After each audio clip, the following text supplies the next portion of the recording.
I got this.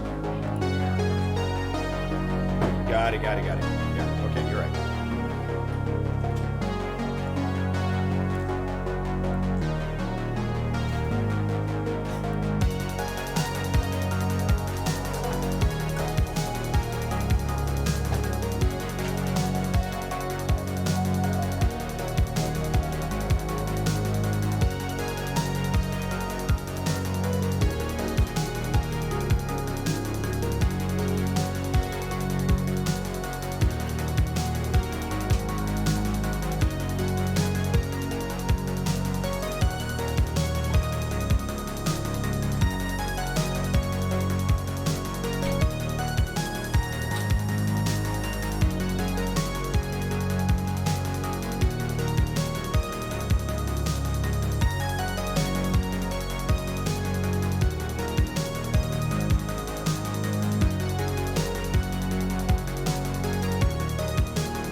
All right, baby, I'm going in.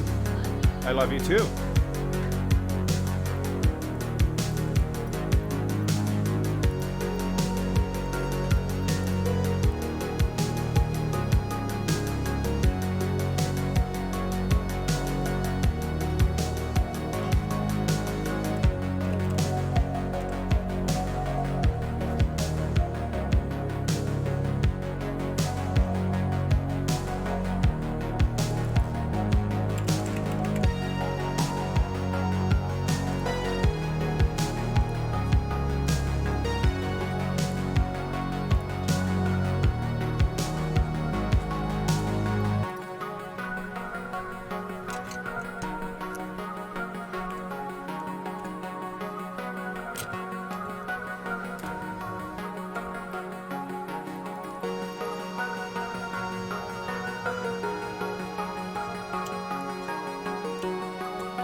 Hey, yo, flyers. What? What is happening to the audio? 1 second, guys. What the?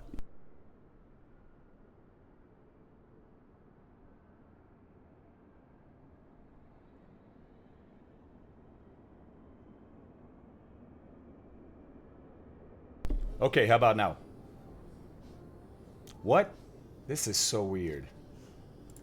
Hey guys, good morning, good afternoon, good evening. I'm the Flying Fabio, but how is the audio for you guys? It sounds horrendous to me. OBS stopped picking up the microphone via that audio, and it's picking up via the desktop for some reason. Hey guys, how's it going? That's so odd. And I haven't touched OBS since that last streaming, so I don't know what changed. I did update Windows. That could have done it. That could have done it. How does it sound to you guys? Really? Okay. That's so weird, man. Okay. All right. DC. By the way, Alpha Whiskey, thank you very much, man. I did go in and fix it too. Well, I didn't hit OK. Hold on. There we go. Hey, now it's fixed. We're in Microsoft. Thank you very much. This is horrible. I can actually hear myself together with the sim because I guess of the Windows update, I'm going to have to do something different. I can't split the sound right now. So listening to myself talk with a little bit of delay sucks. Oh my God, it's horrible. Okay. Hey, Skip, how's it going? Abnormal, good morning, man. Oh, listening to myself. Oof. This is horrible, DC. Yeah, I don't like it at all. Oh. No, Cobra, I don't know how to fix it. I already looked at a couple of things that I know how to do in OBS, and so I'm picking up the microphone via NVIDIA Broadcast, right? So I have a separate audio source for NVIDIA Broadcast for a microphone, for audio in OBS. And it's not working at all. And for some reason now my desktop audio, that could be in Windows settings, is also picking up my microphone. Yeah, Jesus, exactly. It's picking up background too, I think. Or it could be background from the sim, I don't know. It's hard to tell. I don't know. I updated Windows 11, gamer, so I'm sure it's some change in Windows. See, you guys even hear me typing, right? Did you hear the typing? How are you hearing the oh, because it's picking up the microphone live, not NVIDIA Broadcast. Okay, okay. All right.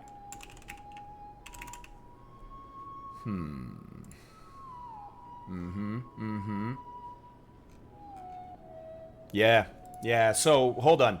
So something changing Windows 11 sound settings, and my microphone is coming out as desktop audio.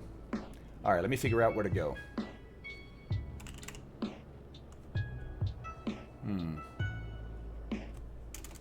Hey, Lancian, or Landisan. I almost said Lancian. Landisan, how's it going, man? Good to hear from you. Okay, volume, okay, here we go, input. Yeah. Okay, now you, can you get, hold on.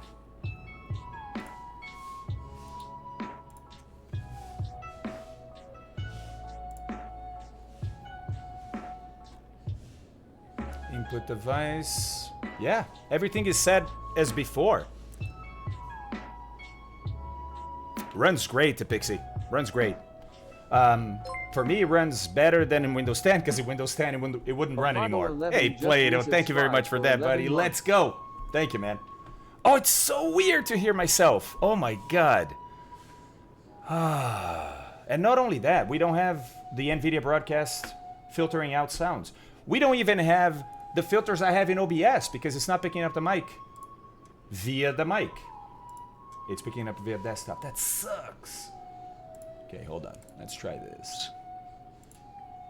All right. Okay, so now...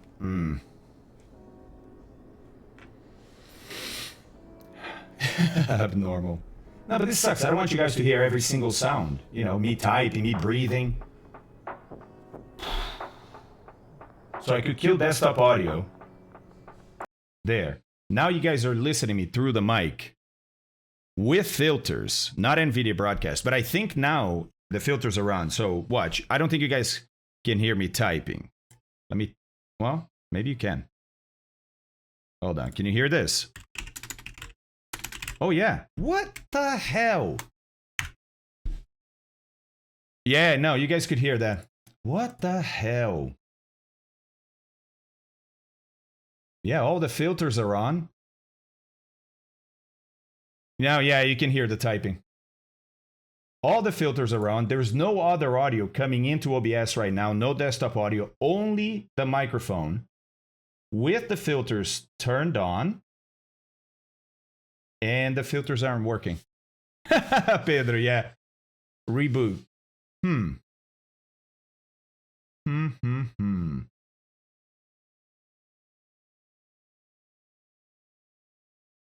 Than before, sounds like normal. Yeah, because, Jesus, I turned off desktop audio, but that means we can't listen, we can't hear Microsoft Flight Sim. So I can't fly this way, right? What the hell? Let's think here. What if I change it to...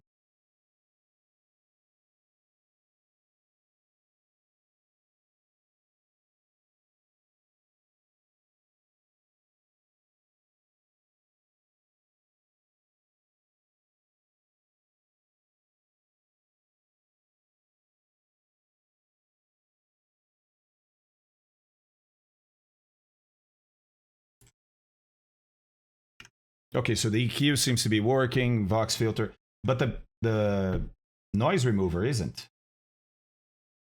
That's so strange. Okay. Gamer. Sorry, buddy. That's funny. Hey, Knights, how are you, buddy? Hey, other kid. Morning, morning.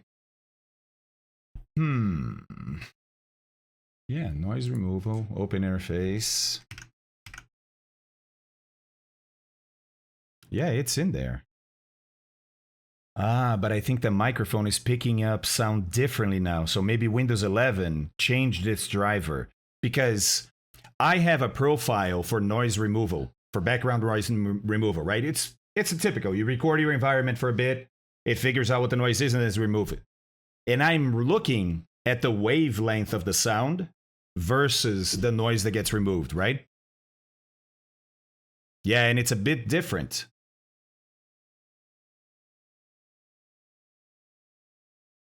All right, I'm going to be quiet for a bit and build a new one.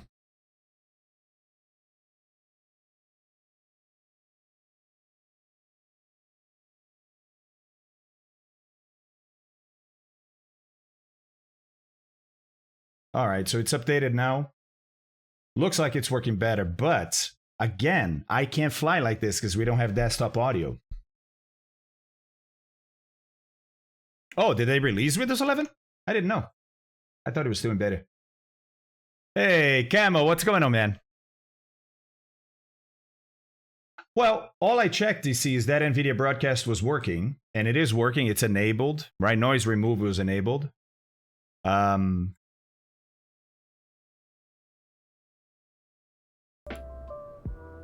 me see.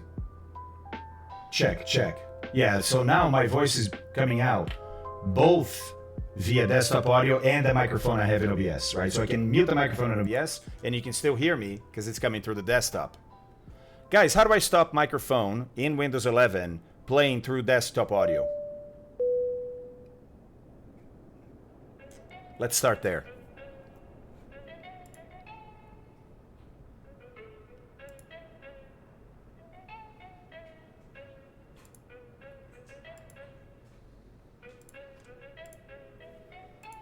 That's where I am, Cobra, but I can't find an option that has anything to do with listening to your microphone open in desktop. It's the same, Captain Curly, or Crowley. Windows 11 is Windows 10 with some improvements. Visual improvements, like all the dialogues and stuff are the same as 10, mostly. Hey, Marini, that is... We have a bot command for that. I think it's... stick... Hold on a second.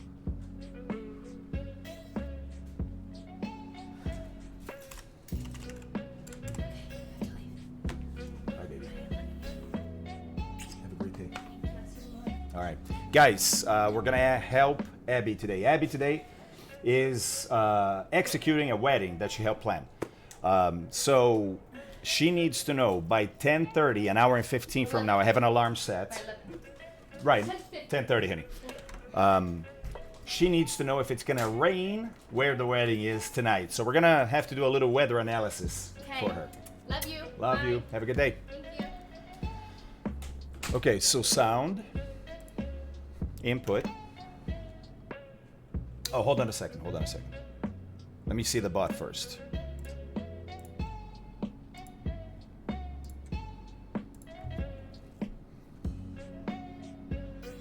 Okay, Cobra, 1 second. Stick overlay, exclamation mark, stick overlay, Marin. Oh, brasileiro, mano.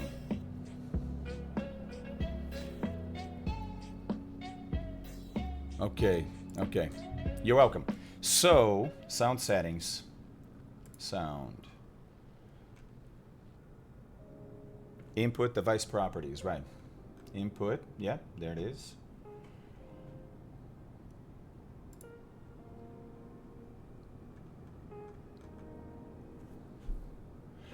Yeah, so I'm looking in properties for my mic or for NVIDIA broadcast, and it doesn't have any setting to allow it to play via desktop or not. Like, so you can hear yourself or not, right? Hey, Rekoob, what's going on, man? Does the mic in additional device property have listen to this device on? In additional device properties. Stand by. Where do we go to additional device properties? I click on the device. I think that's what you mean. Here.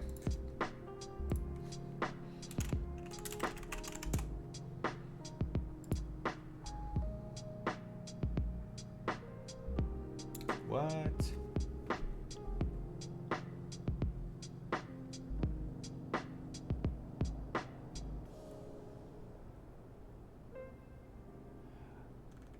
OBS doesn't see Windows 11 settings dialogues. I forgot my whole last purse. Oh. So many other bags. See, yeah, see, you guys can hear her like on the other side of the apartment. What the hell? So I can't show you the settings window because OBS can't capture it. Yeah, Camo, I've been. It's the only way I can run the sim now.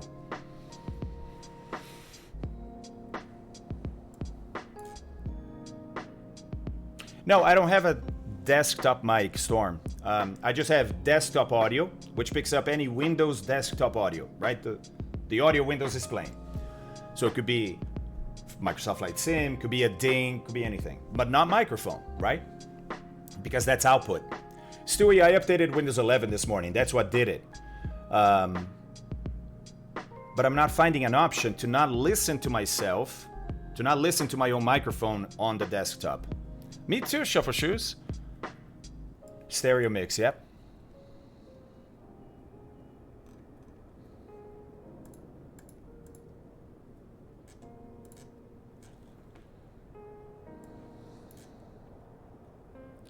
What? No.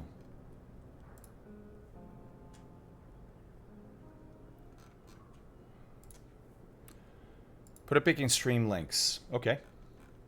That's gonna be slow, Rodobson. I can do it, but it will be slow.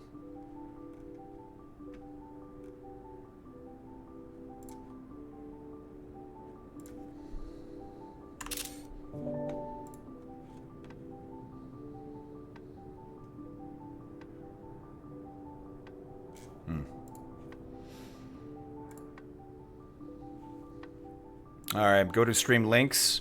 Dropping it there now.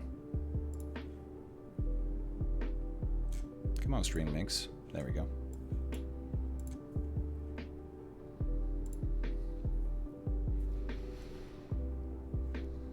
I'm looking at what you posted here, Opson. Thank you for that. You're so fun to watch. There were 140 people here watch you do stream Windows 11 troubleshooting. Thanks, Gamer. Appreciate that, buddy. I appreciate that. Okay. So what's that? Opsin. I'm looking at the dialogue, but I don't fully understand what that is. Rod Dobson.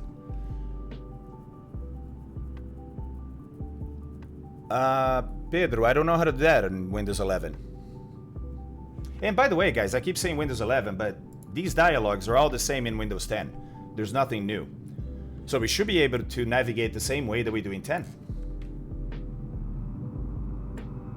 Ah, interesting. I don't have that.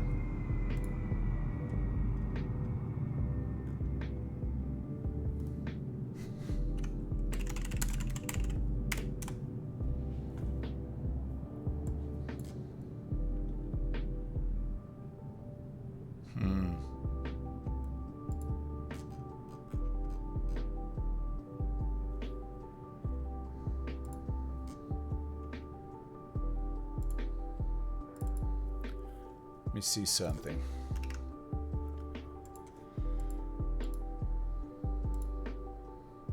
Yeah, so I'm either looking at Device Manager and looking at the microphone properties for the Yeti. And there's no setting in there that has anything to do with listening to yourself, you know? Yeah, no missing drivers, Stewie. Everything's working.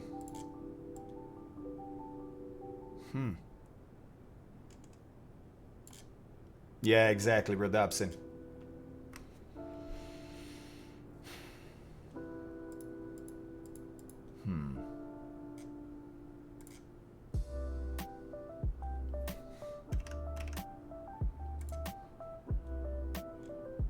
Yeah, I even searched for a new driver, but that's the latest. Hey, what's going on, Deuce P? Deuce, I updated my Windows, and now, thanks, Rock. And now, my microphone audio is playing through the desktop.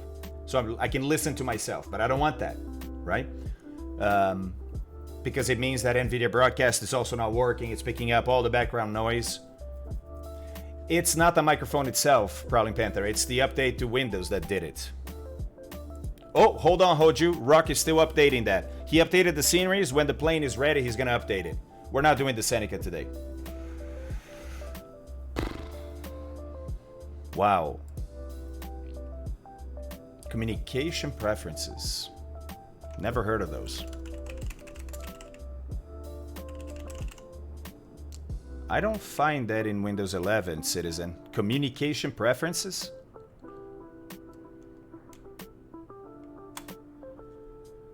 Storm is in our Discord, and it's under the channel Stream Links. Thanks, Hojo. Appreciate the patience, buddy. I had to do my Microsoft Flight Sim, for some reason, stopped working in Windows 10. I did everything I could. Literally everything except for reinstalling Windows 10. When it was time to reinstall Windows 10, it was the last option. I was like, I might as well go to 11, right? Let's take it to 11. But this one goes to 11.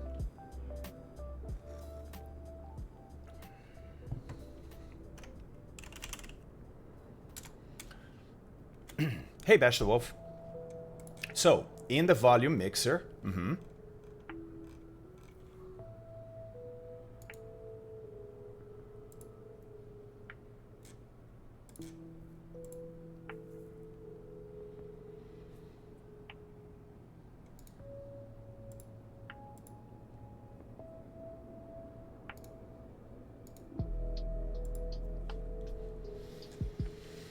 let's see here. You can just mute that as a temporary solution. You can see in the volume mixer what is playing the audio. So input device in volume mixer is NVIDIA Broadcast, as it should be. But for some reason, NVIDIA Broadcast playing through this isn't filtering noise, even though it says it is. Weird, right? Then I have the volume. Let me try something. Check, check, check. Check, check. You guys can still hear? Interesting. Because I just muted NVIDIA Broadcast. Yeah. I just muted NVIDIA Broadcast. And you can still hear me. Even though Windows says the input device is NVIDIA Broadcast. Odd. Very odd. Gamer Taurus. That's awesome. Yeah, yeah. Same thing, Jesus. It's basically Windows 10, guys, with a new front. It's what they did. I see that, Citizen. How do you get there? Sound. Just like the sound dialog? I don't have that. Playback recording sounds and communications. Hold on. I know, right, Knights? T-tail, Hoju. T-tail. The 3 has conventional tail. On the 4, they moved it to the top of the tail. So you can see here I have the 4. Thank you, Rock. You're a rock star. Okay, okay. So, what if I change this to this? Okay, check, check, check.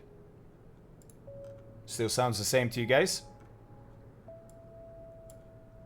And how about now? Still sounds the same. Yep. This is... Hey, Skip. Sounds good, man. Yeah. Fun fact. In a lot of internal places, the version number for Windows is still 10. Yeah, Windows 11. That's how much of a Windows 10 it is. Yeah, it's Windows 10, guys. Don't... It's Windows 10 with lipstick. Right? So, control panel. Okay. Just resubscribed for 7 months.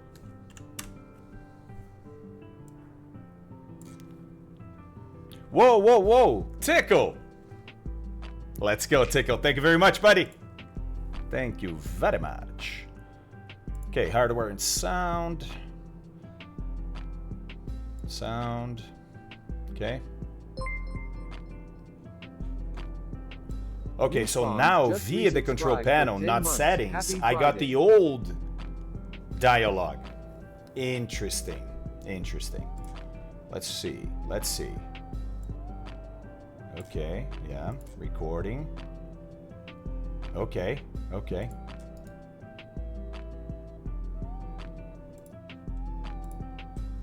Okay.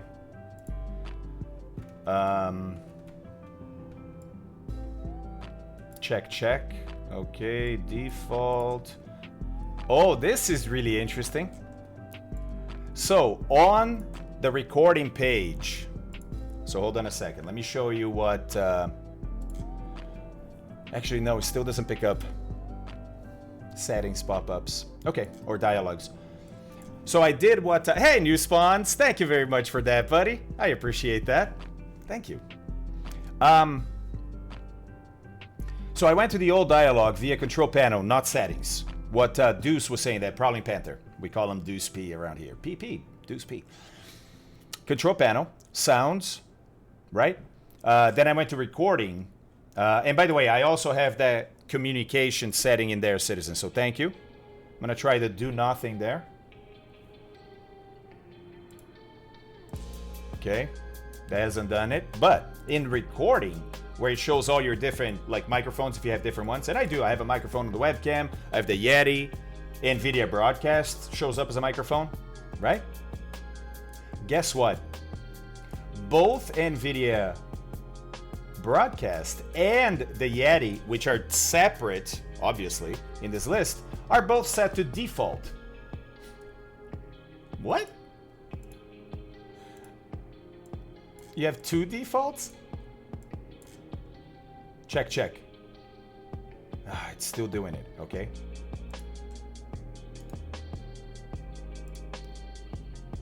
How about, oh, hold on. Check. Ah, it's still doing it.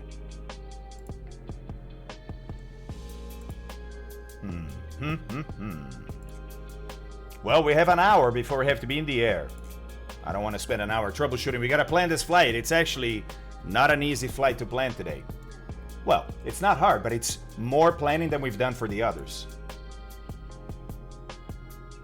I'm going to try something. Check.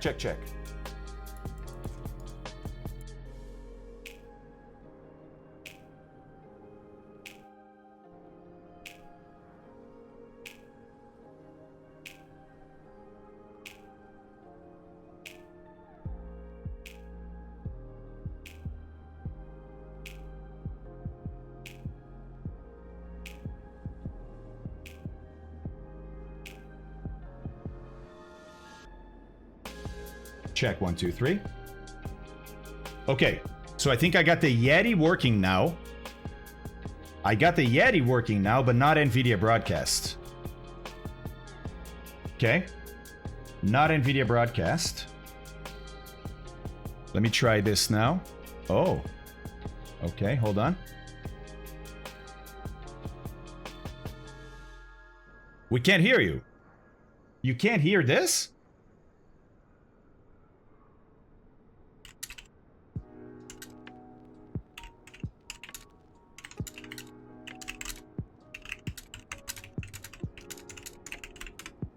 Oh, okay, you guys can hear me. Oh, Jesus, guys. Oh, wow, okay, yeah, that's what I thought. So we can go. Right now, we can go. Okay, thank you. Right now, we can go. I would like to get NVIDIA Broadcast working again, but I don't know that I will.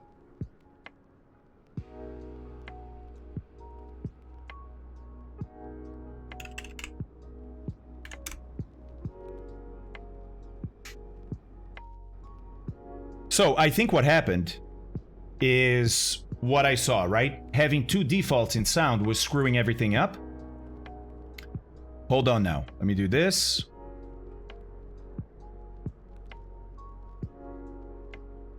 Okay. Okay, so now I'm going to try and switch. 1 second. I'm going to try and switch to NVIDIA broadcast. I think it's working. I think it's working. Yeah. Stand by.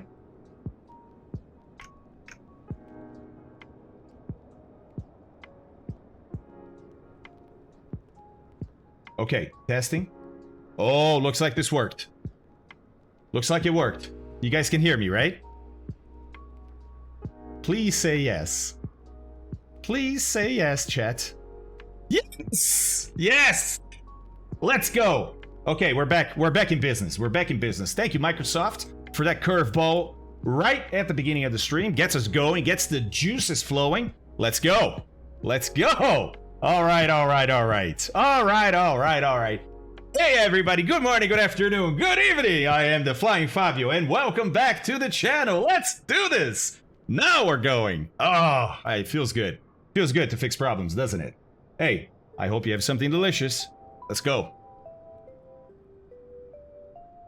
Thank you, guys. Appreciate all the help in the troubleshooting. We did it. We did it. See? Amazing community. All right. All right, all right, all right. Guys, we have an interesting flight today. I mentioned that, right? We have an interesting flight today. There we go, Jesus. Let's go, buddy. Oh, I'm excited now. I'm excited now. I was like, this is gonna suck having to listen to myself. And DC, I know that, like, musicians do it, right? Radio personalities do it. I hate it. I hate it. Citizen, don't I? Honestly, dude, like, I even...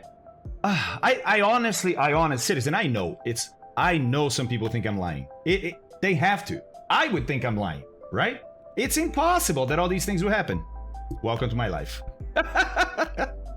All right, guys. We are looking at IFR flight number 4 of the Wings program today. This is the program that teaches you how to fly online, how to fly on VATSIM. It's from the Boston Virtual ARTCC. These guys are amazing. That's Sheed, who streams here on Twitch. He's one of the controllers at Boston. Evan, that organized Flight Sim Expo, he's one of the controllers at Boston. It's a bunch of good people, right? And they do a lot of great work. So, we're gonna go fly Wings flight number 4. Nice, let's go, Malays. Hey, Emo, how's it going, man? Okay, Deuce, thank you so much, dude. You were the one that got me there, so thank you, man. I appreciate it. I mean, all you guys helped. But yours was the one that fixed it. Thank you, buddy. Hey, absolutely. The Schlebeck? Is that right? Yeah, man, absolutely. Absolutely, that was a pleasure. Yes, they do, chick. And not only that, they're really good, too. They're good at what they do. Well, Sheed flies for the airlines, so the guy knows what he's doing. Plus, he's passionate about it, right? Okay, so check this out, guys. Wings IFR number 4, departure Martha's Vineyard, arrival Albany. If you're gonna fly with me, hit up !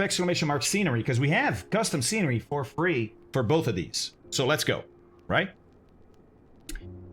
Because of its popularity as a summer tourist destination, Martha's Vineyard receives seasonal service from American Eagle, Delta Connection, and JetBlue. That's big airliners, right? Excuse me. Cape Air also serves the airport year-round. I think Cape Air has a bunch of Navajos, or at least they did back in the day. I don't know what they fly now. Cape Air is like a local little airline, because here's the thing, guys. When you get here, these 2 islands here, right? Martha's Vineyard, Nantucket, very popular, very posh too, can be. And so Cape Air literally lives off flying Cape Cod, including these 2 islands, right? So they do short flights around the Cape. No, that was it, yeah. They fly twin Cessnas. Okay, they used to fly Navajos, Piper Navajos, I thought, Schoolio. Maybe I'm wrong. Hey, Richie, how's it going, man? Yeah, man, I know. I know. It sucks, right, Richie? It sucks. Hopefully we'll get there one day, man. Hopefully we get there one day. That would be amazing. That would be amazing. Hey, Aditya, what's going on? Good to see you. Had Cessna 402s, last I remembered. Okay, I believe they are transitioning to Tecnam Twins. Oh, okay. Hey, Upstate Nate. Are we talking upstate, like upstate New York? Hey, man. How's it going? Thanks for that. That's really cool. And yeah, Martha's Vineyard. Overcast 400. Woo-hoo-hoo. Visibility is good, 7 miles, but it's overcast 400. And we're going to Albany, which looks better, but look, vicinity fog, right? That VCFG there in that first line after the 10 SM. 10 SM, 10 statute miles. Visibility, great, but there's fog in the vicinity. Vicinity like here. Look at this. 3 miles visibility in Schenectady. Say that 5 times fast. Schenectady, right? New York. I know, it's amazing, chick. It's amazing. Yeah, upstate New York. 1B1, just south of Albany. Oh, no way, dude. No way. That's where we're going. I mean, we're going to Albany, right? Where's 1B1? Let me see. 1B1. Oh, that's right there. Columbia. That's amazing. Upstate. That's really cool, dude. That is really cool. We'll be in your neck of the woods. How's the weather right now? Hey, by the way, this happens in real life. If you have a friend, if you have somebody you know at the destination, and the weather's like, call them and say, hey, go out the world. What does it look like? Right? Yeah, exactly, Scott. Exactly. It's that coastal fog, right? All right, cool. And we have about 50 minutes before we have to be online. So guys, the flight today is an IFR flight then from Martha's Vineyard to Albany, right? We're gonna have to plan it and then we're gonna execute it. So let's keep on reading here. Test standards. Wow, they start with the test standards this time. Remember, all the flights so far have finished with, they will talk about the flight first, then they finish with test standards. This one starts with test standards. They're like, hey man, it's getting a little more serious now. Let's talk about what you need to complete this lesson, first of all. So we need to locate and file the appropriate TEC route. Okay, remember what TEC route is? Broken 9500 according to 1B1A was. Okay, awesome, Upstate. Thank you, man. Thank you. Do you pick up that over the radio? That's really cool. Or online, maybe? Hey, Krypton, what's going on, man? I'm at work further south. Okay, got it, Upstate. Hey, that's cool, buddy. I really appreciate you you logging in today, Upstate, and being here. Files an appropriate altitude for the direction of flight at or above the highest MEA segment along the applicable airways. T. Malays, putting you on the spot, buddy. What is MEA? Hey, bom dia, Krypton. Brasileiro, mano. And navigates along the TEC route successfully. All right, DC, you on the spot now. What is a TEC route? Oh, you guys didn't know I was gonna call on you today, huh? Guess what? The Flying Fabio had a great night of sleep. Finally, I have energy just bursting out, man. Hey, Marco! Ciao! Come stai? Come stai, amico? Benvenuto. Io non parlo italiano. Io sono brasiliano. There we go. Good fixings. Thank you very much. DC, no worries. Minimum en route altitude. That, DC, you will know exactly what that is. Watch this. So this is Navigraph. We're looking at charts, right? Look at this, DC. Right there. 2100, 3000, the red numbers. Those are our MEA, minimum en route altitudes. Remember, these altitudes ensure that you don't hit terrain and that you can receive whatever navigational aids, if they're ground-based. Set this airway, in this case, it's the Martha's Vineyard. Look, this airway, Victor 146, is anchored on Martha's Vineyard VOR. It keeps on going, but I'm talking about this segment. Anchored at Martha's Vineyard, anchored at Providence. That's what defines this airway, right? Okay. So at 2100, between Martha's Vineyard and Providence, if every segment here is 2100, this one is, and look, when you go to a waypoint, after the waypoint, that could change. So that's why they repeat it, because it happens to be the same, but it could change. What is it here? May have to zoom in or zoom out. Oops, it's not showing. It's probably 2100, but I would like to see it. Le McDonald, merci beaucoup, mon ami. Merci beaucoup. TEC, terminal and route control. Okay, good fixings. Thank you very much for that. T. Malays didn't answer that, but that's okay. What does that mean, good fixings? Oh, we got the acronym, terminal and route control. What does that mean? Low altitude, short distance IFR routes. Gimme, pretty much. Yes. Looking forward on learning a few bits and pieces today again. Let's go, Krypton. Okay. Okay, so, hey, Hammer, sorry, man, I missed your hello. How are you, buddy? Good to see you. Hey, Sion is here too. All right, so MEA, minimum en route altitude, 2100 in this case here, means I won't hit terrain and I can receive Martha's Vineyard all the way until the middle, right? Because halfway through, you change to the upcoming VOR. And I can also receive Providence from the middle all the way there. Sometimes you will see two different altitudes here. And that's because one altitude will be the minimum en route altitude that we're talking about, which guarantees terrain and nav aid reception. But sometimes they'll say, hey, if maybe you have GPS, you're not really concerned about the nav aids, so just to clear the terrain, there's some lower altitudes here available for you. That would be another number printed over here. But that lower altitude only ensures you're going to clear terrain. It's too low to pick up the nav aids all the way along that airway. Does that make sense? Let me stop right here. Does that make sense? Good fixings, perfect. Between you and Gimme, you guys defined the tech route, right? Search! Search XX just resubscribed for 4 months. Still the best MSFS variety stream in town. Keep it P going. The amount of knowledge you bring us served with your good mood is just priceless. Tie for that, Fabio. Sincerely. Search, I let that play out because it's such a nice message. Thank you very much for that, dude. That's amazing. Thanks for being here, man. Let's go, right? Okay, so are we good on MEAs? Co-terminus, yes. Yes, DC, but you could also jump from one to the other, right? So as if they link, yes.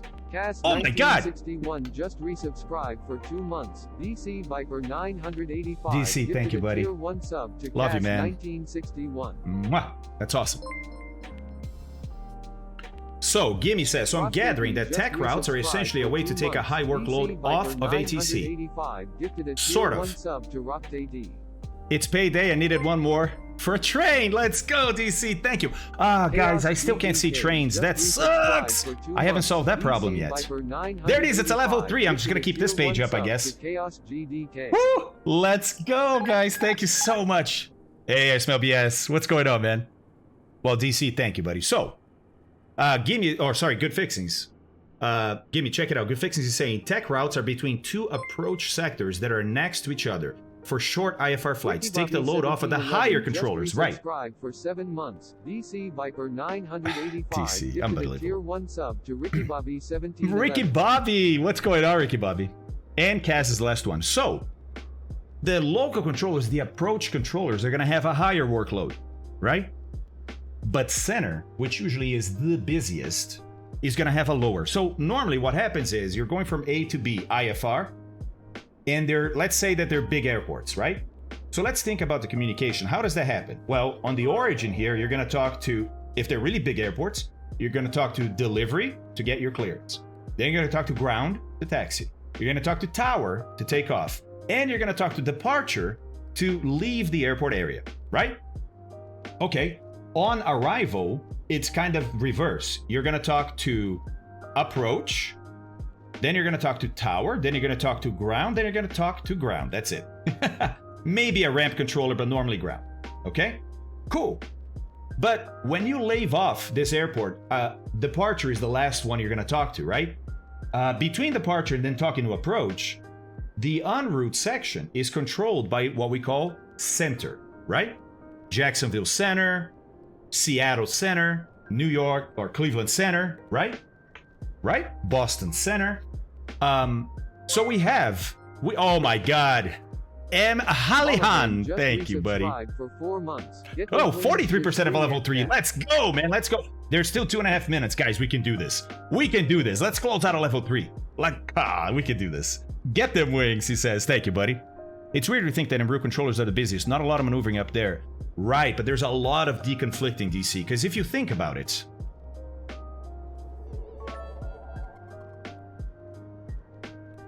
oh, DC, jeez, man. Thank you, buddy. That's amazing. You guys, you guys are amazing.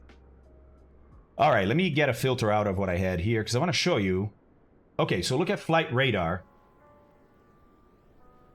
just now over the United States, right? SJ on head now, Kanan obviously, subscribed for 2 months. Give me my pennies. Gifted a tier 1 sub to Sean Head Kanan.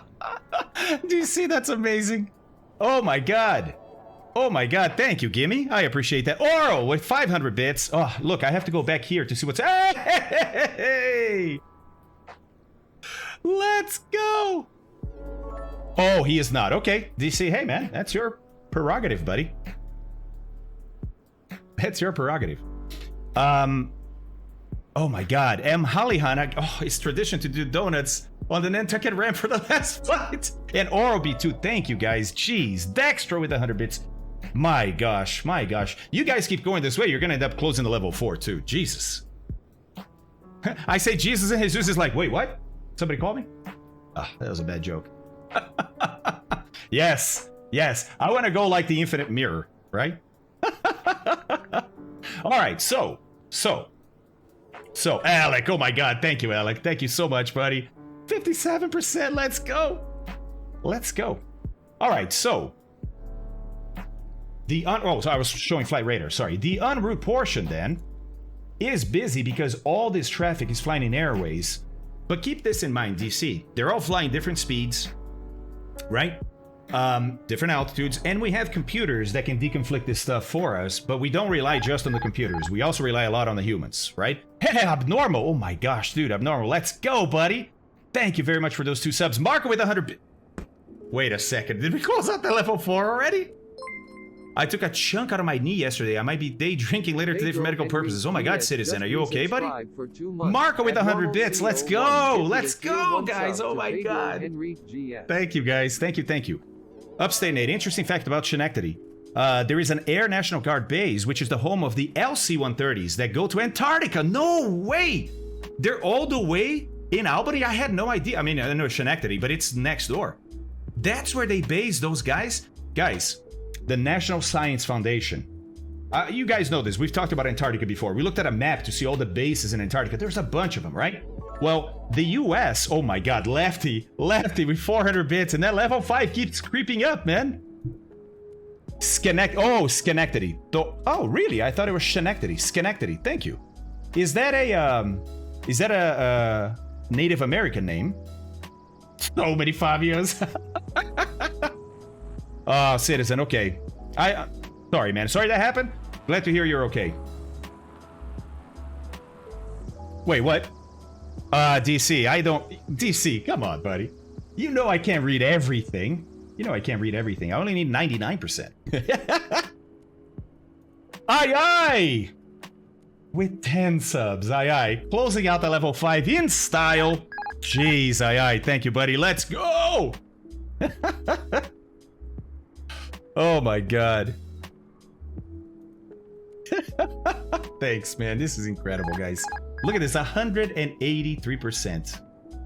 Thank you, guys. Thank you, II. Thank you, everybody. Oof, you guys are amazing. So, DC, that's why, right? Is because there is a lot of deconflicting to do, because also the flight plan that is filed and then deconflicted via the computer, etc. Changes, right? Changes. If it's okay with you, buddy, I think I'm gonna mute the alerts for those 10, just so we can keep on talking here and get this planning done.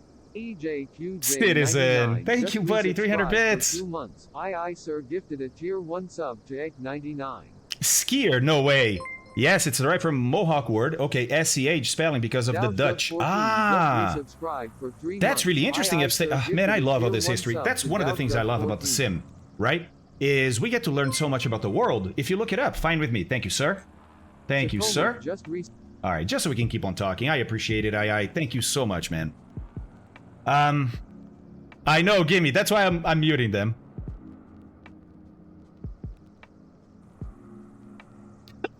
Normal. That's awesome. Hey, T-Bone. Yeah, it's awesome, right? It's awesome. I mean, this is live traffic, guys. And listen, it's for the entire world. Yeah. Yeah. So, not only we have to deconflict DC, but also a lot of these planes are changing. Some people are asking for new flight levels that you weren't expecting. Some people have a sick person on board and they have to divert. So, stuff like that, because of the number of aircraft flying, happens way more often than we think, right? So, Center is always handling changes to plans, right? Yeah, Jesus, yeah.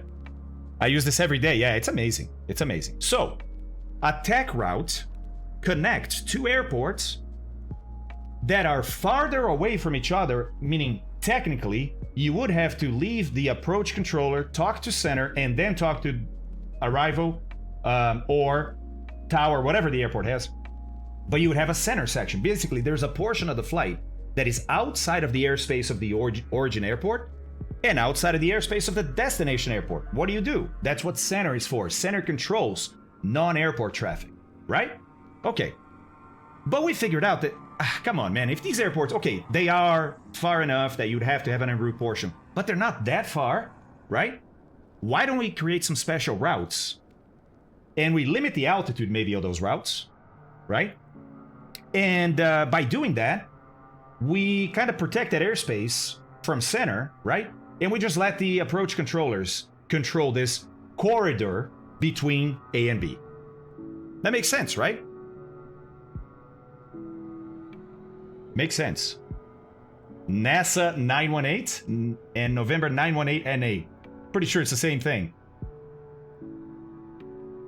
Going to the shuttle landing facility. From Houston to the shuttle landing facility. It's definitely the astronaut program people. So they fly the, they're not gonna have the type here, I think. Yep. It's the I was gonna say, it's a T-38. Oh, they show aircraft type T-38, but they show NA here. Yeah, that's right. Oh, SpaceX crew? Could be. Could be. Yeah, it could be. So Houston is where a lot of NASA is, right? And so, obviously, they have to have a link between Houston and the Cape, and for the astronauts, they usually just use the T-38 and they let them fly themselves. Prazer, Prosciutto! Estava assistindo, tomei até um susto quando vi você falando português. Jurava que você era americano. Um ótimo voo, comandante. Muito obrigado e muito prazer, mano.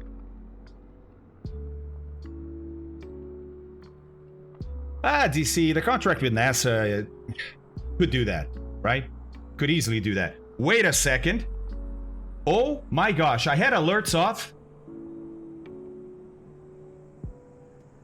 T Malays just donated $100 and said, "Can't let aye sir go unanswered."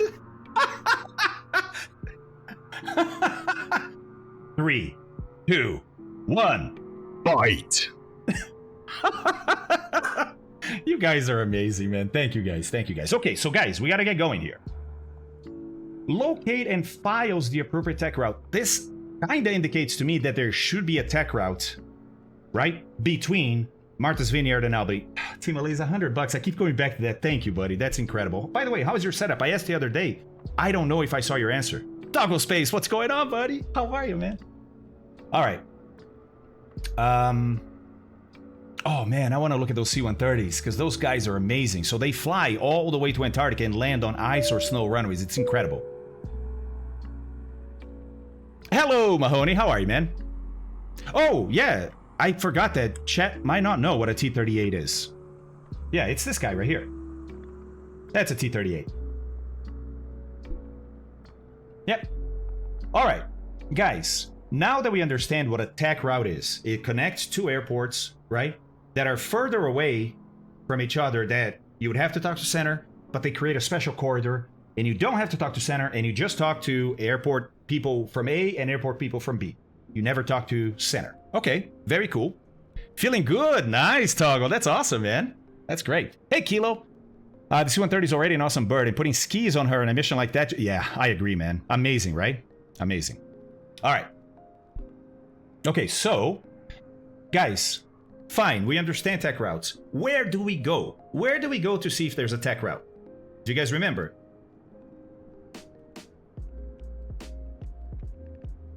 I don't know, Mahoney, but it's not a Bombardier aircraft. ZBV website? It's the Boston, the site that we're at is what ZC is saying. FAA preferred route database as Kilo Zebra. Northrop from Bombardier, no. No. It's no link to Bombardier. No link to Bombardier. So let's search Google for FAA preferred route database and see what we get. Oh, look at that.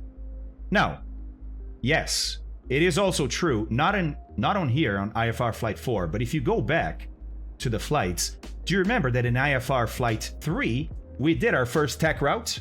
Remember that? It was from Boston to Providence, right? And in here, they explain tech routes, and they also give you the link to that website. So if you forget, if you can't find it in Google for some reason, go to IFR Flight number 3. But it's as simple as searching FAA preferred routes on Google, okay? We good? All right. So when you get to the website, it's this NFDC Preferred Routes Database Query. And you have to know how to use this because it's the FAA. They're not going to make this user-friendly, right? So you have to enter the origin, the destination, and the route type as a minimum to get anything. You can also specify other things. But for route type, you have these guys here. And remember, last time we deciphered what this means. L is low altitude. We're talking IFR. And so you know, the United States at 18,000 feet, we divide high altitude airways and low altitude airways, right? So if you're going to be below 18,000, you're using low airways, L. If you're looking for routes above 18,000, you're going to use high airways, H. Okay? You actually don't need to enter the route type. You can just search 2 airports. And we'll show you all the preferred routes, including TEC, Kilo. That's even better. Hey, Wisconsin boy, haven't seen you in a bit, buddy. How are you, man? Oh, that's awesome. That's awesome. Oh, upstate Nate, I can only imagine. Have you been up close to them? Maybe you have a buddy or something that took you out there? By the way, when you put the origin or destination, no K prefix for US. Freaking FAA, man. Okay, so Martha's Vineyard, MVY. And you're like, what? How do you know that?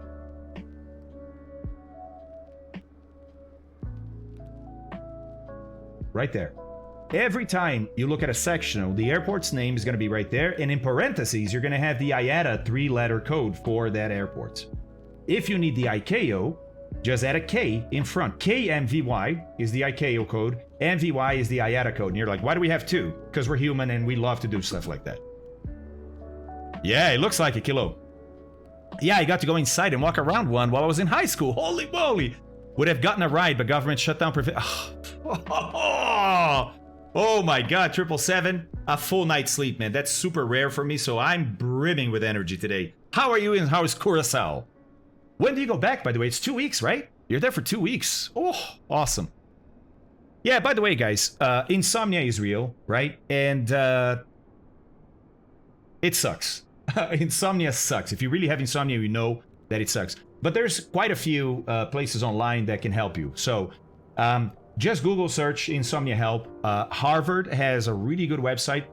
The university has a really good website dedicated to insomnia. I learned a lot about insomnia from Harvard. So if you have insomnia or you know somebody with insomnia, I recommend you take a look at that website. It's just Harvard Insomnia will give you the site. There's a bunch of other stuff out there, of course. Their site's really well done. Hello, call me Joe. How are you, man? Yes, happy Fridays, S-Ran. Leaving today. Aw, 777. It was not 2 weeks. But I'm sure it was great, was it? Really, Stewie. Okay, it's a struggle. Those nights you sleep well are incredible. Exactly, Luxionic. You feel like you won a championship, like, of the world. It's amazing. It's amazing. Hey, MDH, how are you, buddy? So let's go back, figure out our routes, and thank you, by the way, for the recommendation of, hey, you don't have to put tech route in there. You can just, you know, put the origin destination, hit search, and it's going to show you all the routes. That's awesome. But we didn't finish explaining this. So L for low, H for high, LSD. You guys remember what this means in aviation? And it's low, like single something, high single something. I can't remember what these means. And then we have the tech routes, right? So, what's our destination? 3-letter. Let's go look. I mean, I know, but I'm showing you guys, right? Okay, that's the airport. Let's find the name. Oh, right here. Albany International, ALB. Okay. ALB. And let's search. Hey-oh! We got a tech route. Look at that. Nice. It's from Martha's Vineyard to New Albany. Just checking. The route type is tech. Subscribe for 7 months. Let's go, Demo Down. Thank you, buddy. I appreciate that so much, man. Thank you. Thank you. Thank you. Single direction. I think that's what it is. Low single direction, high single direction. I think that's what it is. Luxionica. Limited slip differential, says Ricky Bobby. That's awesome. Of course, Ricky Bobby, our Ricky Bobby from Talladega Nights, would know that LSD stands for limited slip differential. Nice, nice. You know, I've tried it, Citizen, and it doesn't work for me, man. Unfortunately. Ricky would know, exactly. Exactly. I want to go fast.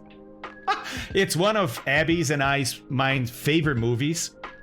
So we know a lot of the quotes. I can't get lost in that. We have one tech route. It has a maximum altitude, so we have to be careful with this, right? Why? Remember, because they're trying to keep you from messing with center traffic. So they figured in this route, if they keep you below 10,000, it's not going to bother center. Okay, cool. Special low altitude directional meaning one way, and special high altitude directional. Got it. You know, I've never heard of those routes, Kilo. Now I remember that somebody, maybe you, looked it up the first time we looked at it, but I've never heard of those names being used. They must be rare. They must be rare. Okay, so, let's see. What do we got? Oh, and remember, every time you get a route from this website, the FAA loves to confuse people. That's what they're really good at. And so, this first KMVY and the last ALB are not VORs with that name. Those are the actual airports. It'd be awesome if they put a K in front so we actually knew it was the airport, not the VOR. But why would they clarify things? They love to confuse, so they do this. So, your first and last waypoints of any tech route, any route that you get from this site are always going to be the airport itself. So disregard that and that for your route. That is your origin and destination, not your route. Your route then is what's in between. So in our case, the Providence VOR, oh, and then Victor 146. Okay, okay. Kilo, yeah, you're talking about the origin and destination? Oh, I see. Because the VOR, the FAA is just insane. Just insane. Look. Oh, there's a VOR in Albany, and it's ALB. Interesting. The airport is also ALB. Oh, how am I going to know the difference? Ah, good idea. Let's put an extra K in front of the airport. KALB means the airport. ALB means the VOR. Great idea, FAA. We solved the problem. No, we didn't. Thank you, FAA. Hey, Hewitt, what's going on, buddy? Hey, you're in the UK, right? How's the UK today? It's Captain Hairlock, let me put it this way. The FAA are masters at confusing people. Masters. I worked with these guys for a long time. Long time. Holy moly, man. They just don't get it. It's as simple as that. They don't get it. They live in a world that's about 30 years back from the world that we live in today. It is sunny and mild in the UK. What is happening, Richie? What is happening, buddy? I'm just kidding, man. Enjoy those days, right? Winter's around the corner, man. Enjoy those days. The Victor route connects to the actual VOR, though. Pretty sure it means the VOR in the tech route. It does not, Flying to Fish. It does not. You know how I know? Watch this. We're gonna connect Boston to Providence. Okay? Look at this. Look at this beauty. Oh, Boston to PVD to PVD. Thanks, FAA. Bunch of wankers, man. Sorry, this really upsets me because it creates an incredible amount of confusion for zero reason. Zero reason. Yeah, exactly, Flying Fish. So guys, be careful. Be careful. Always ignore the first and last waypoints of this page. Thank you, FAA. All right. Not what we're doing today. We're doing Martha's Vineyard to Albany. Yeah, I have no love for the FAA. You guys can tell, right? No love for the FAA. All right. So Providence and then Victor 146. Now, what's interesting about this? What's interesting about this? Some of you guys are already thinking this because we looked at it, right? But Fabio, I get it. We're going to Providence VOR. That's PVD. Got it. Makes sense, right? Because it's in that direction. Well, hold on. Let's actually put it in so we know. You know.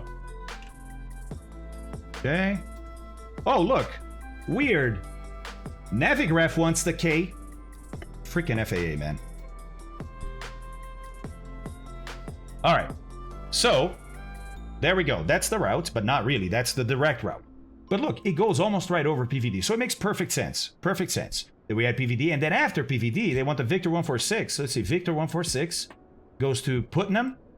Then let's find Victor 146. Oh, shoots off to the left here. Whitney. Kibby. Then it goes to, what VOR is this?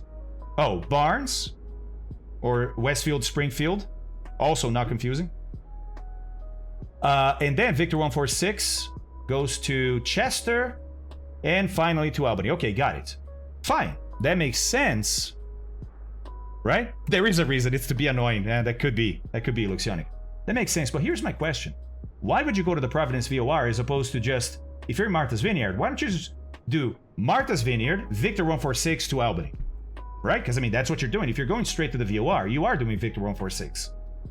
But that's not how the FAA wants you to file it. They want this to be your flight plan in the system. Okay, fine. So our route is PVD, Victor 146. That's our route, right? Obviously to the Albany VOR. That's the other thing too. The FAA. I'm not going to go off on them anymore. You cannot just put God. You can't just put an airway. An airway, guys, is a very long thing. It's like a highway, right? You have to have an entrance point and an exit point for the airway. They have an entrance point, PVD, to Victor 146. To where? Because we know this is not a VOR, this is the destination. The geniuses at the FAA didn't even put Albany VOR before the Albany airport here. Oh my God.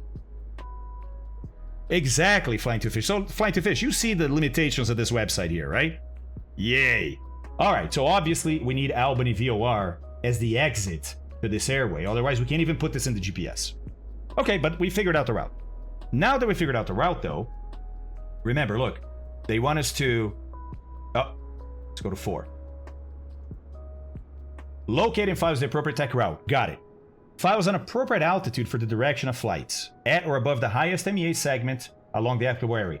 Highest because the MEA can change along an airway. So let's look at the MEA.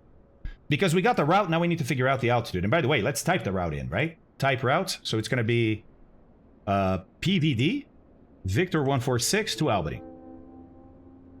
There it is.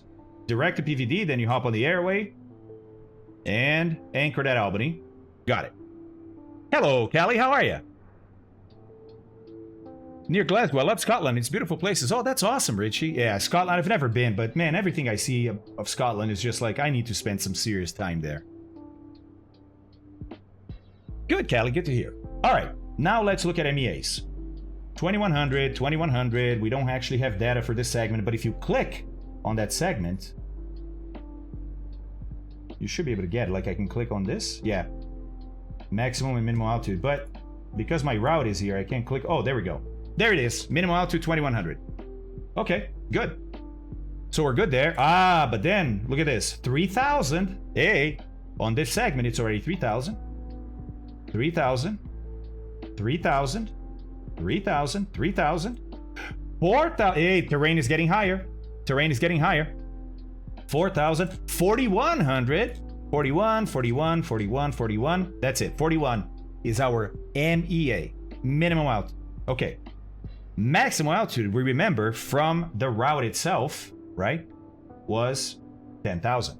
Okay, so our altitude today has to be between 4,100 and 10,000. There's one more thing that's going to drive our altitude, which is what? Can I pick any altitude between 41 and 10? Actually, two more drivers. Two more drivers. One... No, you guys tell me. You guys tell me. No, not weather. Not weather. Shoney! Hey, guys, look at this. Shoney Gaming is here. Shoney, hello, sir. I miss you, man. I haven't talked to you in a while. How are you, buddy? Great to see you. Captain Seppi, look at all you guys coming in. All the Raiders coming in. Hey, Raiders. Hey, Shoney. I'm the Flying Fabio. Good morning, good afternoon, good evening, and welcome back to the channel. Oh, man, we're having a great day already, guys. Look at this. Everybody in. Let's go. Hey, Katie's, how's it going? Oh, my God. Stewie's here. Yeah. Oh, Stewie's here. Stewie's here. Welcoming the Raiders. Stewie was already here talking about the flight. Nice. Nice. Savage Beast says even and thousands for westbound. Correct, Savage. 2 drivers there. Let's talk about them, right? Let's see here. Captain Orash. Hello, sir. Hello, hello. Barbecue beef. Nice. Stug is here too. Hey, Stug. How are you, buddy? How are you? Stug, by the way, have you tried the Seneca yet? Remember, sir, donated 3 Senecas. We already gave one of them away during the journey flights every Wednesday. We're doing journey flights, and once in a while, we're donating a Seneca. We already did the first one. Stug got it. Captain Orash. Let's go, buddy. Thank you very much for that, man. Yes, we are bashing the FAA big time. Big time. And, friend to all, I will be the first one to say they deserve every second of it. I mean, I think that's clear. Yes, it's nice. There we go. Stug. That's awesome, buddy. That's awesome. Congratulations again on winning that. Yes. So Savage Beast nailed the two things remaining for us to determine our altitude. Look, we already went to the FAA website and realized that between Martha's Vineyard and Albany, New York, there is a TEC route, so we don't have to talk to center. And we figured out what the route is, and that its maximum altitude is 10,000 feet. Great. Great. Then we went over here, looked at the airway that we're going to fly, right? Here's our whole flight. And we checked the MEA, the minimum en route altitude, all along, and realized the driver is this last leg here. MEA is the highest of the entire flight, and it is 4,100. So we're locked between 4,100, 10,000. And my question was, can we fly any altitude in there? And Savage nailed it, because I said there's two more drivers. One is that this is an IFR flight. What are my altitudes supposed to be for an IFR flight? Whole thousands, right? I can't be at 9,500. That's reserved for VFR. I can't be at 8,300. That altitude doesn't exist, right? For flying a flight plan. I have to be in a whole thousand. 5,000, 6,000, 7,000, 8,000, 9,000. 10,000. I can use 10,000 because it's inclusive. But the other driver is that we know this, right? In flying, and this is not just for IFR, this is VFR and IFR. We split the compass in two. If you're going east, we call that east, but it's really from 0 to 179 degrees. Your altitude has to be odd. Odd thousands. 5,000, 7,000, 9,000. If you're going west, meaning from heading 180 all the way to 359, which is our case today, right? You have to do an even altitude. 6,000, 8,000, 10,000. So we only have three choices: 6,000, 8,000, 10,000. What's gonna drive my choice now? With three options. We narrowed it down. We narrowed it down to three. What is gonna limit our option right now? Performance is one. What else? What else? Look, I'm gonna give you guys a huge hint.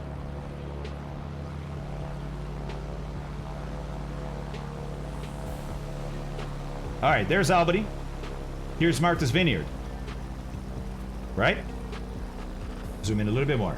Surface winds, pretty calm. Let's go to... Here's 6,400. Oh, it's headwind for sure. How much headwind? The worst is when we get close, and that's about 20 or so, 19. At 6,000, okay. Can we do... Oh, next is 10,000. Oh! At 10,000, see 10,000, the wind's already 4 knots more. It's not that much different, right? So now I actually have an interesting decision, because the higher I go, the less fuel I use, right? Gets more fuel efficient with altitude. But the slower I'm gonna go. So you could actually run some examples, some math here to figure out what is the most efficient way to get there today. It's gonna be very close anyways, right? If you fly higher, you have a higher ground speed also, but you have higher wind. It's about the same. It's about the same. Oh, let's see. Note that FAA avoided the obvious east is even rule. Yeah. Yeah. Yeah, exactly, officer. Yeah, they make everything hard, man. It's unbelievable. Look, we joke about that, right? But in working with them, sometimes you get the feeling that they do complicate things just for the sake of complicating things. Kind of like job security kind of thing. Sucks, man. All right. 6, 8, 10. I say 6,000. Why not? I say 6,000. Thanks, Rock. Bom dia, Hyper. Oh, Krypton says, what do you do if you have a route with segments varying, for example, between 350 and 10? Would you have to change altitudes in between? Yes, Krypton. Yes. And that is why, if you remember back in the day, a Gol 737 and an Embraer Legacy crashed head-on. I mean, they didn't crash nose to nose, but they passed at the same altitude and on the same airway in opposite directions, and the winglet on the Embraer Legacy, which is the 145, sliced through the wing, the right wing of the 737, cut the wing off, and the 737 lost control, broke up in flight, everybody died. The Legacy amazingly stayed intact, and the guys landed at some airport close by. Do you guys remember this? That's because the Legacy was flying the wrong altitude. Yeah. All right, so 6,000 feet. I think that's what we need for today. You guys agree? So we got an appropriate altitude for the direction of flight. Yeah, it's even. At or above the highest MEA. Yeah, 4,100. And below 10,000. And navigates along the TEC route successfully. Okay, so now we just have to actually do it. 13 minutes to go before they're on. Suggested aircraft, fast piston or turbine. We're going to do a fast piston. We're doing the turbo aero today. Alternate airports. This rating can be completed between any two controlled airports within ZBW airspace. That's the Boston VARTCC. Boston Center, basically. That are at least 30 nautical miles apart and have a published TEC route between them that contains at least 2 course changes. Examples. Okay, so if you can't or don't want to use these airports, they give you some other options. We're going to use those airports today, right? Summary. This flight reviews the concepts of VOR navigation, right? TEC routes, yes, and IFR flights that have been introduced in the previous IFR ratings. You will be responsible for identifying and flying the appropriate TEC route from Martha's Vineyard Airport to Albany Airport. This route includes several waypoints and airways and offers ample opportunity to practice VOR navigation. Very cool. Training material. This flight serves as a checkpoint in the Wings IFR series to see how well you're grasping the concepts covered so far. Consequently, very little new material is covered in this briefing. You are responsible for planning and executing the flight from start to finish. Whew! Big responsibility, but I think we got it. Don't forget that if you get stuck and need help or would simply like to review a particular concept, feel free to reach out to your fellow members on Discord and TeamSpeak. These guys are awesome, right? We're always happy to share our experiences with the program and flying on the network. Nice. Nice. Let's see. Direct magnetic course between the two airports is used to choose the filed altitude. But you climb and descend to actually kilo. That's not the rule I know. The rule I know is the first segment. The first segment of the en route portion is what determines the filed altitude. Getting info in Europe is even worse because you have to get all info from multiple CAAs and sometimes info is only available in the local language. Tell me about it, Sion. We trained at Flight Safety where I worked. About half of... About half. Oh, Santi! No, wait, 14 months. OMG. 14 months. 11/10 will repeat. Well, 11/10 will repeat. Thank you, buddy. Right, that's what I meant. That's what I said, Sion, but... Oh, yeah, okay. That's not what Evan told me. He kept telling me I was flying the wrong altitude. Kilo, that's interesting. This conversation we're going to have with him. I have never heard that rule, Kilo. Let's have a chat with him. I mean, Evan flies for the airlines. He's a pretty experienced pilot. So I tend to trust him, but I've never seen that before, so I don't know. Go back, go, man. We got the Bears this weekend, Arctic. We got the Bears. You think Justin Fields is gonna do it? I don't think so, man. I think we got it. All right. No, Kilo, thanks for bringing it up. These are the discussions worth having. This rating takes you from Martha's Vineyard Airport, KMVY. Oh, they used the K. Good job. To Albany Airport, KLAB. So start by finding the appropriate TEC route on the Oh, they put the link here too. We got that. Carefully look at the routes. Yes, use the sectional and en route charts to select an appropriate cruising altitude based on your direction of flights and any MEAs along airways. Okay. Rock. Not gonna happen, buddy. Not gonna happen. Sorry, MDH. Go Bear, says Rock.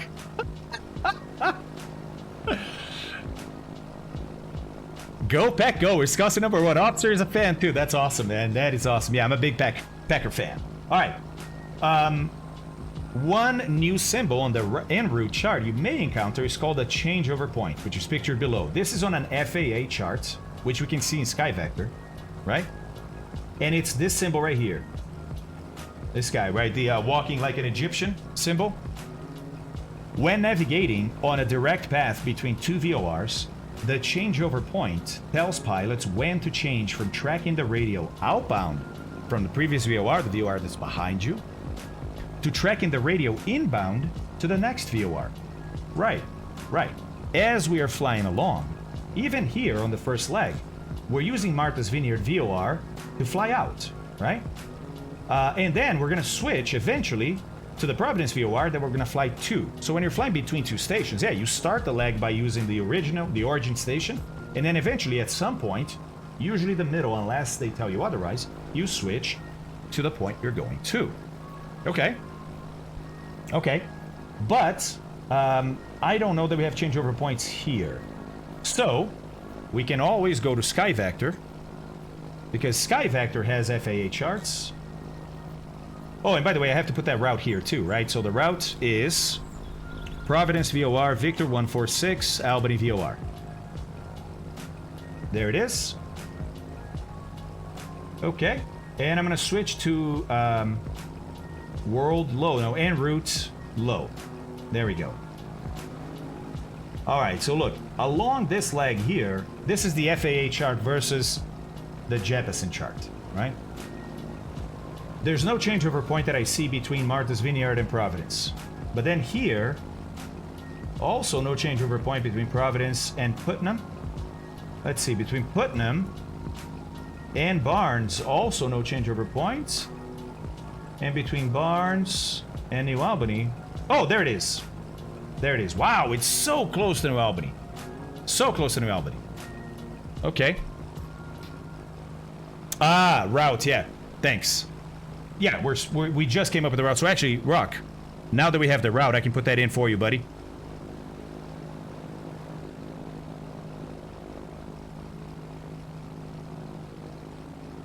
Mm-hmm. To Albany. Slow is fast. Slow is fast. All right, we're gonna update the bots. I got a great sleep for next. Thanks for saying hi, buddy. Man, one of those rare nights where I sleep well. All right. So this changeover point then, what do you guys think the 39 and the 8 mean right there?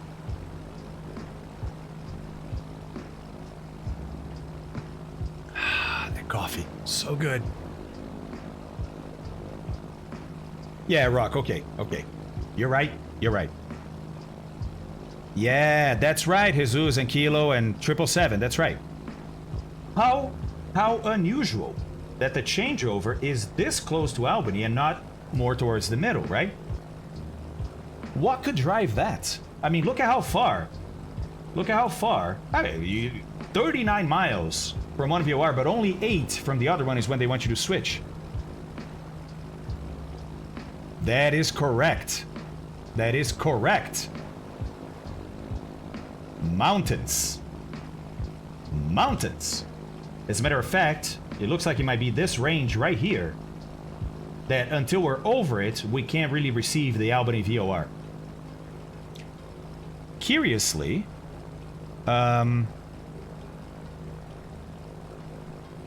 Cumulus granitus. That's right. That is correct. That is correct. All right, let's see here. Why don't we do this flight in Little Nav Map 2? So we're gonna go Martha's Vineyard for the departure. And we're gonna go to Albany for the destination. There we go. And our route is going to be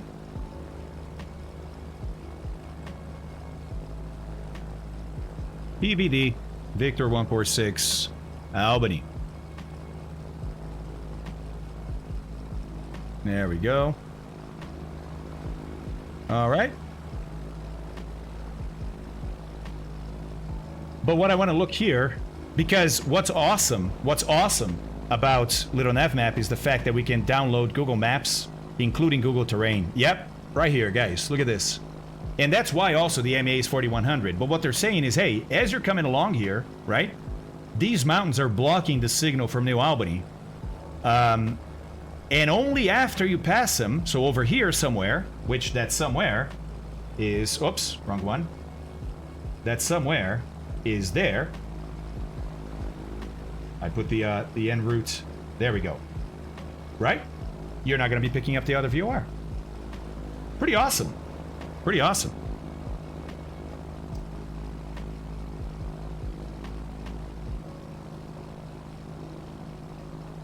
Hey, Sanjay's here. What's going on, Sanjay? Hello. They were stuck for a while, right? Luxionic, I just saw your message, man. It's from a little bit ago, 10 minutes ago, but BizJet, I don't know what BizJet you're talking about.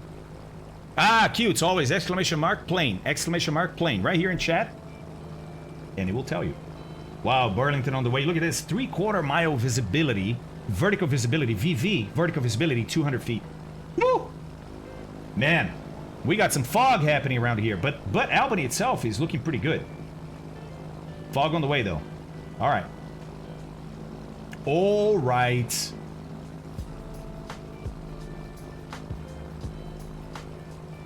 And since we're using all kinds of GPS today, right, we might as well use another one, which is this awesome one that puts our aircraft position, boom, right there. Maybe on Sky Vector. There we go. Yeah, it should be good, man. Should be good. All right, guys, it's 10:27. I think it's time for us to get VPilot ready, program our GPS, and get ready to go. Let's do it, yeah? Oh my God, Kilo, what's your local airport, buddy? You may not want to share that. I don't know. It's up to you. Was going to do it /A, but decided to go to G. Jesus, are you joining us? That's awesome. KLEB. I don't know where that is. Let's see. Oh. Lebanon. Oh, okay. That's not far from where we are, buddy. Look, that's where Kilo Zebra is, right there in Lebanon. Yeah, I can tell. Look at this. Overcast 100. That's amazing. That is amazing. Hey, good day for IFR flying. Good day because we're going to definitely get a little bit of IFR, but the origin and destinations are pretty decent. So we're not going to get stuck up there. All right.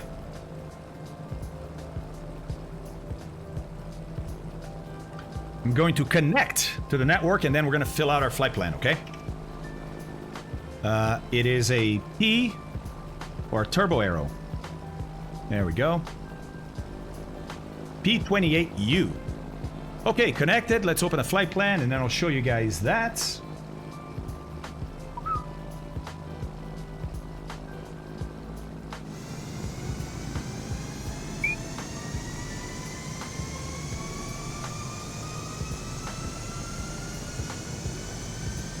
IFR for sure. Oh, look, they require a K, just like ICAO flight plans. Thank you, FAA. Man, I have no love for the FAA today, do I? No love for the FAA. Our alternate. We did an alternate. Here's our destination. That's not good. That's not good.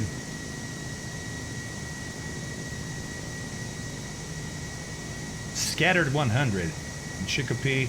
I think I'm going to make Windsor Lux, which has very good weather right now. I think I'm going to make Windsor Lux my, that way I get out of the crud, because this is all bad here in some places, so I don't want to risk it. It's not that far. It's whatever, 45 minutes, 40 minutes flight. And it looks like the weather's going to stay pretty good here, so we're going to have enough fuel for that. So KBDL. KBDL is going to be our alternate. Is that too loud? Is that what you're saying, Knights, or it sounded good? I don't know which was which. KBDL. Oh, guys, we got to look at weather for Abby. All right, let's do that before I forget. Okay, so Abby today is in Springfield, Ohio.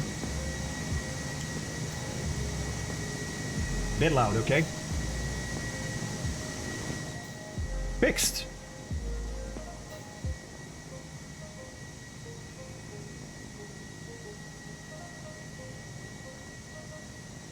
Yeah, Kelly, I know, right? So we're gonna start with the what mere mortals use to check the weather.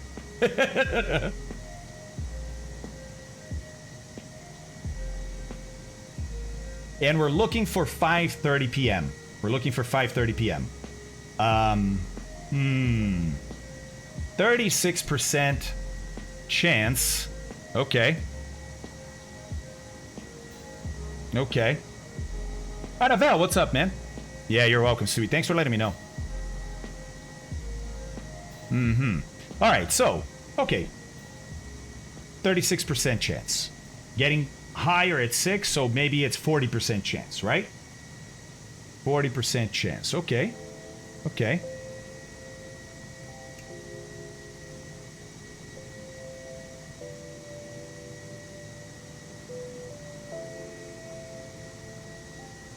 And that's why.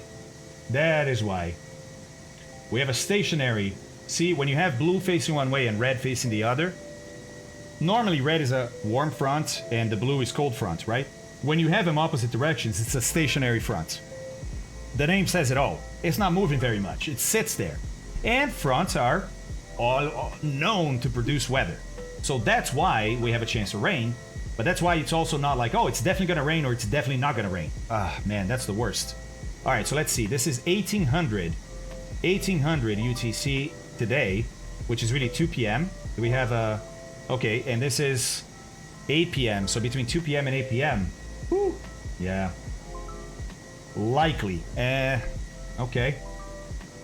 Okay. The front moves a little bit. It becomes more of a cold front. Well, Cutes, I think it's more like 40. Because it's 5:30, right? But here's the thing. She has to make that call because it's a wedding. Like, they have to move stuff, etc. She has to make that call 28 minutes from now. So 28 minutes from now, she's going to decide if this wedding is outside or inside. That's what we're trying to help here. Okay. Okay. What's a good site for... Actually, the site I was at before has pretty decent Doppler.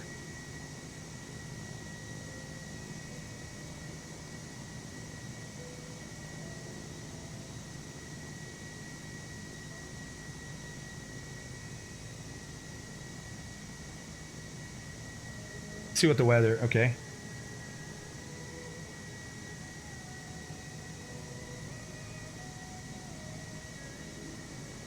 Oh, man, this is tough. Oh, look, it kind of clears up. Did you see that? It kind of cleared up around... Look, it kind of starts to dissipate around 4:30. But it stops there. It is hard to say, Kelly.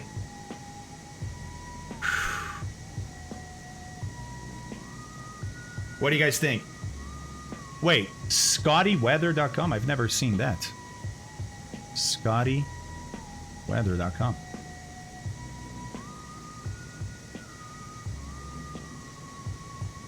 I mean, he's not a web developer. Scotty is not a web developer.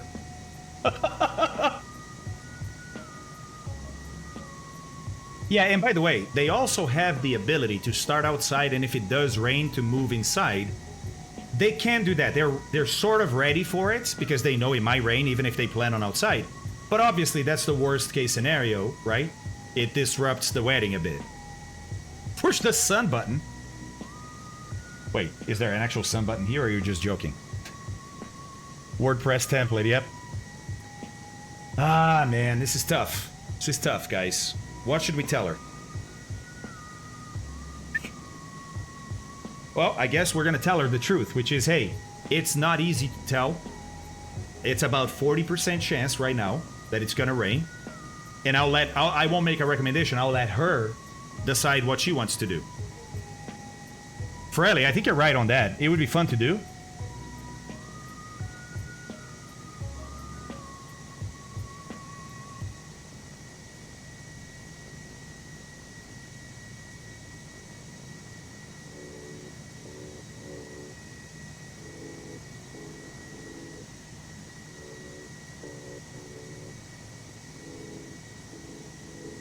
Okay. You have 1 minute to vote. I just started a new poll.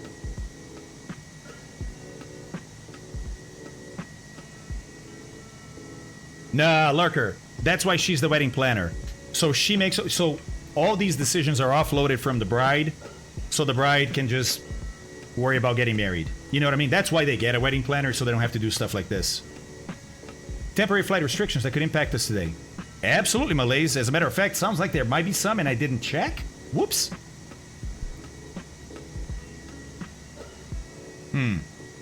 Okay. In the meantime, guys, let's finish up this flight plan because I do want the guys at Boston to know that we're here, right? We're departing, say, 10 minutes from now, so 14:45. Time en route. It's probably going to be an hour and a half, if I recall correctly.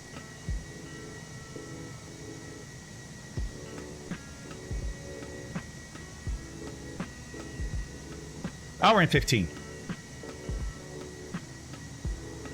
I think the poll is almost over. Oh, it's over. Okay, view results.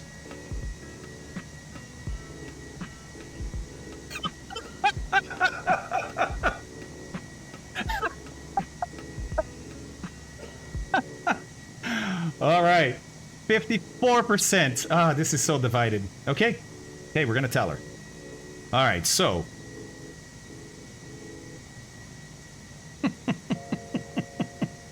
That was funny, guys. That was funny. We are totally divided. Oh, Jesus, good call, man. But 10:45. You mean, wait, no, that's not Zulu time, right, Jesus? That's your local time, isn't it, Jesus? Okay, hold on. All right.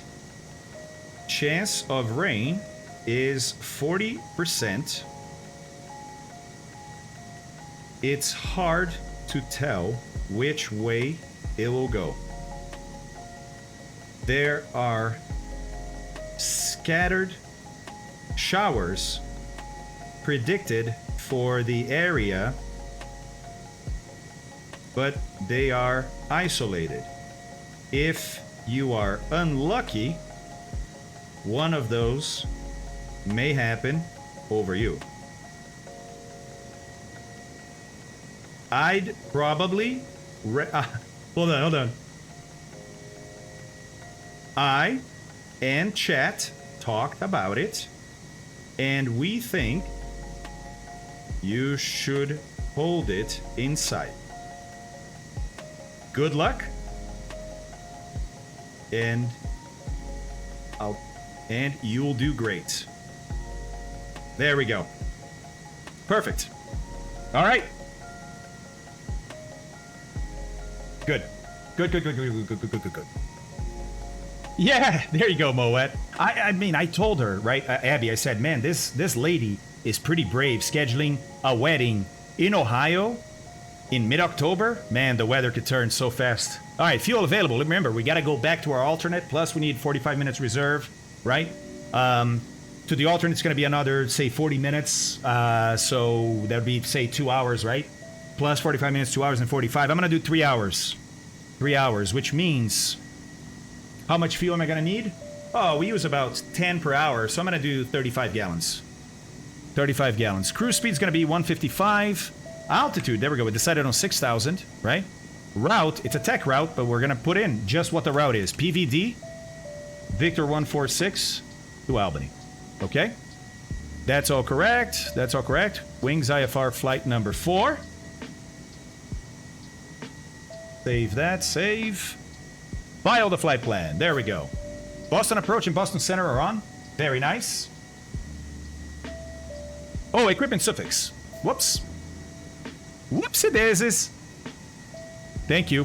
/G. By the way, guys, what we're talking about is up here. Let me refresh this guy, because, of course, why would OBS pick up the same window again? Right here, equipment suffix. It was in L before. It needs to be in G for GPS, right? File that flight plan. Okay, there we go. Yeah, Anavel, amazing, right? Time flies when you're having fun, man.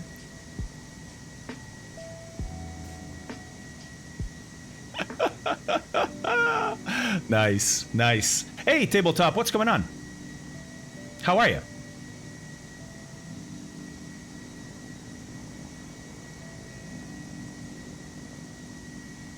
Cutes.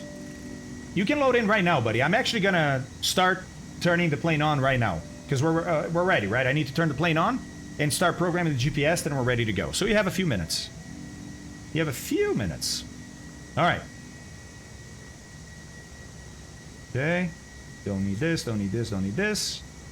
Let's go. By the way, let me see who's all here.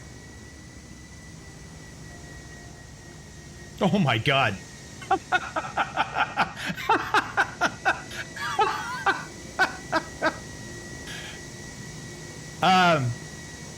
Guys, this is the super rare. It's super rare Arrow. It's not a T-tail, it's an Airbus tail. It's the Arrow Airbus tail. Look, instead of a T-tail, they just put an Airbus on the tail. Man, I tell you what, I don't know how they do the CG for this Archer. Look at that.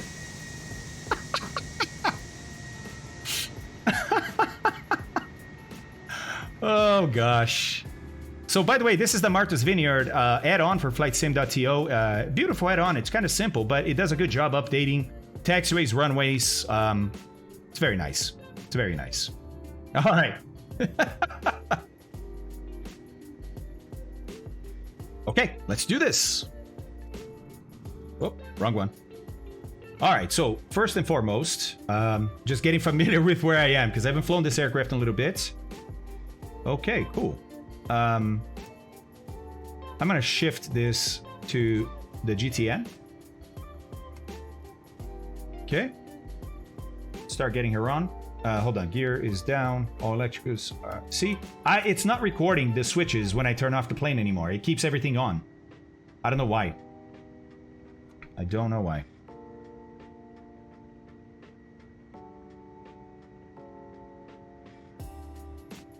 Amber, why would you read that? Oh, I see. And here, you can watch the mother plane protect its young. It flies under its belly, where it is protected from predators and other preying eyes. I don't know what accent this is. Sometimes the young will leave the mother, but quickly return again. That's awesome, big guy. Okay, let's get going.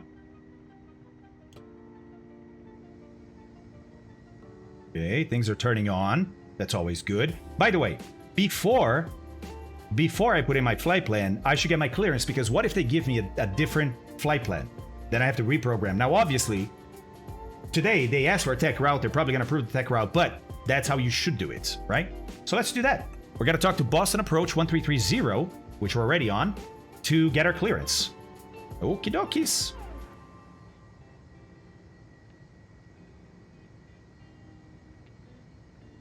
Yes, Stug, yes. Now, like in the arrow, it doesn't turn the CDI arrow for you. You have to do that yourself. So you have to look at what the desired track is for the next waypoint and dial this yourself. You don't have to. You can keep it whatever way it is, and it will fly just fine. But it's confusing if you don't put it up front. So it's up to you. Oh, wait. Okay, so what's the rule there? Hey, Evan, how are you, buddy? So what's the rule in that sim? I thought you contacted the lowest that you could pick up. And what I mean by that is like that you can see on vPilot, right? Because obviously it will only show those that are close enough to you, I think.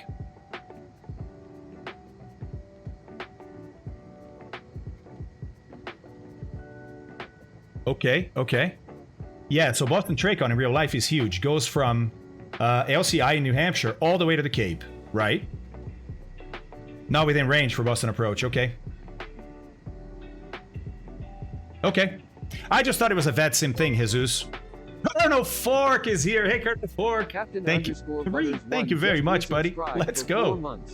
We split it in 3 areas, just like in real life. An MHT area, Boston area, and the AC area. So Evan, how would I know as a VATSIM user, right? Because that's what people watching now are thinking. How would I know? Who do I call? Where do I look up that information? Thank you, Colonel Fork. That's amazing. I see flying to fish. Got it. Layer Kate just resubscribed for 2 months. Colonel Fork 85 gifted a tier 1 sub to the Layer Kate. Probably the best way is VATSpy. You can sort of see the Boston approaches just around that area. Okay, I see what you mean. Call Ghostbusters. All right, let's talk to Boston Center. So 1347. Kingsman there we go. 9,965. Kingsman! What's up, Kingsman? How are you, buddy? Kingsman, Liverpool, right? But it's tough in some areas like this, so if you're not sure, just ask. Okay, and if you try 133 and you don't get an answer, which would be the case today because I'm too far away, I think, right? Then Boston Center will be able to help. Awesome. Kingsman, how is Liverpool today, buddy? Good morning, Air November 141 Lima Hotel. We're on the ground at Martha's Vineyard. I'd like to pick up IFR to Providence. Let's go! Let's go! And it starts. So it begins. November 141 Lima Hotel. They'll call Boston Approach. Interesting. That is confusing. To Albany International Airport via radar vectors Providence, then final. It's radar vectors to Providence. That's probably why, guys.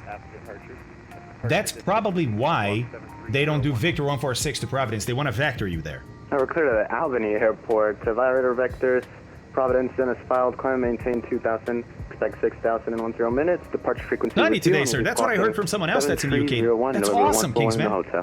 That's awesome. Enjoy, man. I said winter's around the corner, so enjoy. Winter's coming. Hey, Colton Airboy's here. Hello, buddy. How are you, man?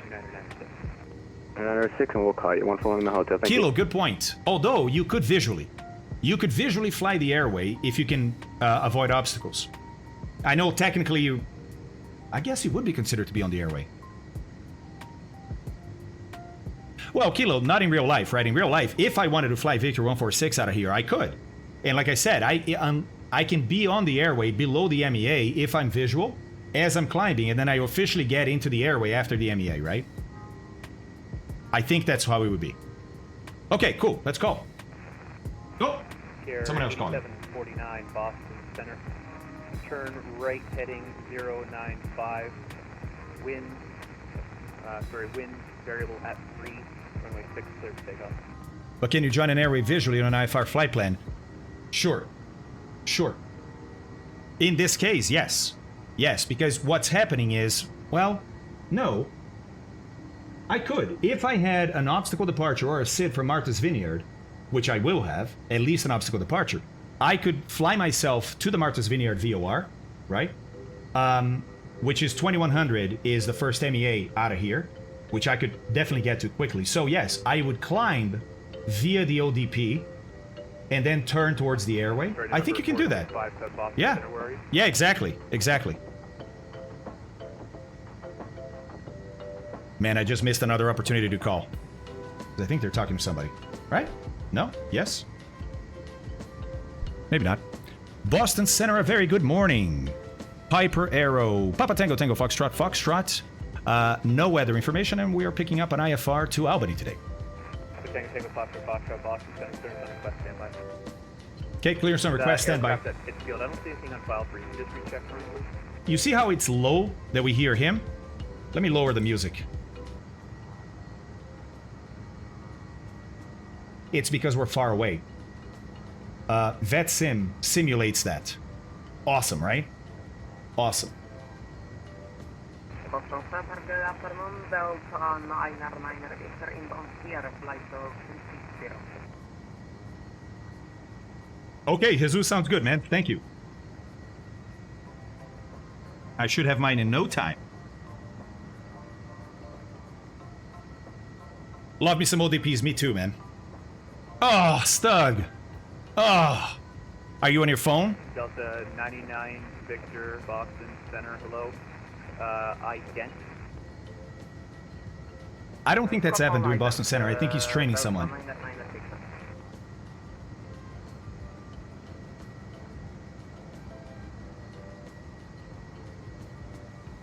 Smoking Haze. Don't hesitate, buddy. These guys are super nice. Not all of them, but these guys here in Boston, amazing. Amazing guys. Just put in there. I am now, yes, Doug. Ah, that sucks, dude. Just put in the comments that you are a newbie. And they'll be super gentle with you, man. Don't be afraid. Papa Tango Tango Foxtrot Foxtrot is ready to copy. Papa Tango Tango Foxtrot Foxtrot, clear to the Albany International Airport via Radar Vectors Providence, then as filed. Climb maintain 2000, expect 6,000 minutes after departure. Departure this frequency, squawk 4647. Papa Tango Tango Foxtrot Foxtrot is cleared to Albany. IFR via Radar Vectors, then Providence VOR, then as filed. Climb and maintain 2000, expect 6,000 minutes after departure. Departure frequency will be this frequency, squawking 4647. Papa Tango Tango Foxtrot Foxtrot, read back is correct advise reduce taxi runway 6, Martha's Vineyard altimeter 29906. 29906, and we'll call you when ready for taxi for runway 6. Papa Tango Tango Foxtrot Foxtrot. 29906 and transponder. Those two things we need to put in. 29906 looks like it's already set. Yeah, okay. Transponder. Oh, shoot. It's transmitting. Should be on standby. 4647. There we go. Enter. And just as a reminder, I think I'm going to start doing this. Hang on. Let me just make this super bright. There we go. Get rid of that. I'm going to set that altitude here. I want to see if it gives me the banana, the prediction of where I get to that altitude for the climb. Now, let us know when you're All back, right, please. let's put in the flight plan. Oops, wrong one. Flight plan. Oh, wait, let's get the engine running. Otherwise, we'll Kill the battery. All right, cool. So, let's see here. Okay, there.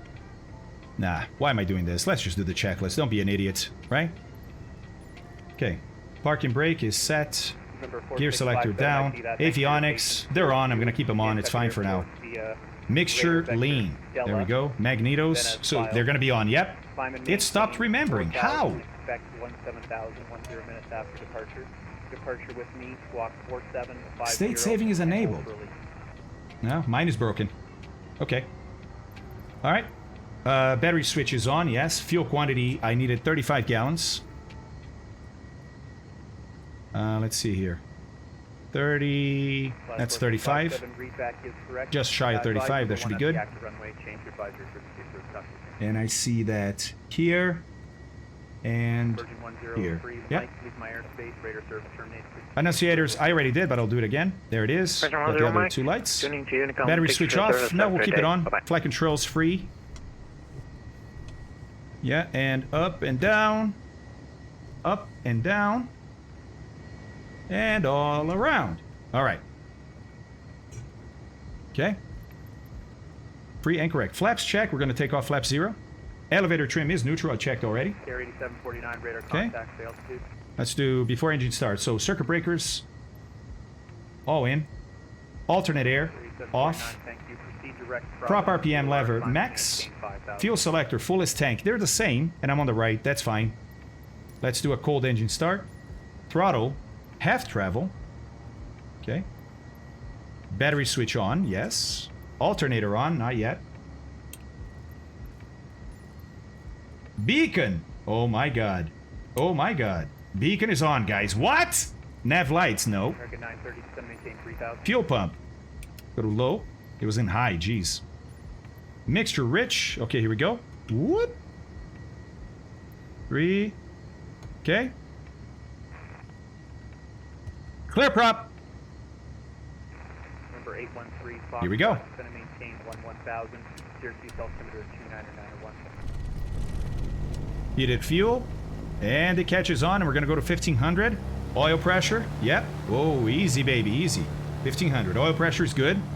We're on 1500. That's good. Okay, we did that. We did that. Magnetos are both. Throttle 1500. Yeah, it's getting there. There's 15. Just about. Oil pressure was checked. It's still good. Okay. Taxiing is next. So we're going to check all these things here during the taxi, right? Landing light, we're going to turn that on when we get actual taxi clearance. Avionics, well, the avionics are already on. Oh, but I don't have my flight plan, so let's do that now. Yep, as the engine warms up, we're going to put in our flight plan. Okay, cool. Cool, cool, cool, cool, cool, cool, cool, cool, cool, cool, cool. Set origin. Martha's Vineyard. 2 of them. Destination, Albany. There we go. Albany. And we're going to add our en route portion now. So it's PVD. Duplicates found, so let's see. Oh, okay, 41 miles. That checks on the 314. That's about right. Insert after. Oh, I can also... So I can do 2 things here, guys. Look, I can go add en route waypoint, or I can click on PVD and go insert after. It's easier to just go add en route waypoint. Oh, no, sorry, because I need an airway. So we click here and then go load airway, right? Victor 146. There it is, Victor 146. And this is what I was talking to you about. When I choose Victor 146, the next thing he wants to know is, hey, what's the exit? Right? Because you can't just Victor 146. Hey, Evan, I don't know if you saw this or not. I was roasting the FAA. I always roast the FAA. But I was roasting them because look at this. This is not a waypoint. This is the origin. This is not a waypoint. This is the destination. We've learned this. Look at the route they gave me. PVD Victor 146. Really? Where's the exit of Victor 146, FAA? Boston Center, Canada 127. These guys, man. At 8,700 for 14,000. All right, so we're going to exit Victor 146 at Albany, right? Let's see if we find. There it is, Albany. All right, there it is, all the way there. That sounds good. Load it. Okay. How's the RPM? Coming back down, okay. All right, so we got our flight plan in there. Let's have a look at it graphically.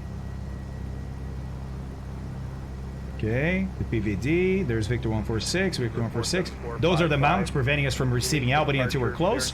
And there's Albany in a little bit of a valley. Okay, so this looks good. This looks good. Time now 1457. Change to advisory for the crew. Contact the airport. Oh, not Albany. We want Martha's Vineyard.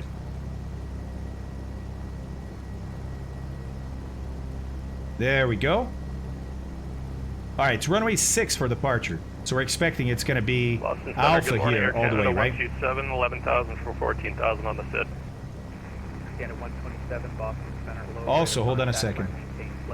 Let's read about Martha's Vineyard here, because I haven't actually spent time doing this. Canada 127, thanks. Runways 1533, not available for scheduled air carrier. Okay, no worries there. 24 and 33, right traffic pattern, right? Airport has noise abatement procedures. Contact operations. Avoid residential areas southwest. Okay, we're taking off to the northeast. We don't have to worry about that. 24-hour prior permission required for unscheduled air carrier operations. Yeah, it's not us. Okay, runway 6. Grooved, Pappy. Excuse me. And it's about 5,500 feet. Way more than we need. 100 feet wide. Okay, very good. It's easy. Boston Center, Papa Tango Tango, Foxtrot. Foxtrot is ready for taxi. Papa Tango Tango, Foxtrot, runway 6, taxi by Alpha. If you didn't hear, is runway 6 taxi by Alpha. Runway 6 taxi by via Alpha for Papa Tango Tango Foxtrot Foxtrot. Interesting. Also interesting that this light is still on. 5 miles from Haney, turn left heading 260. Why is low voltage light on? Did I not turn on the alternator? Yeah, I did. What in the world? That's not good. Do not abbreviate foreign aircraft using the foreign civil registration numbers. Oh, you're talking to... Yeah, got it. Interesting. Of course. That's not to say it doesn't happen in real life.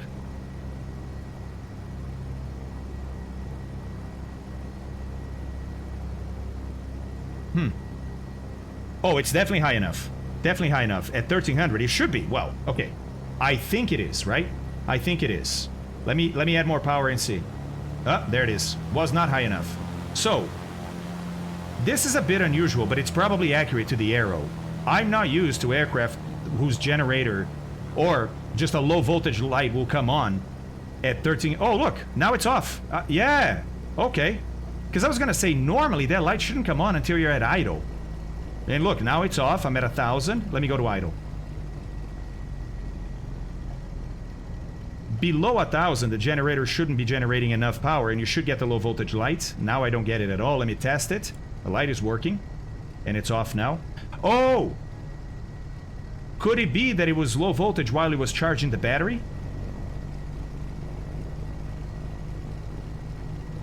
Could it be that? Oh, look, now it's on again.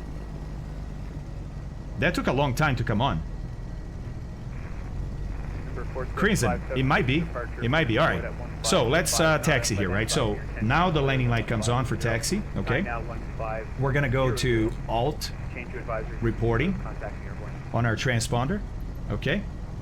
Radios are set as far as the frequency. That's the only frequency I need. I'm going to dial in the Providence VOR frequency just in case. I'm going to GPS my way there, but just in case. So let's go see PVD 1156. Click here, it shows up on the standby. Click on click on active, it switches. Boom. It's that easy, guys. It's that easy. Awesome, right? Okay, cool. Do I need anything else? No, I think that's it. Moet, we do if we want to. Transponder is set 4647 and out. Altimeters are checked 100 feet. What is airport elevation? Oh, I should look at... Why am I looking here? I have charts right here, buddy. I have charts right here. Airport elevation 67, indicating like 95. Yeah, we're close enough. It's good. It's good. All right. Heading indicator set for takeoff runway 6 is 056. I probably should have done this before I called for taxi, huh? 056, taxi area. Okay, just that guy right there. I'm gonna taxi straight and to this line here, but this guy is on it, so I'll taxi past him and to the left, okay? Parking brake release. And we're gonna do flight instruments and brakes. So remember, you don't have to bring the plane to a full stop when you check the brakes. I don't understand why so many pilots do that. You just need to make sure they work. So watch, I'm going to press the left a little bit. Oh, the aircraft turns left a little bit. I'm going to press the right slightly. Plane turns right. See? Passengers barely felt that, and I was able to check the brakes. I don't understand pilots. Most pilots, the vast majority of pilots will do this. They'll be taxiing, they'll go, boom, full stop. Hey, brakes work. Okay, let's go again. Why? Why are you doing that? It's not very comfortable for the passengers, and you're not doing anything extra than I am by just doing this. Look, oh, a little bit, and a little bit. Yeah, got it. Ah, no worries, Skip. No worries. All right, guys, let's see. Turn and bank is showing a left turn, ball to the right. That agrees. I used that because I was on the turn. You normally start here, right? But I was on the turn, so I took advantage of it. So starting here, airspeed indicator is not at 0 exactly, but that's okay because we're moving. Maybe I'll remember to check again when I bring it to a full stop to do the engine run-up. Attitude indicator is erect within 5 minutes of engine start. That's correct. Altimeter is set and indicating airfield elevation or close enough. Vertical speed indicator is set, or sorry, is indicating 0 as it should. HSI, let's see, it's indicating the same as mag compass, and it shows right turn and it shows left turn, so that's good. And my turn and bank, as I said, showed the left turn. Let's see, right turn and ball to the outside. That is all correct. November 813 Foxtrot. Looking good. Yeah, Knights, I think so too. I think so too. Oh, let's go. Let's go, guys. Oh, look, they have, you see this pad here? If you have to do a engine run-up or something, you don't want to clog it up, this is where you'd go. So actually, I think I'm going to do that right now. Right? Because maybe some people behind you are ready to go. You don't want to clog up the departure, so you do this. Okay? And I'm going to stop here and do my engine run-up. Okay? So parking brake on. There we go. Okay, so we've done this, right? This, oops, and this. Ground check. Okay, parking brake, set. Mixture, rich. Prop, max RPM. 2,000 RPMs. Number 4657, radar contact, I'm maintaining 7,000. Is that 2,000? Oops, 21. Come on, baby. Right at 2, right at 2. Right there. Left mag. Oh, for sure, Mort. For sure. I haven't changed anything. And apparently they don't clean up by themselves. Oh? Huh? I mean, that's 150. I'll take that. Oh, 160. Oh. 180. Yeah. Let's go to the right. Same thing. Foul plugs. All right. Back to both. Vacuum gauge. Oops. Vacuum gauge. Weak but tested. Oil pressure is good. Oil temperature is right on the money. There's a little hash mark underneath 180 that we wanted to be at. So look, it's just passing. Just passing the 180 as it heats up. Ammeter showing about 50 something. It's correct. Annunciators. Let's test one more time. All 5 work. Propeller. Let's exercise it 3 times. And you want to drop a maximum of 400 RPMs, which is what I did. Yeah, Knights, exactly, right? As a matter of fact, hold on a second. Engine overboosted. Okay, that's from the past, because obviously I'm not overboosting right now, right? Overboost, by the way, is past 42 inches. Sorry, November 123, yep, I'll be, as well as that Boston Tower and... Engine damage, 9%. I'm going to keep this going, just to see if the engine quits at some point. Alright, second prop. Okay, that was good. Never too much boost. November 123, tower and departure are closed, but I am handling cocktail services at Boston. Is there something I can do to help? That's right, Zesran. Last check. Okay, that's good. Let the prop recover, because the next test, alternate air is off, is pump off. Okay. Let's make sure the engine can run without the pump. Fuel pressure without the pump is good. So with the engine pump, right, the engine-driven pump is the one producing fuel pressure right now, and it's good. Let's check the idle.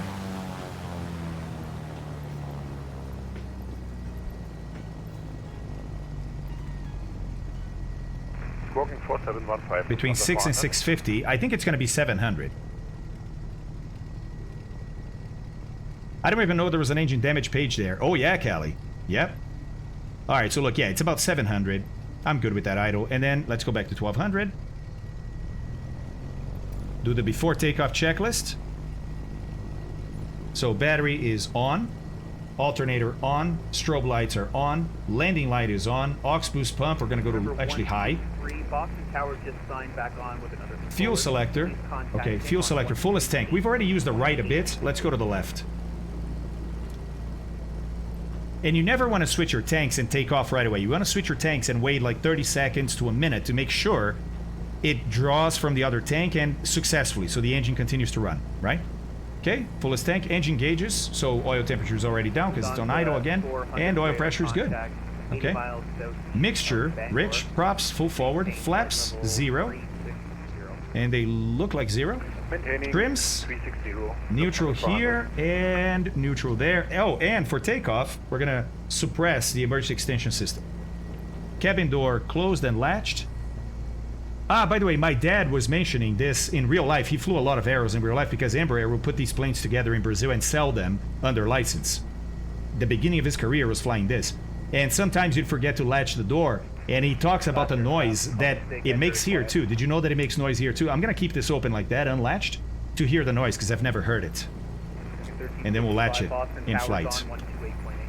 Okay, so parking brake release, throttle for takeoff. I mean, I don't need a checklist for takeoff, right? Dude, I'm amazed Colin Furs is still alive. Completely amazed he's still alive.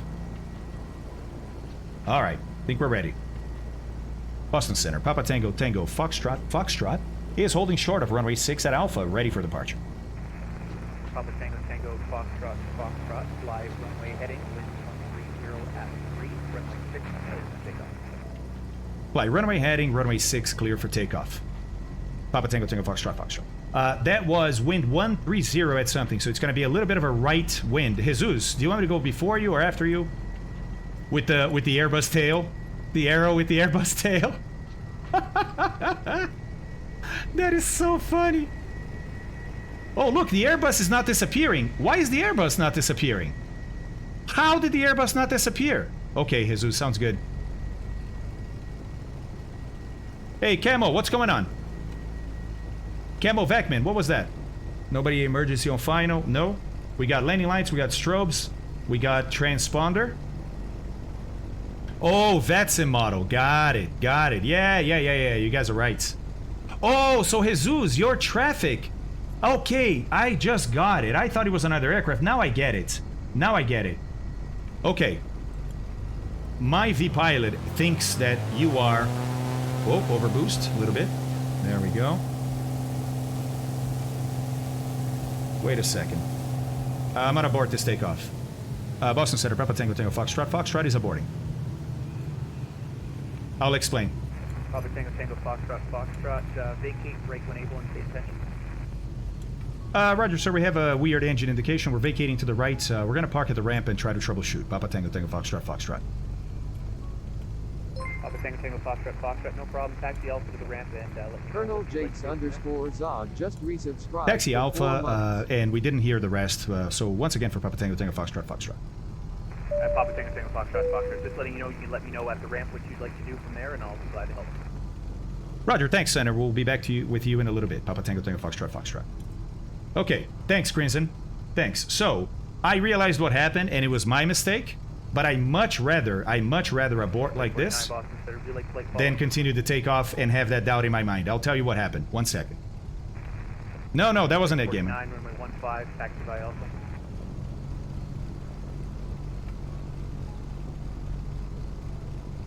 Boston Center, Papa Tango Tango Foxtrot. Sir, we think it was an indication issue, so I think we're ready for departure again.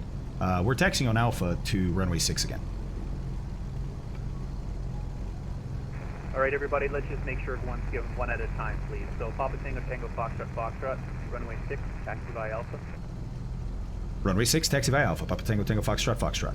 I didn't hear anybody else calling. On-course departures approved. I didn't hear anybody else calling. Oh my god, Mr. Nice, what's going on? Thank you so much, dude.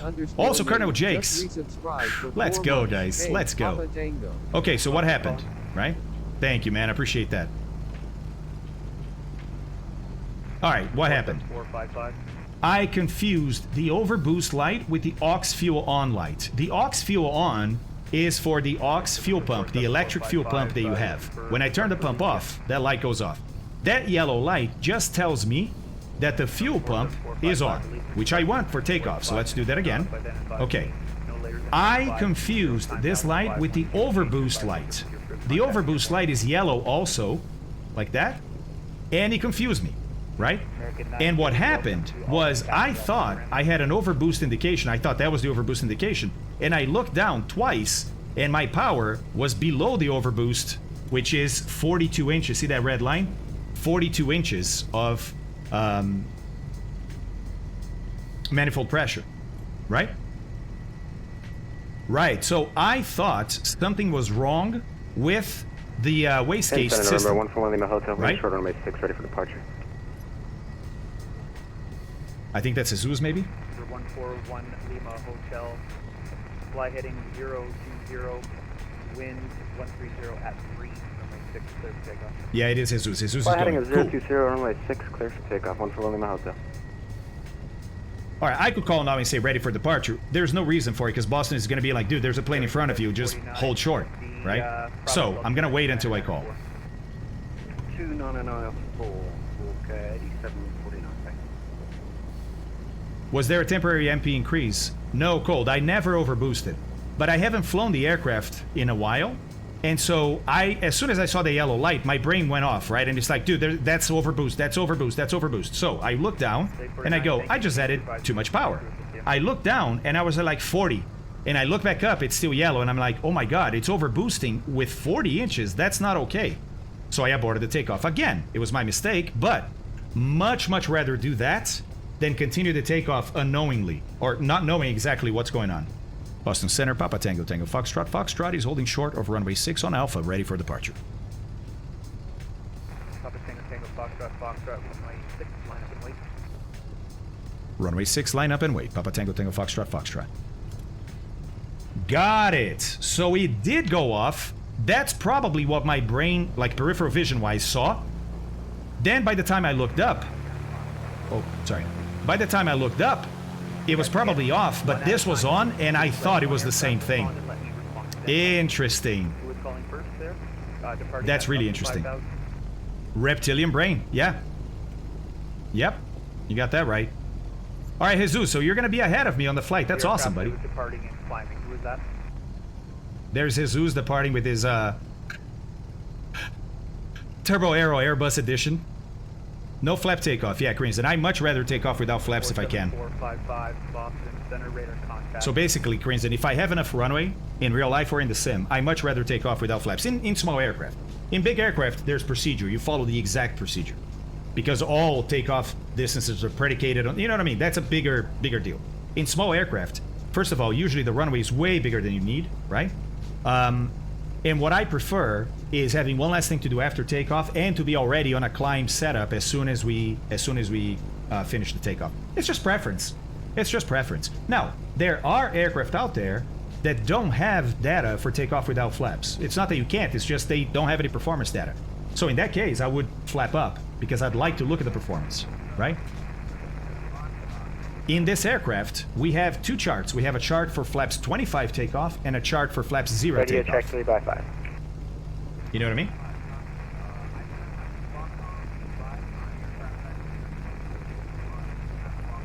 Okay. I have extra time, so do checks. Use your time. Guess, undercarriage, November 1, mixture, Lima prop. Hotel radar contact. Climb maintain Okay. 6,000. Climb maintain 6,000. I'm gonna turn pitot heat 141 on too. What's the outside air temperature? Yeah. 17. Number 70 Foxtrot, I'll send you a direct message and we can... Okay, 17 at sea level. I'm gonna go to 6,000. 2 degrees Celsius drop per 1,000 feet when you go up. So that's 12 degrees drop. So I should be at about 5 degrees Celsius. Okay, you said something about not having a transponder? Right? 5 degrees Celsius cruise, if I'm in the clouds, could definitely result in yeah, some we'll icing. have to probably do that. It doesn't look like icing today, but it could. So pitot heat on. 7 Sierra Foxtrot, squawk 47. Oh, nice. I didn't hear. I've been paying attention, actually, and I didn't hear. Cold Nibbo. Now, why is he holding me so much? Could be two things. 13 Foxtrot. He's busy talking to other people, or he's waiting for traffic, right? There's no window for me to depart just yet because there's traffic somewhere, and he might be waiting for that to pass before he lets me go. 1 Lima Hotel, proceed direct Providence. Direct Providence, 14 Lima Hotel. Oh my God, turbo. Foxtrot, fly, runway, heading. Wind 150 at 4, runway 6 clear to takeoff. Fly runway, heading, runway 6, clear for takeoff. Papa Tango, Tango, Foxtrot, Foxtrot. Okay, wind from the right, 90 degrees, but it's not that strong. Okay, here we go. I'm holding her on the brakes. I'm gonna go to 2,000 RPMs, check the engine. Yeah, looks good. Brakes off, and I'm gonna go 41 inches. Check your squawk code, please. Squawk 4. There we go. Airspeed is alive. Engine gauges are good. Tracking. She wants to weather vane, but not too bad. There's 40, 60. We're going to rotate at 70. 70. Okay, let's go fly. We still have a little bit of runway left, so I'm leaving the gear for now. Okay, gear up. That gets rid of some of the drag. And we are climbing runway heading, so this is it right here. Number 13370. I need a little bit of right rudder. Center radar contact. Let's put in some right rudder there. Okay, remember we're climbing this to 2,000 initially, right?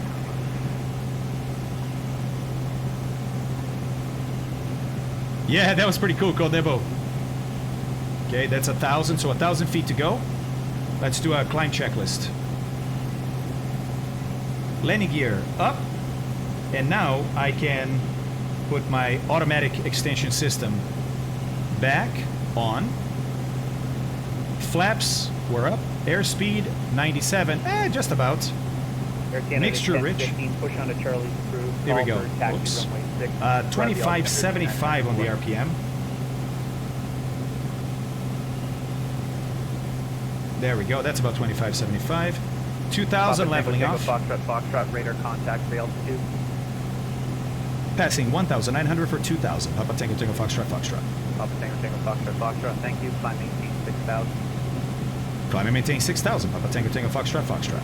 All right. Right at 2, we go back to the climb. Okay. Prop speed is good. Don't exceed 41 inches. We're at 39, so that's good. Welcome to 02. Congratulations on passing wings. IFR 15. Taxi ramp, church discretion. 15! Wow, somebody just passed IFR 15. Let's go! Okay, she's not climbing fast enough. Let's trim up. I need more right rudder. Okay, that's enough. No, a couple more clicks. There we go. All right. Aux boost pump off. Landing light, keep on. Elevator trim set. Cruise climb, mixture rich. We're going to set 33 inches now. And by the way, this is wrong. You do not do RPM before power. Always, always power. Change, or to take power out, always power out first, then prop. 2450. Hold on, watch my heading. I'm going to turn my heading autopilot, guys. I'm going to turn my heading autopilot on, otherwise 47455. I'll screw this up. Fly, present heading back. Okay, so now I bring the prop back to 2475. There's 20, 2510, 25. That's about 2475 there, maybe? Maybe there, okay? Airspeed 104. Yeah, 110, that's good enough. 3749. And aux fuel pump low if required, not required. Then we have cruise checklist next. No, nothing for you, sir. Continue on. All right, so we're on the 060 heading. We got to go to Providence, but we're under radar vector, so we got to follow what he's doing. 429er Victor 5 Victor, lost center low. Number 4295 Victor is a Piper Scenic 900,000 feet approaching the East Hampton VOR, requesting IFR clearance out to Nantucket. 4,000 for 6. Ah.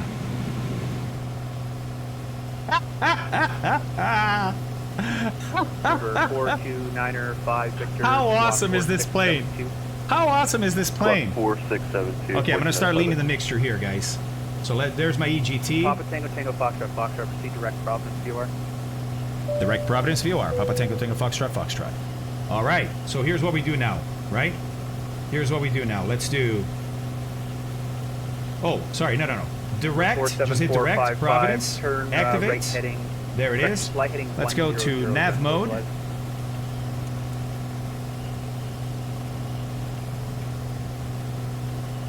Desired track is 306. There we go. Watch that turn for the trim. Okay. And 4,500 for 6,000. Sorry, Chad, if you've been talking to me, it's been a bit busy. It's been a bit busy on this departure. We just want to make sure we do it right. Getting into a little bit of clouds now. There's Martha's Vineyard, where we took off from. 811 Boston Center, ident. Continue leaning. I did American. Gotta peak it. Let's peak it. Whoa. And now it's coming back. Okay, so that's the peak right there.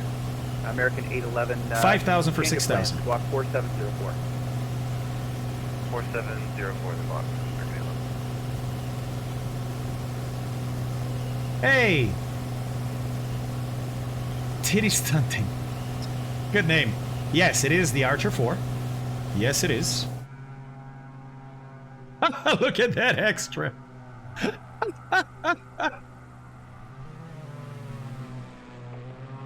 47455, 6 miles from Knox, maintain 2,500 still established on localizer. There we go. Left from 13 approach. All right, she's intercepting that direct 2 that we did.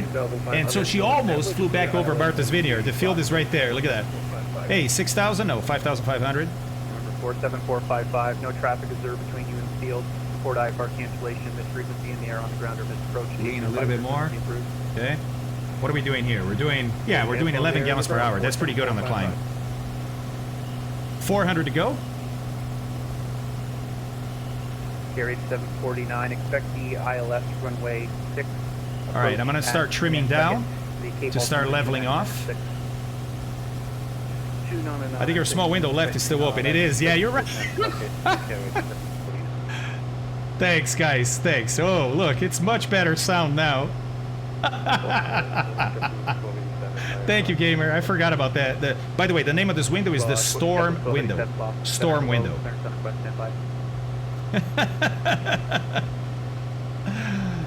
The credit card window, yeah? Sorry. Important photo in Streamlinks. Oh boy.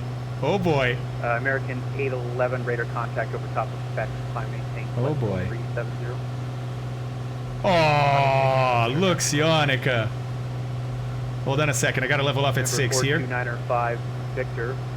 Radar contact over top of Hampton. Clear to the Nantucket Airport. 40 miles to Providence. Okay. The direct depot. That's all right, guys. We're at cruise. At cruise now. We need to do our cruise checklist, right? Throttle max 75%. You see that here. Look, 75%, right? Actually, no. Sorry, that's the fuel flow. So 75%. We need to check in the manual what that is. Oscar and then direct. And we'll maintain 9,000. Hold on a second. For now, I'm just going to lower my RPM to, or sorry, manifold pressure to something like 30. And we'll bring up the performance book out and set that. So we'll do that and the RPM together. Okay, mixture lean for altitude. It is. It's pretty much maxed out. Yeah, oh. There. Yep. 11 gallons per hour. It's a little more than I wanted. So I may need some less manifold pressure. Elevator trim, I'm working on it. Aux fuel pump, not required. I'm too low for that. Above 10,000, I will turn it back on. Fuel tank selector. Yeah, we're gonna do half hours, right? I forgot about that time. American 930, where'd you say you want to go? So for this, I'm gonna do 20 minutes now. Because it's been about 10 since we departed. Okay, let's get the performance book out.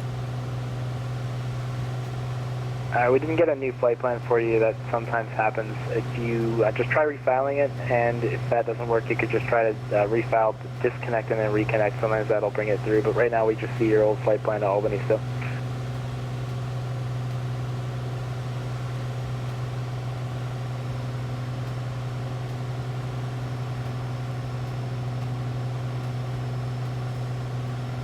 Okay, how many miles? 35 miles. Okay. All right, all I need to do here is fuel tank, but that's on a timer, right? Throttle and prop. Boston Center, Air Canada. So I'm gonna get rid of this. All right, we're at 6,000, local altimeter setting. Let's go look at some performance, right? So it's gonna be section 5. JetBlue 1287, thanks for your patience. Guidance clearance available by straight top. There we go. Performance. Let's find our cruise charts. JetBlue 1287, cleared to Palm Beach International Airport. Here we go. Via Raider Vector Here we go. jumper that has filed. Climb and maintain 4,000. Expect flight level 3. All right, so 0 minutes after departure. 6,000 feet. Departure What do we want? is 55, 65, or 75? Let's go 75. Let's go fast. See what kind of fuel consumption that gives us. 75, 12 gallons per hour. Ah, that's too high. That's too high. I need more like 55% because of the fuel planning I did. I didn't realize that. I was planning on 10 gallons per hour. And so for me to have 3 hours of flight, I have to average 10 gallons per hour. Right now, I'm at 11 gallons per hour. So I'm going to use 55% power here. So 55% power, 6,000. Oh, temperature standard would be 3. Today, oh, it's warmer. It's like 9. So it's ISA plus 6. Okay. To maintain constant power, add approximately 1% for each 6 degrees above standard. Oh, so 1%. Okay. American 930, cleared to All right. Bradley So International 6,000. Let's see. We want to be. Oh wow, 2,300 RPM. Okay, let's do that. So 27.7 is my manifold pressure. Let's try that. 27.7. There's 27 right there. 28, 27.7 is going to be around here. And RPM, we're going to go with 2,300.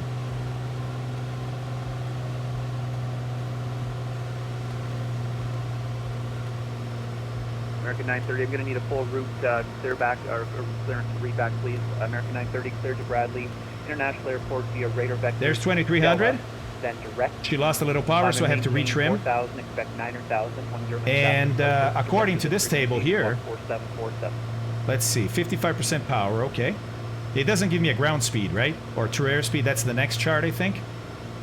Maximum speed, no. Speed, cruise power, okay, here we go. Oh, hold on, gotta trim again. Yeah, she's definitely slowing down, because I took some power out, but that's normal. That's totally normal. Okay, so.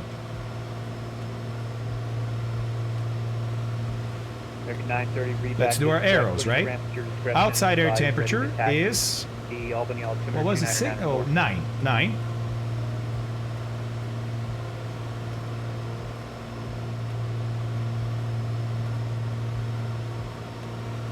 Pressure, altitude. The pressure today is almost standard, so you can use basically the altitude that you're at, right? Which is 6,000. So our 6,000 meets the red line, so it's going to be over here. Whoops. So there's 6,000 in the line. So I'll start a line right here. American 1015, fly runway heading. And we're going to go to 55% power. At 3, runway 6, clear for takeoff. Confirm that was for Air Canada 1015. Like that, right? Air Canada 1015, sorry, fly runway heading, wind 170 at 3, runway 6, clear for takeoff. Clear for takeoff, runway 6, fly runway heading. Oh, so our airspeed is going to be a lot slower, guys. Look at that. That's not even 130. That's not even 130. If we went to 75%, it would be 145 or so. I am going to tell Center just so he knows. He can see it, but just so he knows. Boston Center, Papa Tango, Tango, Foxtrot, Foxtrot. Sir, we've set our engine for cruise and realized we're going to be about 30 knots slower than what we filed for. We'd like to let you know just for your planning purposes. Our cruise speed now, true airspeed, should be about 128. Papa Tango, Tango, Foxtrot, Foxtrot, Roger, thank you. Right, because he's planning slots, like who's going to get here first, after, etc., based on ground speeds. And he's seeing my ground speed. But I filed 155 knots. I'm not flying even close to that, so I figured it's better to update him. What? They can't see the filed speed? What? What? As is the case in real world, in most cases, they have to dig into the flight plan, which nobody really does it. What? You're telling me ATC does not know? I mean, they can look it up, you said, but normally they don't know the speed you filed? 47455. So you basically, so Evan, that means, by the way, guys, Evan is FS Expo RT over here. So that means that you basically just look at the ground speed. Interesting. Wow, hey, living and learning, man. Living and learning. All right. Now, guys, I am varying my altitude slightly, right? Because I don't have an autopilot that can keep altitude, so I'm doing all this by trim. So, you know,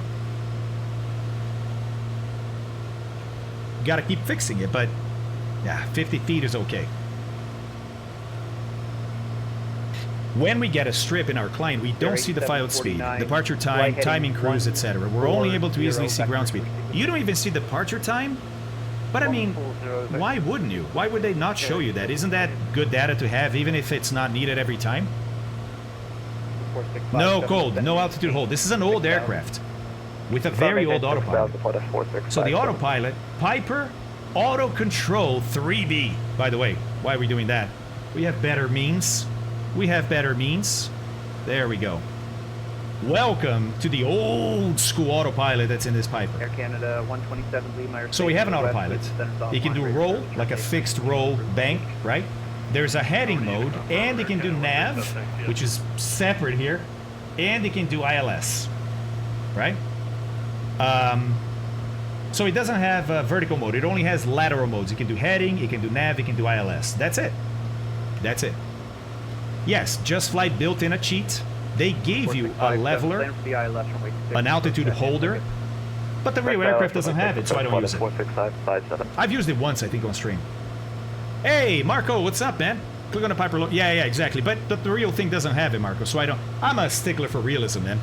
Carry 749, descend and maintain 3000. Skip. There's a lot of old stuff flying around, man. A lot of old stuff flying around. Oh, yeah, DC. Maybe, because it could be that you only have money for the GTN, right?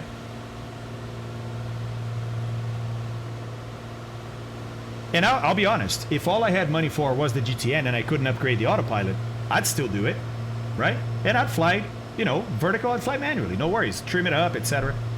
And then save up for an autopilot eventually, you know? Yeah. Yes, fake. Exactly. Although, I'm doing pretty well right now. Look, we're only 23 feet away. Starflies, what's up, man? The 10 knots, 5% true airspeed rule that we all learn is just a suggestion that comes from the IAM, not regulatory. 10 knots, 5% true airspeed. I don't know what you're talking about. All right, so it's 9 degrees still. We can consider that 10. 10 degrees, 6,000 feet. Let's see what our true airspeed is doing here. So we're going to put that 6 on top of the 10, which is this hash mark right there. Air Canada 1015, radar contact. Up there. 140 is our ground speed. Ground speed 128, so that means 12 knots headwind, right? And is the wind... Oh, yeah, look at that. 11 knots. Pretty much on the nose. So, yeah. 320, Air Canada 1015. It all seems to work.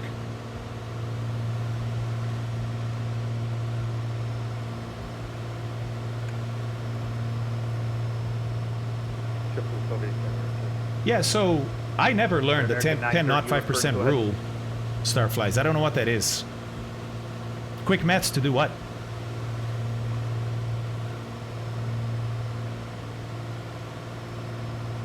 American 930, runway 19er, cool. Taxi quick question for Evan here. That came up earlier when we were discussing out. Oh, yeah. Yeah. Right, because Evan... Go ahead and read that question, right? Because, Evan, what I learned in IFR flying, both in Brazil and in the United States, is that you file the altitude for the first en route leg of the flights. The even or odd, right? That's what we're trying to decide here. Is it even or odd? I learned that you do it based on the first leg of the flight. I think you told Kilo that you do it based on the bearing between origin and destination. And I had never heard that rule before, never seen it anywhere, so I was asking where's the reference for that?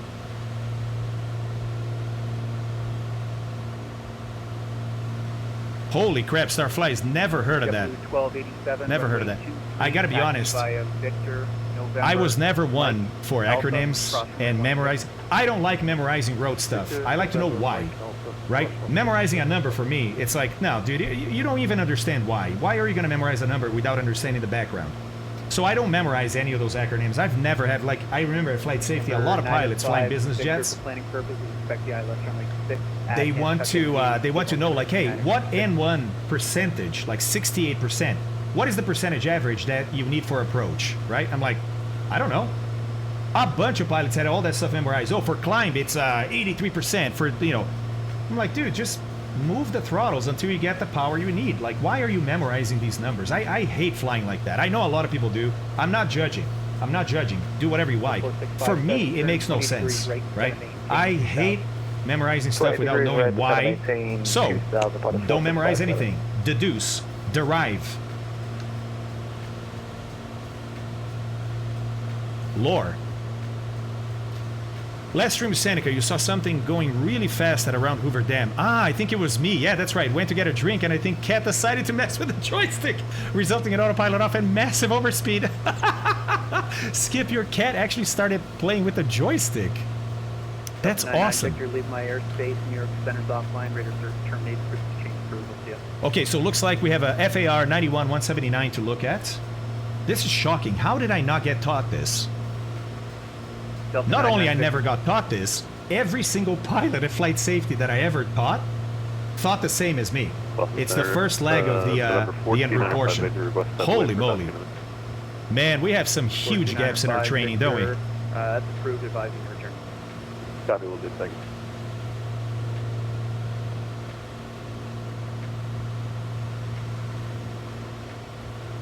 Code of Federal Regulations. 91-179, IFR cruising altitude or flight level. Carry 8749, turn left heading 0. Unless otherwise authorized, wait, see the following rules apply. Control the airspace. Yep. Each person for That's good. No, right. Okay.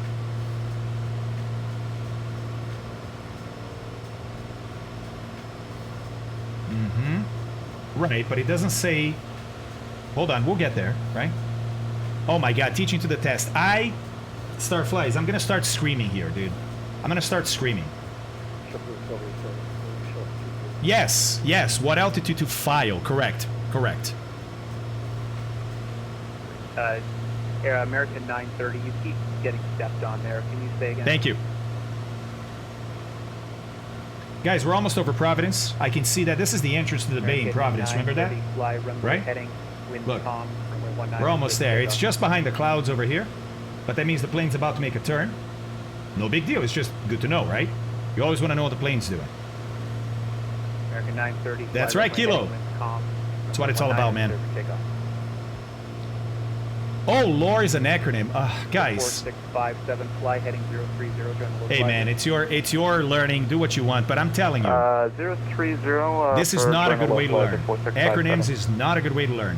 Most people in aviation are going to disagree with me. They're going to say acronyms are awesome. That's how you remember stuff. Acronyms are evil. Heavy, cross Calverton, Charlie, Adam King 12000. Yeah, the STEC 55. Actually, I think that's what my dad has in his long easy. On Charlie, flight level. Data's brother. Yeah, I don't. No acronyms, man. No acronyms.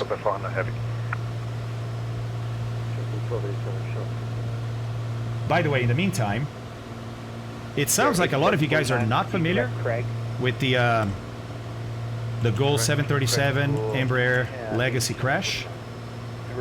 Let me see what we have to show on it. Flight heading 090, join the localizer. 090, join the localizer, no worries, flight is 4657.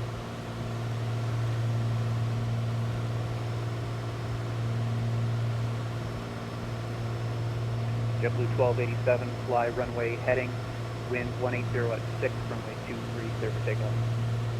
Fly runway heading 6, TNG. Other acronyms. You guys in acronyms, man. Or humans in acronyms, right? 4657, 5 miles from Craig. Maintain 2000 until established on the localizer. Cleared ILS runway 6 approach. I'm going to show you the animation of the flight. Basically what happened is this. 2 American pilots flew down to Embraer in Brazil to pick up a brand new Embraer Legacy, which is the 135, which is the small brother of the 145. It's the Embraer original jet, the original ERJ, configured for business jet work, right? So it's called the Embraer Legacy. But it's an Embraer 135. You guys know what that looks like. American radar contact, altitude. Mort. Got it. Wait, AIM 533 talks about advising airspeed differences from file. Oh. Hold on. 930, thank you. Fly maintain 900,000.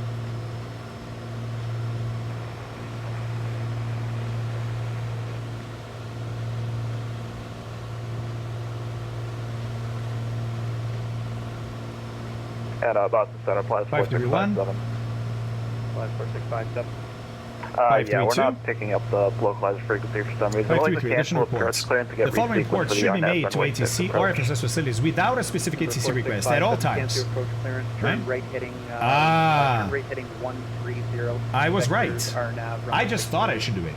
Turns out, they tell you to do it. Changing the average to airspeed at cruising altitude when it varies by 5% or 10 knots, whichever is greater from that file in the flight plan. So yeah, I was almost 30 knots. I had to inform them. Okay. Very cool. Very cool. Ah, cold. I'm not even going to open it. I'm going to want to punch the screen if I open it. Ah. Yes. Yeah, DC. You know why they write that, right? This is legalese. This is so that if you don't do it, they can't sue you. They can't come after you.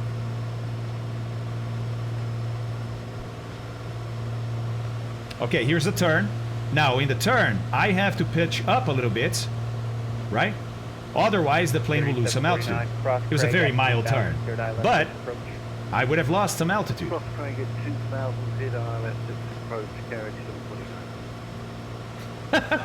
Oh, Crimson, I didn't say I don't use them, right? There are plenty of acronyms that I have to use, but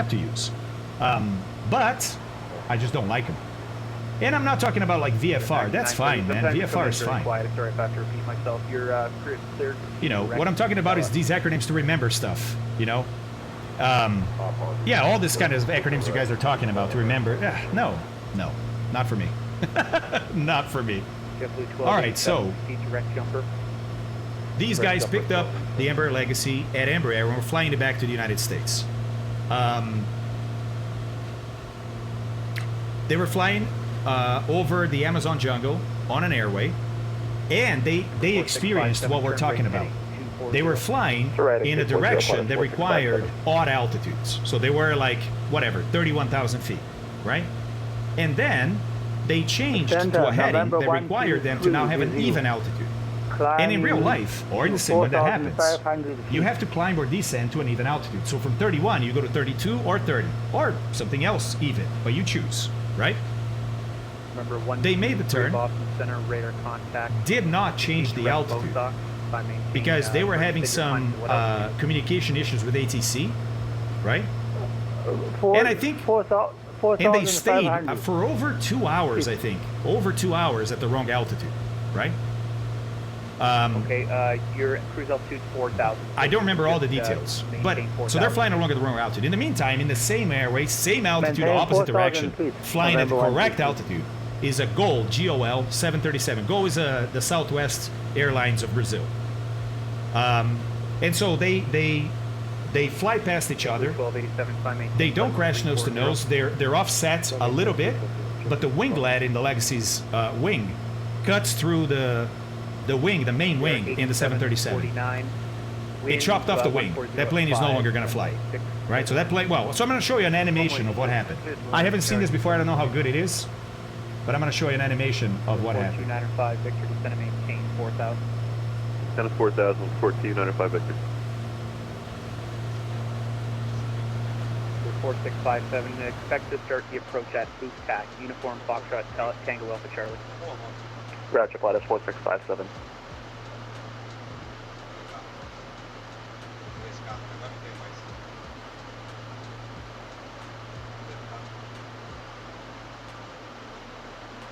Time to change fuels, right there. So, without the wing, obviously, that 737 starts a turn, right, a nosedive, and it starts to accelerate and breaks up in flight. It's horrendous, horrendous. Only overnight, DC. Basically, they flew to the United States and can't get back to Brazil because they'll be arrested if they get back to Brazil. Directly attack, cross attack, at about 2,000, cleared on out from Lincoln. That's the real CVR. Overspeed, the click, click, click, click, click, click is overspeed. Number 905 Victor, fly heading 090, join the localizer.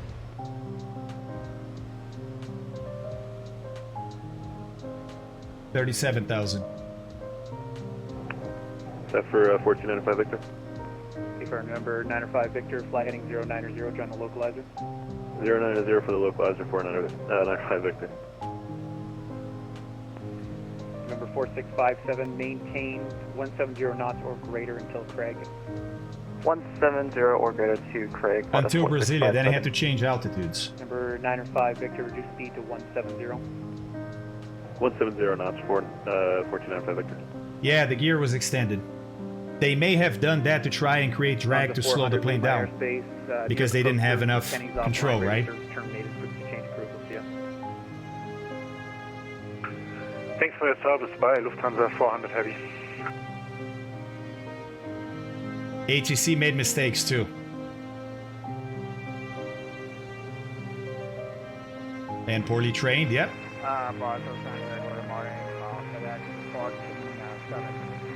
Both were equipped with TCAS, but the Legacy's transponder was turned off. They didn't know the aircraft very well. 1473 identity. They turned it off by mistake. It was like the perfect storm, this crash. Jesus. Oh, it's not that, friend. Keep in mind, your closure, 200 feet high. Correcting. I got a little updraft from this cloud behind us. Little updraft there. 73 radar contact, 100 Coming back down to 6. Look at the downdraft. Look at the downdraft. 1,000 feet per minute now. So basically, everybody made mistakes. ATC made mistakes. The crew and the Legacy made mistakes. The only people that didn't make any mistake were the people in the 737. The people that died, those were the only people that were right in the entire story. Fly heading 130 right? vector.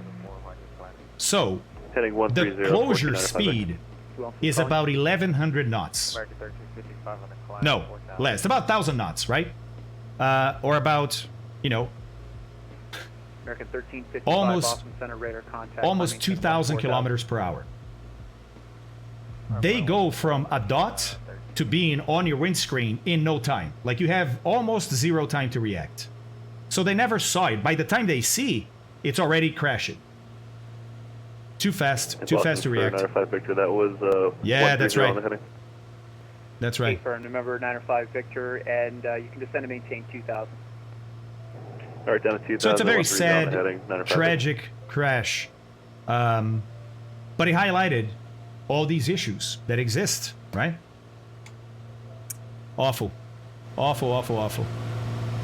All right, so the weather is definitely getting a little angrier over here, a little higher too, right? Look, that's going to be a little turbulence up ahead, but nothing crazy. Let's take a look at XM weather, shall we?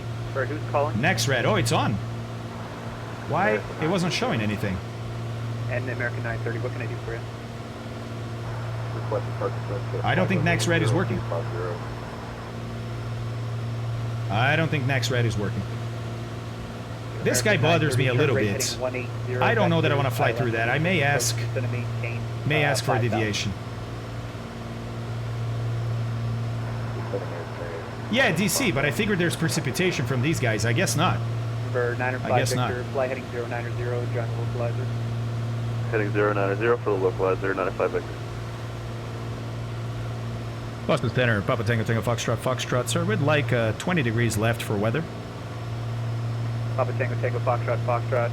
Deviation left of course approved. When able, proceed direct Albany Airport and advise. Deviation approved. When able, proceed direct Albany Airport. Will advise. Papa Tango Tango Foxtrot, Foxtrot. Okay, let's go to heading mode. American 1355. And let's crank 20 to the left.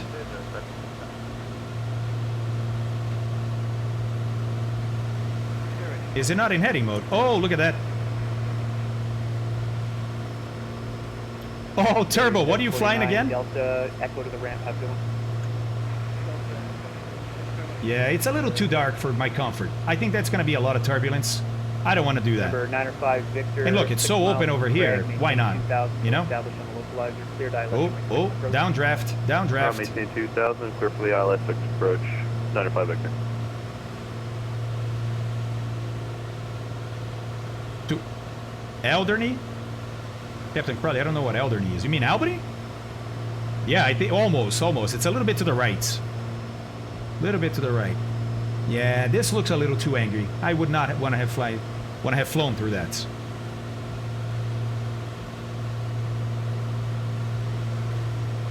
Oh, the Newport 17. Yeah, but Turbo, you are having an amazing view of the outside, aren't you? Aren't you? That's awesome, dude. The Newport 17 is great. Yeah, I'm glad we made the deviation. Look at how dark that is. That is some angry cloud. Nah, no thanks. No thanks. Alright, now we can go direct to Albany, right? So let's just do direct flight plan. Albany. Activate. There it is. Let's go to nav and tell Boston. Oh, whoa, whoa. It disappeared. Uh-oh. Alright, hold on. Let's go back to heading. Oh, sorry. American 930 flight heading 230. That was weird, wasn't it? That was weird. No, /G. Kilo, /G. Boston Center. Papa Tango Tango Foxtrot. Foxtrot, we're now direct direct Albany. I always want to say New Albany because that's a neighborhood around here. Okay, cool. Cool. Center these bad boys up. Reduce the final approach speed. Reduce the final approach speed, flat. So yeah, look, the weather is a lot lower here, right, angrier, but look at this. Then it clears up. Much nicer up here in what's going to be upstate New York. Nice. Oh, I have to swap fuel tanks. There we go. Yep, because my timer went off here, so just checking that. Starting a new timer. All right, what's our distance? 100 miles. 100 miles. I'm going to tune the Albany VOR and see when we start to receive it. Say again, waypoint, please. Oops, no. The VOR. Air Canada 1015 cross F dot. Echo Bravo Delta Oscar Tango. Ada maintain 11000. There we go. 1153, let's put it here and swap. Cross F dot at 11,000. Air Canada 1015. Okay, 1153. Number 9 Victor. Correction, number 9 or 5 Victor. Wind 140 at 5, runway 6, clear to land. Hold on. I'm gonna do nav 2. I'm gonna do nav 2. How do I do nav on this guy? Nope. Nope. Oops. Can't back.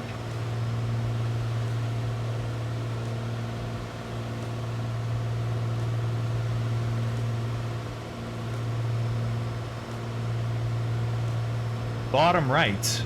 Oh, you mean the button. Yeah, yeah. Oh, okay, I see. It says push to nav. Okay, got it. There we go. What? Nav. Is that nav 2? 930, advise you have information alpha on Com, board, nav. Okay, I guess it's nav 2. 1153. Transfer. There we go. Okay, good. Oh, it's receiving. So, that means... but we're at 6,000. So at 6,000... Maybe, right? American if we were at 4,100, that would be the way to test it. The heading thing you're just on now, so I need you to I still think it doesn't do any terrain turn right heading to interaction with radio signals, but still testing. Hey, JCT, what's going on, buddy? Oh, Alex, sorry, man, I missed you. Were heading out. Hopefully you still see me saying bye. Number 465. Slate Run State Park, that's awesome. Working historical farm, yeah. If you've never been there, take your kids. They would enjoy it. I have been there once. It's really cool. Really cool. And, runway I actually may go there this weekend. I may go there or Battelle Darby Creek. That's another super great park around the area. Hello, I'm Hallihan. Have you ever heard of the old Rhinebeck Aerodrome? Place in Rhinebeck, New York, which hosts a World War I air show and and 1930s aircraft showcase. Wow, they have the oldest flying aircraft in the U.S. at least. Blériot 11, no way. No way, Upstate. I've seen some videos of Blériots flying in the U.S. It probably was at Rhinebeck. That's crazy, man. Is that close to Albany? Ooh. Dommies, is that Domino's? Is that Domino's? Abby and I are on a health kick, man. We're eating pretty healthy lately. Lentils. Lentils. Man, I love lentils. They're so delicious. And you can use them in so many different ways. November 7th, Sierra Foxtrot. I love pizza, actually. We're having pizza tonight. Ooh. I gotta make the dough. I forgot to make the dough this morning. We're having pizza tonight. Maybe I'll go for... you know what? I'm gonna make pizza tomorrow night because Abby's staying over in Springfield because the wedding goes late and...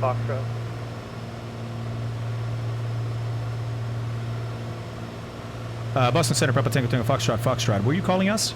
I don't think so. Negative, sir. November 13370 Foxtrot, Boston. Okay, that's what I thought.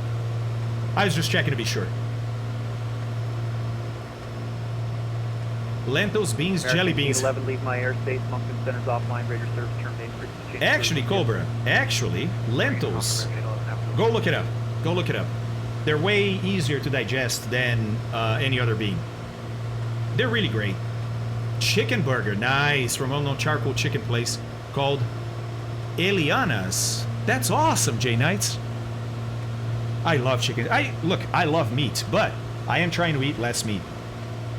Not because I feel bad for the animals. I gotta be honest, I do, but I still eat them. No, it's because I started eating less meat and I started feeling better. You know, and then I started eating meat again to test, and I started feeling worse. I stopped eating meat, I feel better, and I'm like, okay, so I'm not cutting it, I'm just reducing it. Oh my God, I forgot to show the picture. Sorry. Luxionica, are you still here, buddy? Please say you're here, please. Because it's a beautiful picture that I want to show. X-ray Boston Center, squawk 4633. 4633. Hey, Law One, what's up, man? How's it going? Okay, Luxionica, here we go. Hey, look at what Luxionica posted. Yeah. Who is this, Luxionica? What's the name? Bus. Thank you, buddy. There you go, Jay. You got a sub, man. Boss, or FedEx 14. That's right, moron. Beautiful one, too. It kind of looks like Sunny. Kind of looks like Sunny. How to fly a localized backcourse approach. Nice, citizen. Were we talking about this? Is that what's happening? 1473, descent at pilot's discretion. Bus! Oh my God! JCT, there you go, buddy. Look at that. Okay, crash on descent. 24, thank you. Let's start thinking about descent. We need to start... It's 88 miles away. We need to start worrying about approaches into Albany. So let's start briefing. Got it, citizen. Thank you, man. I appreciate that. Appreciate that. Oh, I'm not going to look at it. Don't worry, Cole. 16 miles southeast of Calverton. No, don't delete it. Other people use that, so most pilots use acronyms. It's just me. I'm weird, man. I get it. Uh-oh. Almost 200 feet up. Ooh, DC. That's delicious, man. Although, I've been disappointed at that place. Last time I went there, I was kind of disappointed. Yeah, Donato still exists, yeah. Lots of it, actually. It's pretty popular still.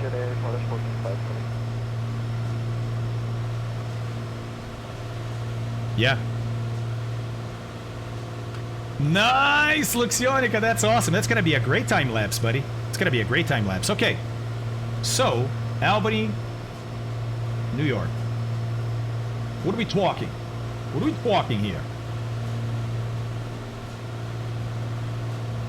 All right, it's across. All right, let's brief the airport first, shall we? So this is Albany International, Albany, New York, chart 10-9, issued 1 October 21st. Holy moly, effective 7 October. Guys, it's a week old. A week old. This may be the newest chart I've ever used on stream. Airport elevation 285, yeah? It's a little bit higher. I mean, there's mountains before, but remember, a little bit higher than where we're coming from, right? Okay. So let's see here. Runways 19 and 1. That's the bigger one, 8,500. But the other one is not that small either. 1028 is 7,200. So no matter what the wind is doing, as long as both runways are open, you're never going to have 90-degree crosswinds here, right?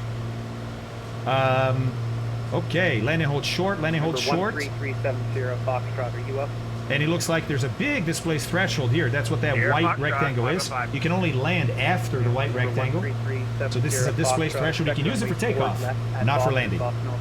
That means this pavement here, up until there, is not strong enough to take up landings. But it's definitely strong enough for takeoffs. Because landing, you got that bump, right? All right.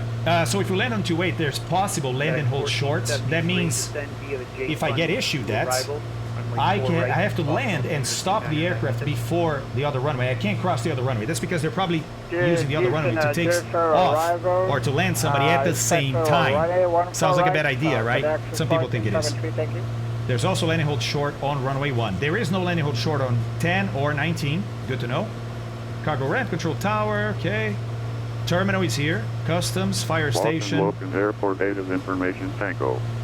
1554 Zulu. Web 09 or 0.8. Visibility 10. Hey. Your cloud at 9 or 100. We're on the ATIS frequency. We're on the ATIS frequency here. Your cloud at 1. Let's get the BDL, Bradley 11815, because we have ATIS there too. Altimeter 29 or 9 or 5. ILS runway 4 right approach. Because that's close. You know, it's close to Albany. Oh, I guess that ATIS. That ATIS voice is not up. Montreal approach offline. Okay. Later service terminated and frequency change approved. Have a good night.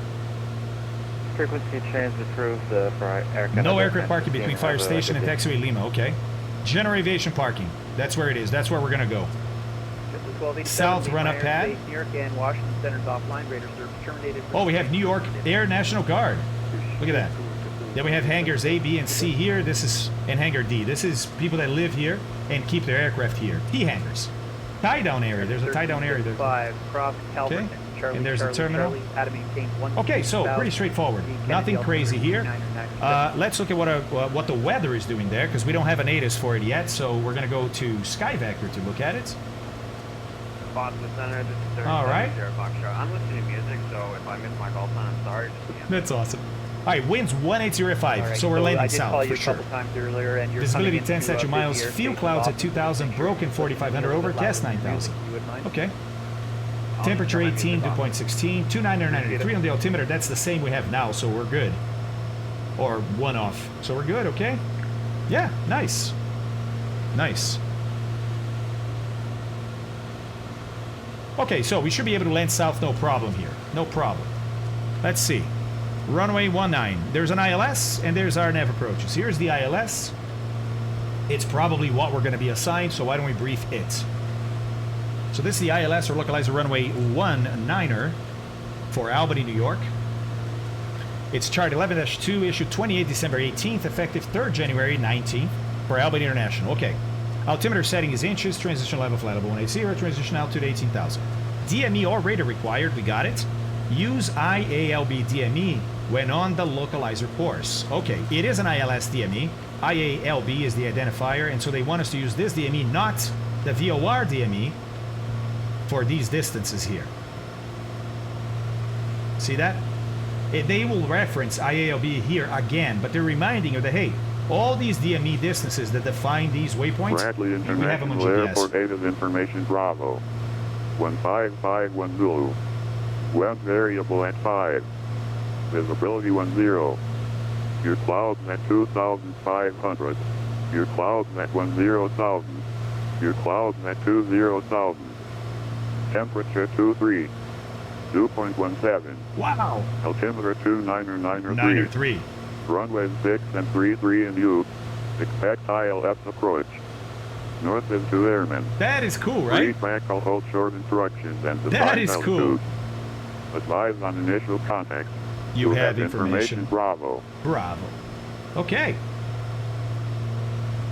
Oh, no, wrong one. Wrong one. Bradley International there. Oh, but I don't want Boston either. Hold on. Boston Logan Airport native information technical. 155. approach at Albany. ILS 19er in Albany. Thank you very much. Papa Tango, Tango, Foxtrot, Foxtrot. There we go. So it is the ILS 19er. Perfect. We were on it. Let's finish briefing. American 930 just going to maintain. Okay, so they're basically just saying, hey, make sure your DME is in relation to IALB. It's linked to IALB. Okay, very good. Let's see here. Amy is the initial approach fix. That's probably what we're going to be factored to, or Foxtrot 30, that's approved. maybe just factored into the localizer, but we may get a direct to here. So it is the initial approach fix. Then we have Hockey and Wests at their individual DMEs here. Again, I don't have to know these DMEs because I have these waypoints in my GPS.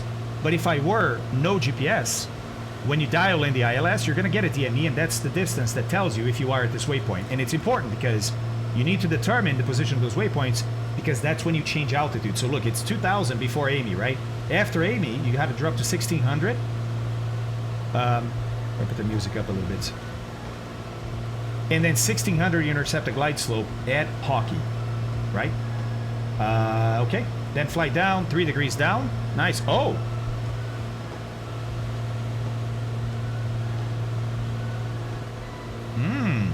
4 miles from Hockey to missed approach. Interesting. That's for the dive and drive people. Okay, cool. That's for the localizer approach. 3 degrees. Okay, we have a Pappy on the left. Medium intensity approach landing system. Okay. Looks like the go around then is climb to 2,000, then climbing left turn to 5,000, direct KMVY and hold, or as directed by ATC. KMVY, Cambridge. So let's put the Cambridge VOR in, 1150. We're going to put that in to nav2, 1150. Providence Airport, Marine number 3, must fly near radio check, please. There we go. We're not receiving it yet. Fine. And then we're going to hold at Cambridge. It looks like this is going to be a parallel entry, right? I think so. 588 Boston Center radar contact. Isn't the Sky Vector moving map mod to see position Sky Vector? 4nex. Right here, buddy. Highland 5. I show you on the logo. Watch. 3. Right there. Highland 5 departure. Right across. Wait, what's that? Awesome trivia and history about upstate New York today. Oh, here we go. KALB is the first and oldest municipal airport in the U.S. Originally opened in 1908, though at a slightly different location. No way, man! That's amazing! Holy moly, that's amazing. You know what? Look, I just saw an airport. Why, hello there. Who is this? Is it? No, it's not Bradley, right? No. It's wet. Oh, no. Oh, it's Chicopee. It's Chicopee. Look. Boston Center, November 3, Westover, ARB. Army base? Is that what it is? And Metropolitan. So it's both. It looks like it's civilian and military. November 33 Quebec Mike, block 4765. Look, there's a lot of stuff here that could be military. See how it's off the runway? They have their own kind of things here. This could be military. And that's the civilian side. Air Reserve Base, maybe. Maybe. Maybe, maybe. Those are the little hills or mountains up ahead, right, that we're going to fly over. Oh, look, there's an airport. We're going to overfly, and it's right on the foothills there. MA 88. 1249 Boston Center, radar Worthington. contact, climbing King 14,000. Any procedures? No. Runways. Ah, there we go. 2,100 feet, hard surface. All right. Nice. Nice.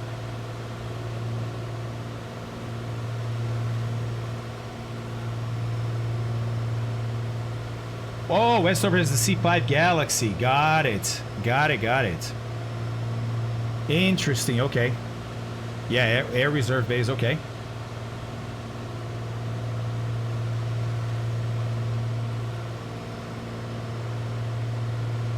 I don't get the link, the joke there, DC.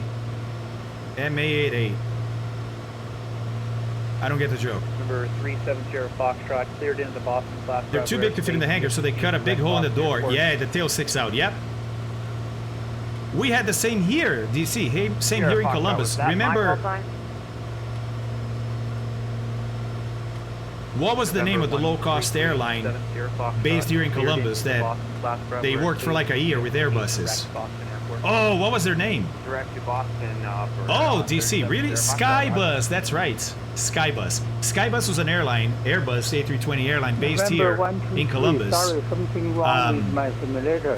And they had a hangar to put the plane in, but it didn't fit fully because of the tail. So they had a hole cut out in the door, right? So the doors closed like this. Each door had a half circle cut out. And you close the door around the fuselage, and the tail sticks out of the hangar. Pretty awesome. By the way, did you guys know that Skybus was the first airline to start charging for baggage? And then all the other airlines copied them?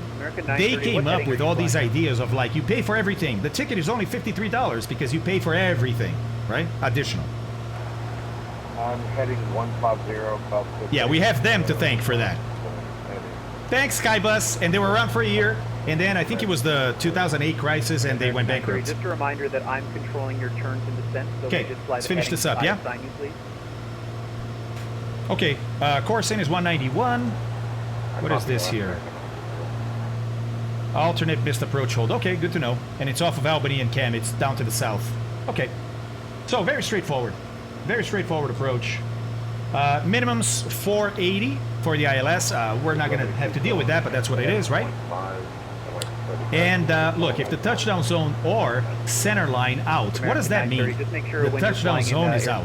The center line is out. What are they talking about here, guys? Fly that heading and that heading only. For now, you're 3 miles from Penna.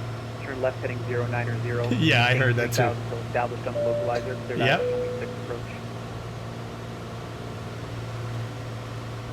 Lights, exactly. Pantry pilot, nice job. You too, gimme. So if the touchdown zone touchdown zone or / for or center line lights are out, well, then you have to have better visibility to be able to land, right? Right? Your altitude is still, your minimum altitude is still the same, but now your visibility requirement has gone up. Here's the funny thing. Here's the funny thing. 1,800 meters, 2,400 meters, they still say, yeah, it's half a mile. And then if the rail, what is the rail like, guys? Or ALS? What is rail and ALS? Love those acronyms. Ugh. Yeah, Jesus, I heard that too. I heard that too. Ooh, getting slightly bumpy now that we're getting over terrain. Oh, look at how the clouds are lower up ahead too. Yeah. I'm flying and heading 050 until back here. The west overhanger door. Ah, nice, Kilo. Oh, timer. Let's swap tanks. How are we doing with fuel? We have 10, 11 gallons, and about, I'm gonna burn another 5 minutes on the right. Direct Boston Airport at this time. Actually, no, another 7 minutes on the right. Just to equal them out. Delta 1249, climb maintain, flight level 300. Runway end, identifier light. That is rail with an E. Rail with an E, not with an A.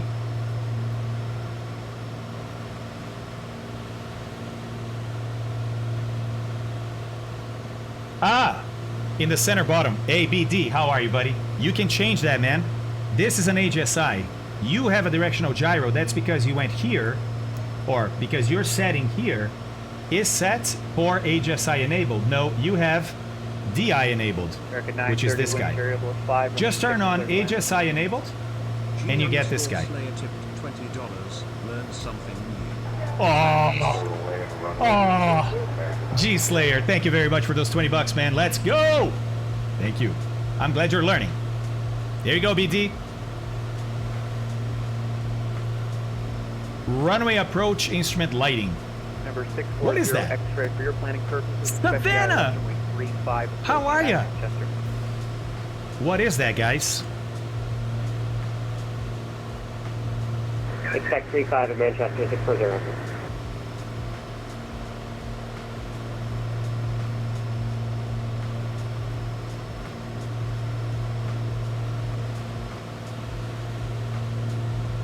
Let's see.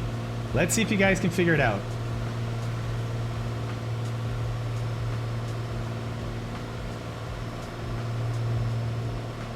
No, Richie, no. Good question. Good question. Richie, that's what you mentioned, the 4 lights that go white or red to indicate if you're on the glide above or below. Those are the PAPI, Precision Approach Path Indicator. Those are the PAPI. They're going to be on the left side. That's not, sorry, that's not what the rail is. Maintain VFR at or below 3,000. 54 miles to go. Oh, normal, I can imagine. Negative, sir. Should start making notes while watching your streams. Hey, Vaporize. Maintain VFR altitude at or below. Yes, Richie, of course. Hey, puppy.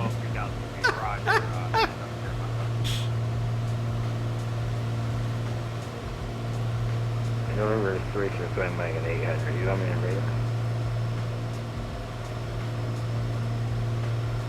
Number 33, Quebec Mike, radar contact, sir. What's the question? Receive to my, what's the request of flight following? And remember 33 Quebec Mike, you already did on the ground. They'll know. I gave you a squawk code and radar contacted you, so you're good now. You can maintain VFR altitude your discretion, proceed on course. Okay, pushing course altitude by discretion, clear line.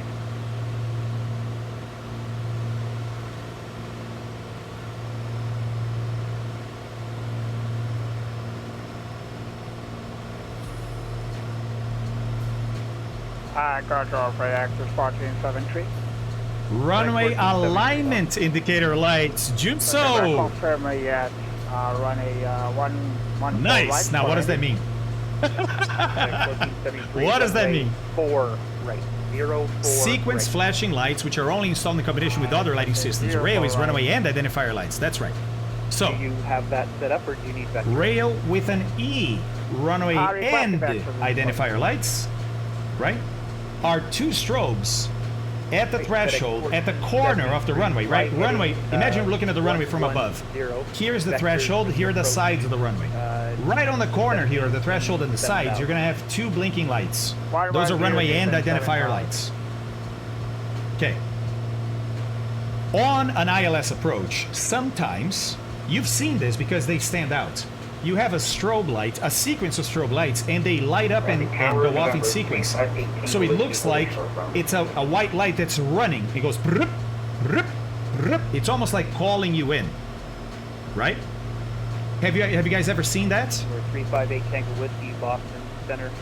You guys ever seen that? Wind variable at 5. The rabbits, exactly. It's the rabbit.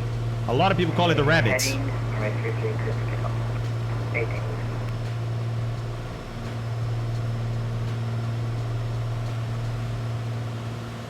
I have a video for us, but I don't know that we're going to have time now. What do we have here? 48 miles. 13370 Foxtrot. I'm going to start descending. Let's see, 4 minutes, 8 minutes. Yeah, I'm going to start descending pretty soon here. And are you direct to the airport? I'm going to let Boston handle my altitude. We'll see if he wants to descend me, because I can descend rather fast, and we only have to lose 4,000 feet, so I'm not too concerned about it. Oh, we got a popper up ahead. Look at that. It's a small one. I can fly through this. It's not going to break the aircraft, but it's going to shake up a little bit. We'll see. We'll see. But it's popping up. That means there's a thermal underneath here feeding this cloud so much that this part of the cloud is moving up, and it's going to continue to move up until it runs out of energy. It may even link with the top layer. Walker 588 for planning purposes. Expect the ILS 0.33 approach at Berlin. We got a downdraft. Man, speaking of downdrafts, holy moly, a friend of mine from Embraer sent me a video of an ATR taking off in Brazil and experiencing wind shear right after takeoff. Holy crap, man. Oh, look, it broke up. That means it ran out of energy. That bit of the cloud is actually moving up because it's still warm, but it didn't have continuous feed of warm air to continue that column. So eventually this part of the cloud ran out, stayed here, and that part kept climbing. Savannah, oh, starting my PPL. Heading 360 down to 5,000 back to the approach 1 mile. The Falcon a few years, Savannah, let's go, man. The Falcon is the best. I know, right, Rock? I know. So guys, I'm gonna save this video. It's a 5-minute video, but it shows all the lights for the ground. I don't think we're gonna have time to watch it right now. Maybe? Should we try? Endeavor 4202 Boston Center. Radar right, and you can always go to Wikipedia. Wikipedia has a very good page on approach lighting system, right? And they have the whole list, look, defining what these are, including stuff like rail. So I highly recommend this page. I'll post it on chat, and then I have a video that I want to show you guys, and the ATR, yes. Okay, timer, hold on, let's handle the fuel. Oh yeah, look, it's closer now. Still a little high, but that's all right. Let's go left. I'm gonna start the timer again. This time I'm gonna do a timer only for 15 because we're getting low on the fuel tanks. All right, expect some bumps here, a little bit. It's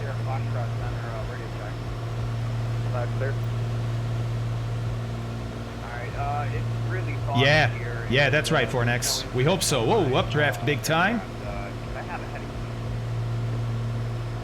November 1337. Shaking a little bit. It's not too bad. It's not too bad. There we go. Coming out on the other side. We're now going to find the downdraft. Look, there's the downdraft.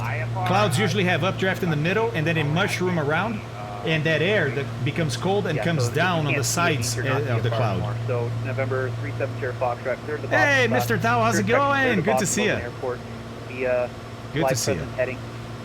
Yeah, we're going to leave the video for after we land. Stats and Etches here too. What's going on, guys? Great to see you guys. Great to see you guys. All right, 6,000 again. We're now flying over those mountains, or starting to, right? Ah, we passed that runway. I didn't even see it. There was a lot of clouds, but I was going to try and look for it. 1337 Sierra Foxtrot. Expect the ILS there it is. 4 right approach. There it is, right there. I think? No. No, maybe not. Maybe it's behind the cloud. Can't tell.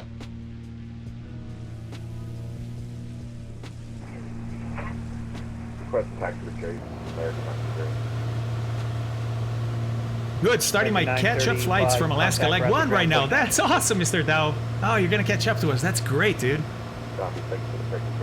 Oh, nice. That's a good question. So I've been working with the Volanta guys. I have something to announce, but not yet, about Volanta. I'm partnering up with Orbix to do something with them. It's going to be cool. And I've talked to the developer. I've been talking to the Volanta developer, and they update every 10 minutes. But I don't know how soon a new screenshot is available to go up. I think it's immediate, so I think if you take a snapshot, and it just so happens that the whole screenshot timer is about to expire and renew, I think your screenshot, brand new, will go into the new ones. Now, here's the other thing. They don't show all the screenshots. There's too many, right? So they select a random sample of the screenshots. So that means that your screenshot may not show up. And I've also talked to them about some recommendations, some ideas I have for how they could improve that. So we'll see what they end up doing. All right, Sanjay, thank you, man. Thanks for being here. Appreciate that. All right, guys, 38 miles out. We're almost there. Almost an Albany. Yeah, it's random. Right now, it's random. And you understand, right? I mean, they have thousands of users. You can't put all screenshots available at once. That's just too much bandwidth. I agree, Fake. I told them, I said, it's too little, and it makes it seem like nobody's using the feature. And they were like, oh, wow, okay. They hadn't thought about that, right? Because they're worried about bandwidth, because they pay every, guys, this is not free. They're paying for the bandwidth. We are paying, too, via the subscription, via premium, but you see what I'm saying. Was that me? Boston Center, was that for Papa Tango Tango Foxtrot? Negative, sir. You can tell we're paranoid, sorry. Number 358 Tango Whiskey, radar contact, resume navigation VFR. Yeah, no, listen, great development team behind Volanta. Love those, oh man, like really, good people, just good people with good ideas. That's the Volanta team. They're great. All right, Jesus, good to know. I see it. Number 370 Foxtrot, turn right heading 010 to general flight. Let's figure this out though. If I wanted to arrive at Amy at 2000, right? Let's just consider that Amy is this distance. It's not. It's a little bit further because we have to fly past the airport a little bit to Amy, but that's fine. Let's say 35 miles, right? Well, 6,000 to 2,000. That's 4,000 feet I have to drop. I'd like to do it at 500 feet per minute, so that's 8 minutes. And I'm traveling at 120 miles an hour, which is 2 miles per minute, right? So 8 minutes, 2 miles, 16 miles. So at 16 miles, I should be starting to descend. Yeah, good soup. All right, Sion, sounds good, man. Enjoy your food. Completely broke for me as a non-premium user playing in 4K. Okay, Kilo, what do you mean? Why is it broken? Oh, Richie, really? I didn't know you're from Glasgow, man. Oh, you did say... No. You said Scotland is beautiful. You actually didn't say you were from there, I think. American 1249, I guess at your altitude now, I can give you Albany this sim, man. Look at this. An airport to land. My God. Whoa, what is this here? Power line? That doesn't look like a power line. What is that? Can we see that? Can we see that in the section? Albany Airport via proceed direct Albany. Descend and maintain 1000. Power lines. Power lines. 1000, and just to verify, we are deploying an emergency 70. I know, Captain Timothy. They will. They said they're gonna add that. So 370 Foxtrot, at some point 5 we'll have miles it. for Mills, maintain Look, 2000 Pittsfield should be till just to my left, stabilization, right? Third ILS 4 right approach.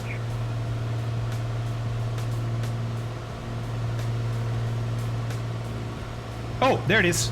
Look, right behind that cloud. See the... Look, they have a rail, R-A-I-L. That's the rail. Or, some people call it the rabbit.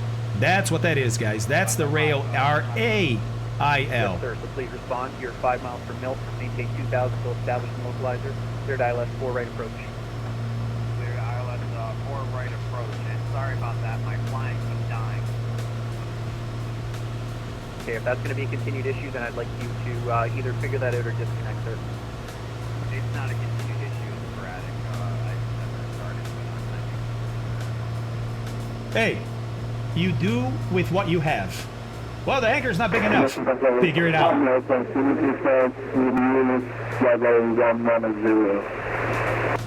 Walker 588, going to maintain 5,000. Oh my god, I gained 300 feet because of the updraft. Jesus. Delta 2312, Boston Center, squawk 4604. Hey, Ninja, what's up, dude? How are you, man? Welcome in. Hey, good to see you, Ninja. I said make it. Make it work.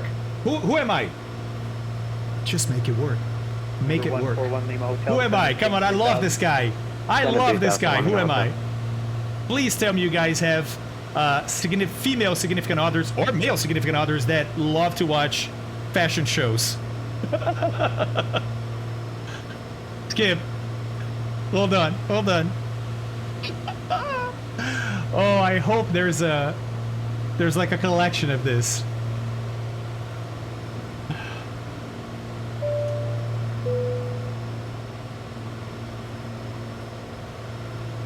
So his name is Tim Gunn, right?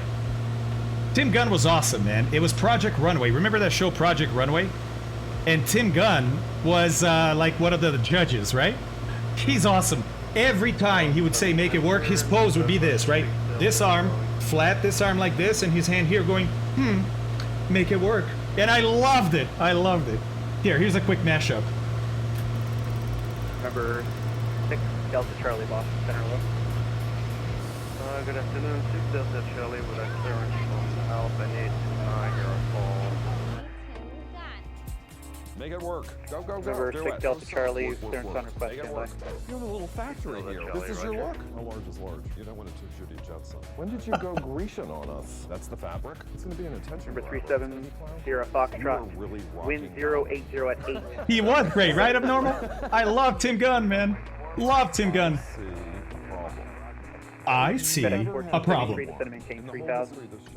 G7 3000 for the 1473. It's Golden Girls. It's exciting, cute, slutty. I'm flabbergasted. Slutty. It's not boring. You don't want it to be vulgar. Do you believe I'm saying that? I want to hang out with Tim Gunn, man. He's awesome. That's 2312, radar contact 40 miles west of He made the show. I agree.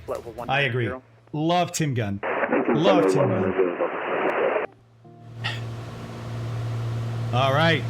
All right, we're back in the plane, correcting for altitude here. We got some updrafts and downdrafts because of the clouds, right? Oh, look at the wind turbines. Oh, wait, is that a racetrack? 1370 No, it's a neighborhood. Boston Tower 128.8. What a beautiful area this is, man. Beautiful area. Yeah, Abnormal. He really did. I love Tim Gunn, man. We had a hangar. That door was 5 inches too low for the B-200s at King Air. Okay, Captain Timothy. So, we built a ramp for the nose gear to raise the nose to lower the tail. 588, turn right heading 040, vectors for descent. Dude, that's super good idea. Oh my god, what a clever, simple solution, dude. Holy moly, Captain Timothy, that's blowing my mind. Turn left heading 270. Left turn heading That's such a good... Think about it. Hey, just raise the nose, lower the tail. Tango, Tango, Foxtrot, turn right heading 360, vectors to the approach, descend and maintain 5,000. Turn right heading 360, descend and maintain 5,000. Papa Tango, Tango, Foxtrot. Okay, here we go. Let's go to heading. And we're going to descend to 5,000, so take some power out. Turn right heading 1350. Vectors ILS from 19er approach. Super smart. Super smart. Gotta do with what you got. Gotta do what you gotta do. That's right. So Timothy, there's a great joke that I tell on stream sometimes. It's kind of about that, right? She's gonna fluctuate, guys. That's normal. She's porpoising as she establishes herself on the descent. Oh, the updraft from the clouds not helping. So, there's a big dump truck, right? Huge dump truck. And they're about to pass this truss bridge. 1249, speed your discretion, I'll get. And it happens to be right by a loony bin, right? An asylum for crazy people. Wow, look at these updrafts. Holy moly. And it just so happens that one of the crazy people that live there is out on the roof.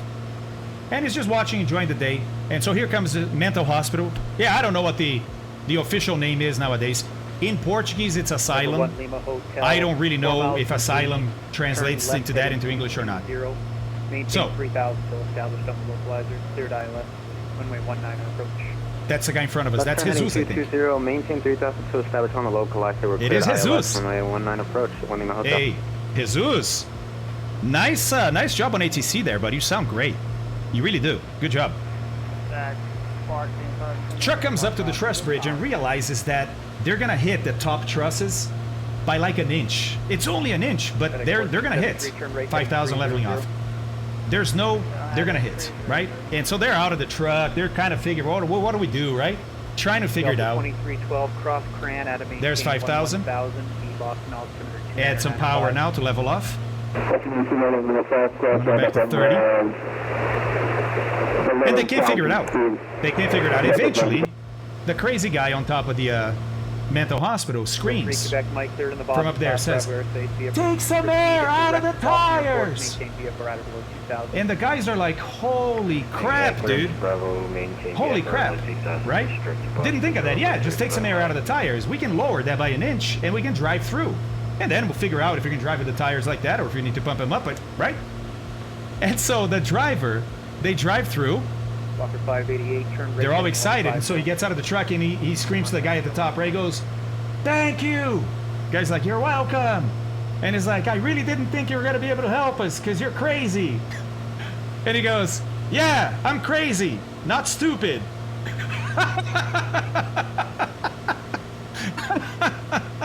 So, to me, it's a good joke because it has nothing to do with mental health. What it has to do is where is the information coming from?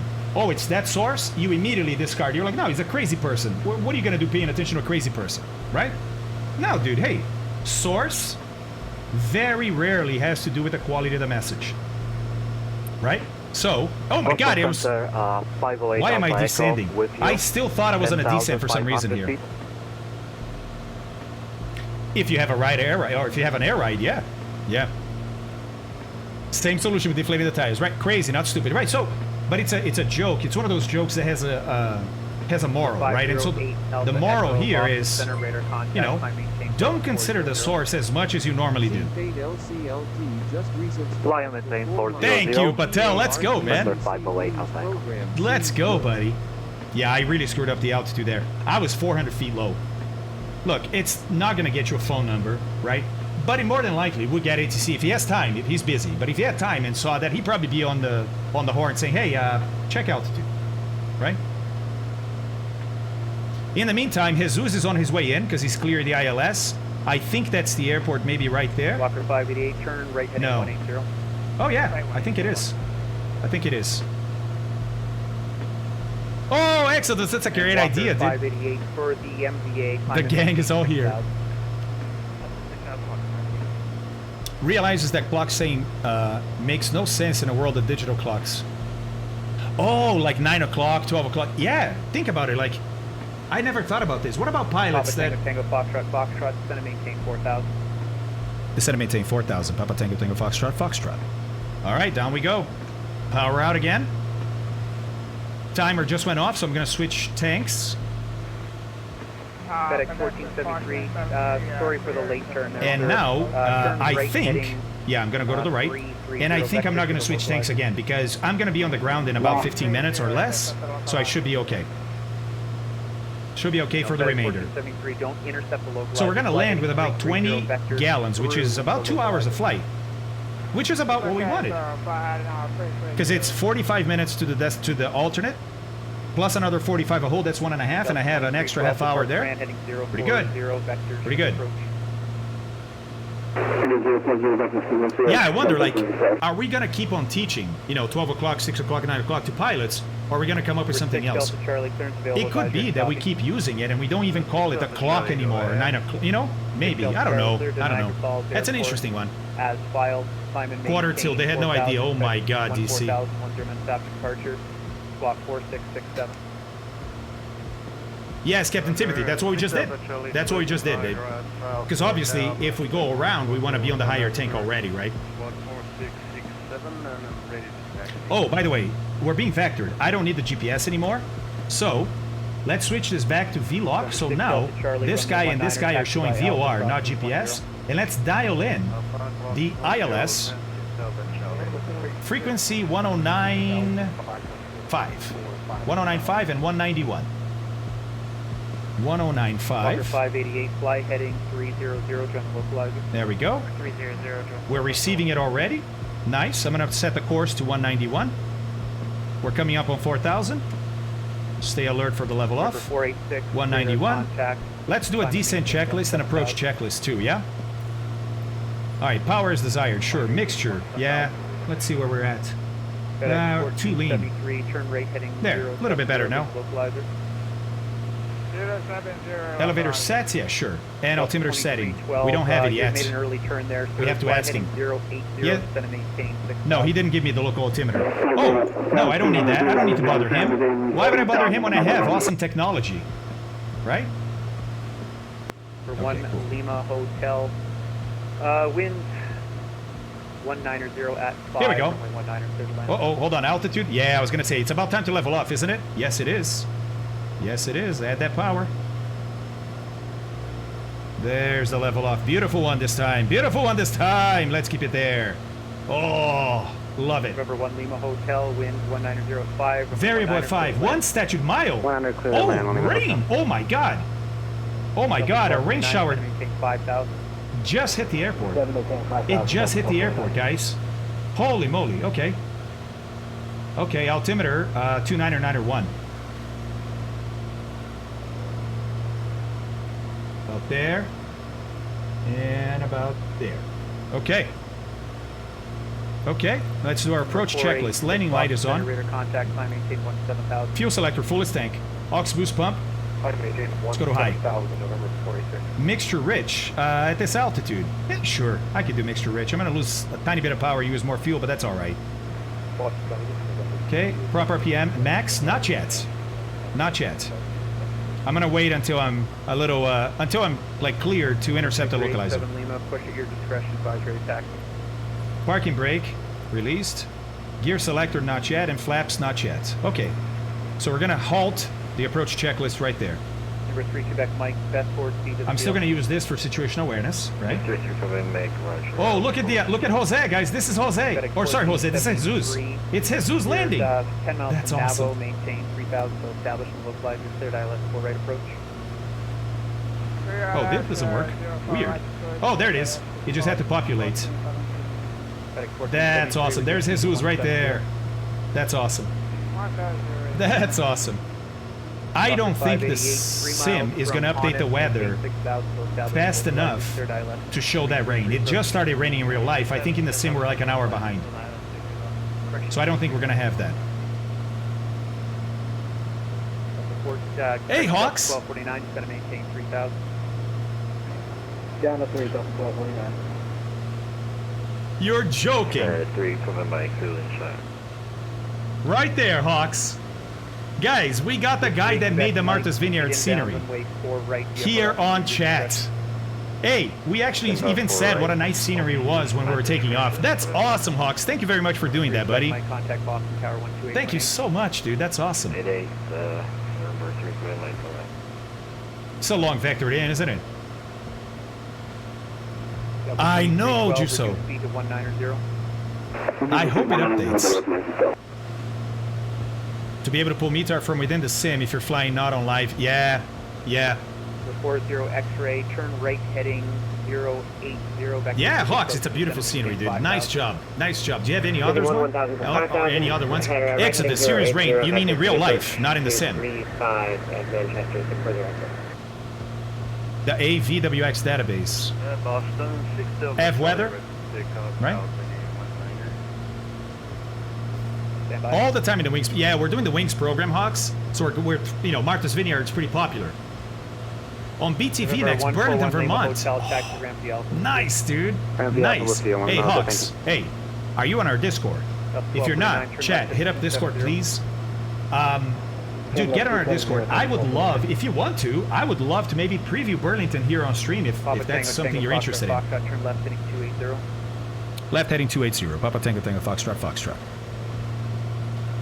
Okay. Walker 588, wind 220 at 8, runway 33, clear to land. Okay, watch that altitude.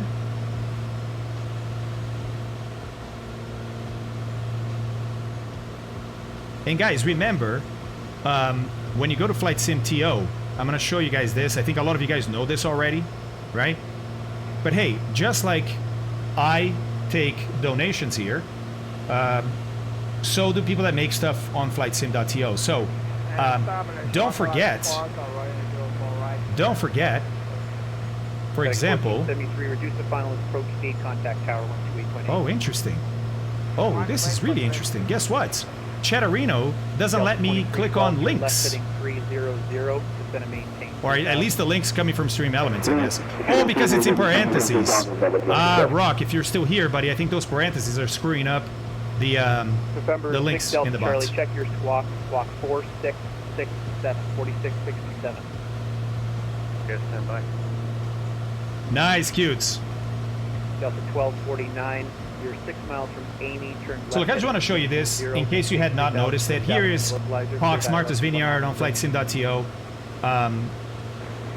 Let's see, where is it? I'll find it. There is a donation button, isn't there? Hawks? I thought there was. Buy me a beer or something like that. Where is that? Cold nibble. It's not these. I don't see rain on AccuWeather. Interesting, abnormal.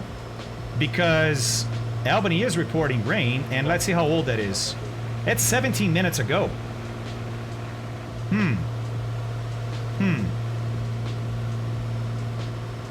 Yeah, oh, when you click download nights, okay. Taxi by Sierra Charlie.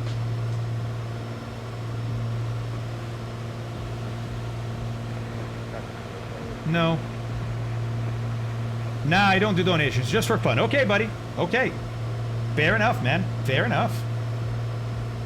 All right. Okay, airport's over there. So we're going to be here for a while. Oh, somebody here. 1,000 feet below. Oh, there. Charlie, are you doing the intersection departure? No, that's an airport. Those are rail, REIL, runway and identifier lights. Looks like I am. Charlie. My scenery is a little... I don't see that traffic, guys. This guy right here, right? Look, he's over the lake. Number 6 Delta Charlie. I don't see him. 1,000 feet below me. I don't... Oh, there he is. There he is. 5, runway 19er at... No, is that an airport? Takeoff, fly runway heading. I think that's an airport. That's an airport. He's on the south side of the lake, and we don't see him. Who else is calling Boston? Boston, hello, Spear Wings, 1027, passing 2,500. I appreciate the support and the kind words. That's what does it for me. Ah, awesome. Shared in good faith and enjoy. Fantastic, buddy. Thank you. Thank you, Hawks. Really, really enjoyed that scenery. Doesn't have lights. Ah, cold neighbor. Why is that? Is that a... I guess it's the same limitation, right? Then the drone.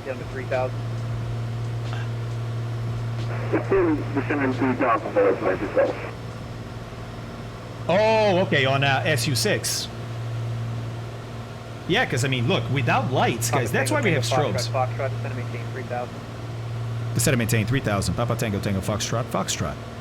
Without lights, you can't really see traffic very easily. All right, down we go. Delta 2312, turn right heading 010. And model match, okay. Got it. Got it. Ah, thanks, Colt. I didn't know all that. I didn't know all that. 40 X-ray, turn right heading. All right, so if I remember correctly, the only things we have left on the approach checklist are the flaps, gear, and prop, right? Yeah, prop, gear, and flaps. Okay.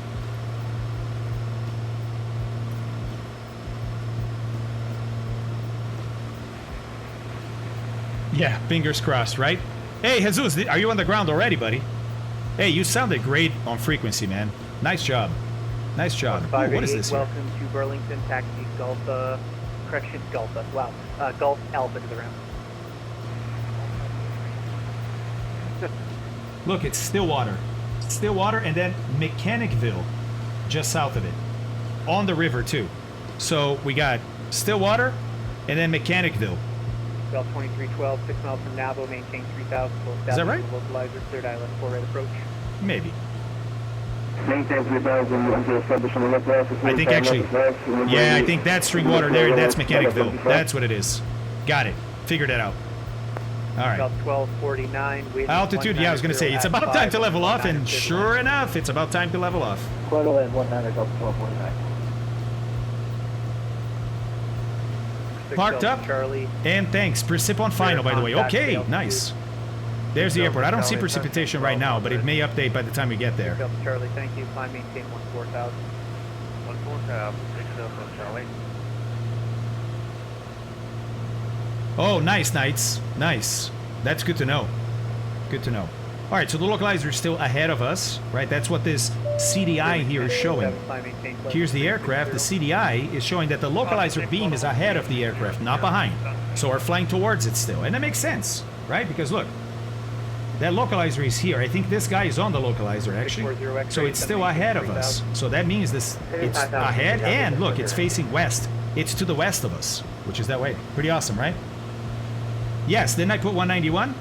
Nope, I put 181. Foxtrot, you're 4 miles from Amy, turn left heading 220, maintain 3000, establish on localizer, cleared ILS, 19er approach.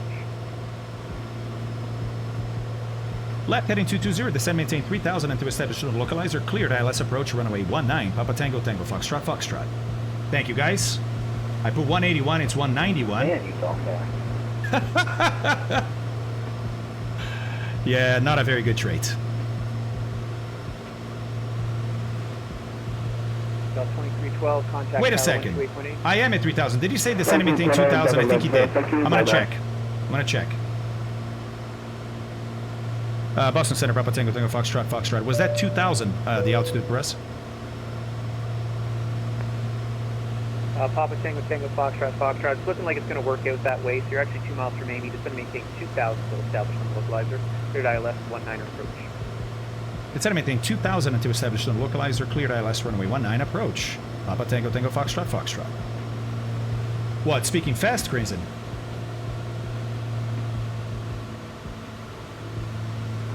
Is the localizer moving? No, not yet. I thought it was. The glide slope is still above us, so that's fine. The process for that 1473 go route, maintain 3000. FedEx 1473, Boston Center, Logan, radar contact, turn rate heading 140, climb. Oh, at the speed of sound, I see. I see. 140. And it's not a good thing. Nobody wins, really. I mean, you say, oh, but then you can fit more in the frequency. Yeah, but the chance for misunderstanding is too big. So it's much better to talk normal. You don't have to talk slow or fast. Talk normal. Charlie, turn right heading 220. 220, 6000 Charlie. Man, she goes steep. It looks like we're not picking up that weather, man. Let me try to force an update here.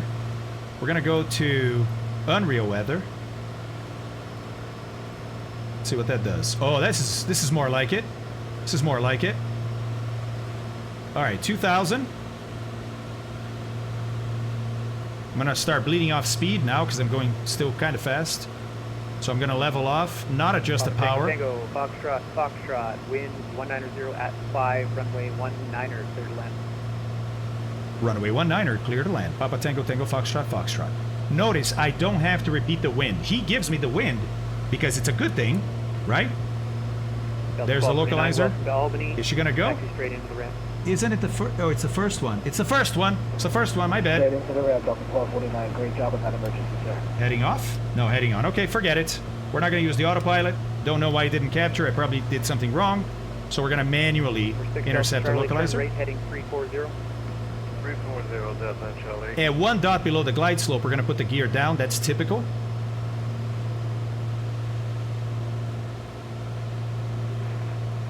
I am currently 1.5 dots below the glide slope.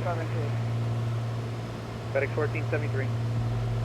Well, his dudes, yeah, the problem with Unreal Weather is the weather transition from one METAR to the other, because that's not what Microsoft is doing. They don't, their resolution is much higher than just METARs, right? That's why live weather works so well, but yeah, sometimes Unreal Weather, for a specific airport like this, works better. Okay, gear down. Speeds check. Affirm. Okay. Let's see. FedEx 1473. 1, 2, 3. Gear down 3 green. We're going to go first notch of flaps. There's the glide slope. We're going to start flying down now. So we're now, basically, guys, we're hand flying, right? This approach, which I like to do. It's fun. Trying to set a heading that works for me here. Whoa, a little too steep on the descent. Okay. Prop's going to go all the way forward now. Mixture is rich. Let's finish up the approach checklist. My airspace. New York. Jesus. Get that trim right, Fabio. Get that trim right. Don't slack, man. Don't slack. Come on. Okay, prop RPM done. Gear selector and flaps. And for landing, we're going to have flaps are set and checked. Yeah, I can land flap stand, sure. Final approach speed, I don't need to do that. Touchdown. Yeah, okay, got it. Okay. Before landing checklist, complete. I see the approach lights. Look, that's the rail, the rabbit. That's the only thing I can see right now. It's calling me in, like, vroom, vroom. Runway's over here. I'm just gonna check and see if live weather updated. Oh, negatory. Okay, we'll go with Unreal. That's cool. That's cool. Oh, and Unreal up. Oh, the rain has passed. The rain has passed. Alright. That's alright. I know. Well, hey, you can't always have bad weather. We love it, but, you know, what are you gonna do? What are you gonna do? So, on localizer, on glide slope, looking pretty good. I see 2 reds, 2 whites. That Pappy's looking good, too. Yeah. Looking nice, guys. Looking nice. Gump check. Gas. Open. To right tank. Undercarriage, 3 green. Mixture, full forward. Prop, full forward. We're ready for landing. Number 6 Delta Charlie, proceed on course. 6 Delta Charlie. Really wish there was a 5 to 10 second transition you could turn on. Yeah, Cranes, that would be great. That would be great. Guys, what river is this? I don't have time to look at the sectional right now. What river is this?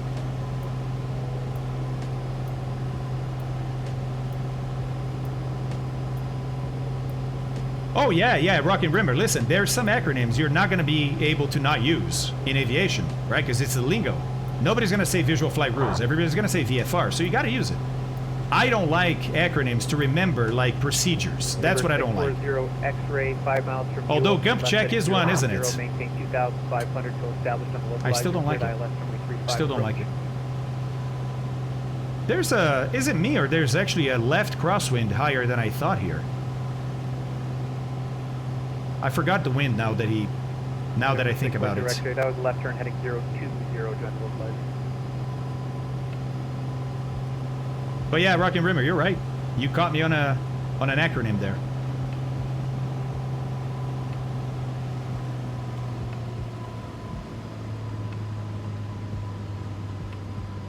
Oh, I didn't do fly live, so I don't know. We're gonna have to look at Volanta for my landing rates. Floating a lot, but it's a long runway. It's okay. Man, so much float. There we go. Remember, she's down. Lima, yeah, the wind was slightly from the left, looks like. 5, runway 6, cleared for takeoff. Flaps up. Slowing down, we're going to clear to the right. That's general aviation ramp, remember?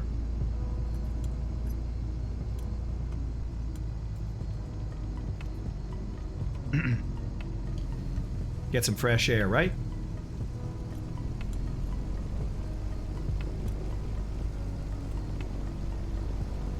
And remember, we don't have taxi clearance yet. Without taxi clearance, pass the hold short and stop. Okay, parking brake on. Let's clean up. So flaps are up. I can turn, my fuel pump can come off. Strobes stay on, unfortunately, and I'm going to keep the transponder on. Strobes stay on because the beacon, the red beacon, and the strobes are on the same switch. So I have to keep the beacon on, I have to keep the strobes on. Boston Center, Papa Tango, Tango, Foxtrot, Foxtrot is cleared of runway 19er. I didn't see the taxiway. Crap. Sorry, sir, we don't know the taxiway we're on. We can figure it out in a second here. Welcome to Albany. Congratulations on passing your WINGSFlight taxi off for the ramp. Woohoo! Thank you very much. And Alpha to the ramp. Papa Tango, Tango, Foxtrot, Foxtrot. Great job.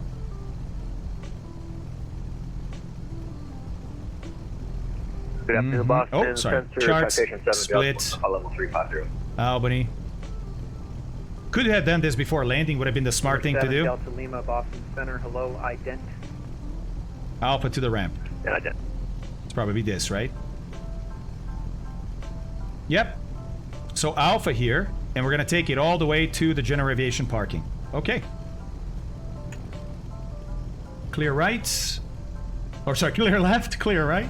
Break off. And let's go.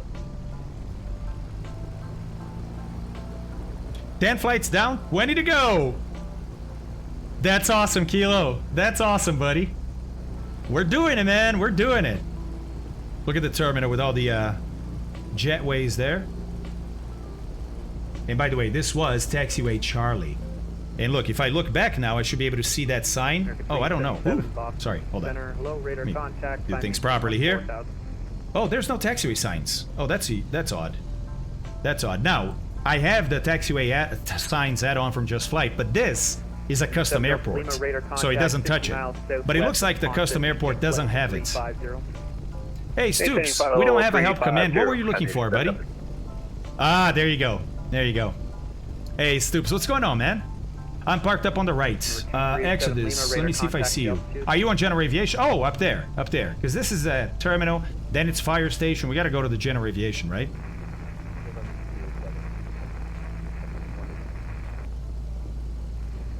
FBO is millionaire. Okay, nice. I'll see if this scenery has it. Just watching while working. All right, buddy. Thanks for being here, Stoops. I appreciate that. Hey, if you're looking for any command in specific, I know some other streamers use other commands. Just let me know, and I'll tell you if we have what you're looking for. Would like to help. 1473, turn right heading 300, descend and maintain 3000. Okay, a little too fast on the taxi. Let's take it easy. Mucho take it easy. Oh, interesting marking. What is that? Huh. Okay.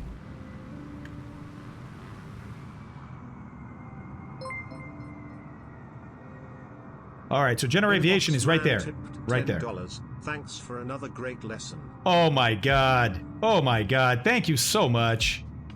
In a box, man. Thank you very much, man. I really do appreciate that. Every little bit helps, so really, thank you. November 87 Lima, proceed direct. Here we are, coming up to the ramp on the right here. Now, remember, because the sim has screwed up November 87 Lima, the model matching for VetSim, that's why we see this. But we also have the multiplayer of the sim on. So look, this is Jesus with his Airbus tail arrow, and it looks like X-ray, winds calm, runway 35, clear to land. It looks like we have another one of those here. Look at that.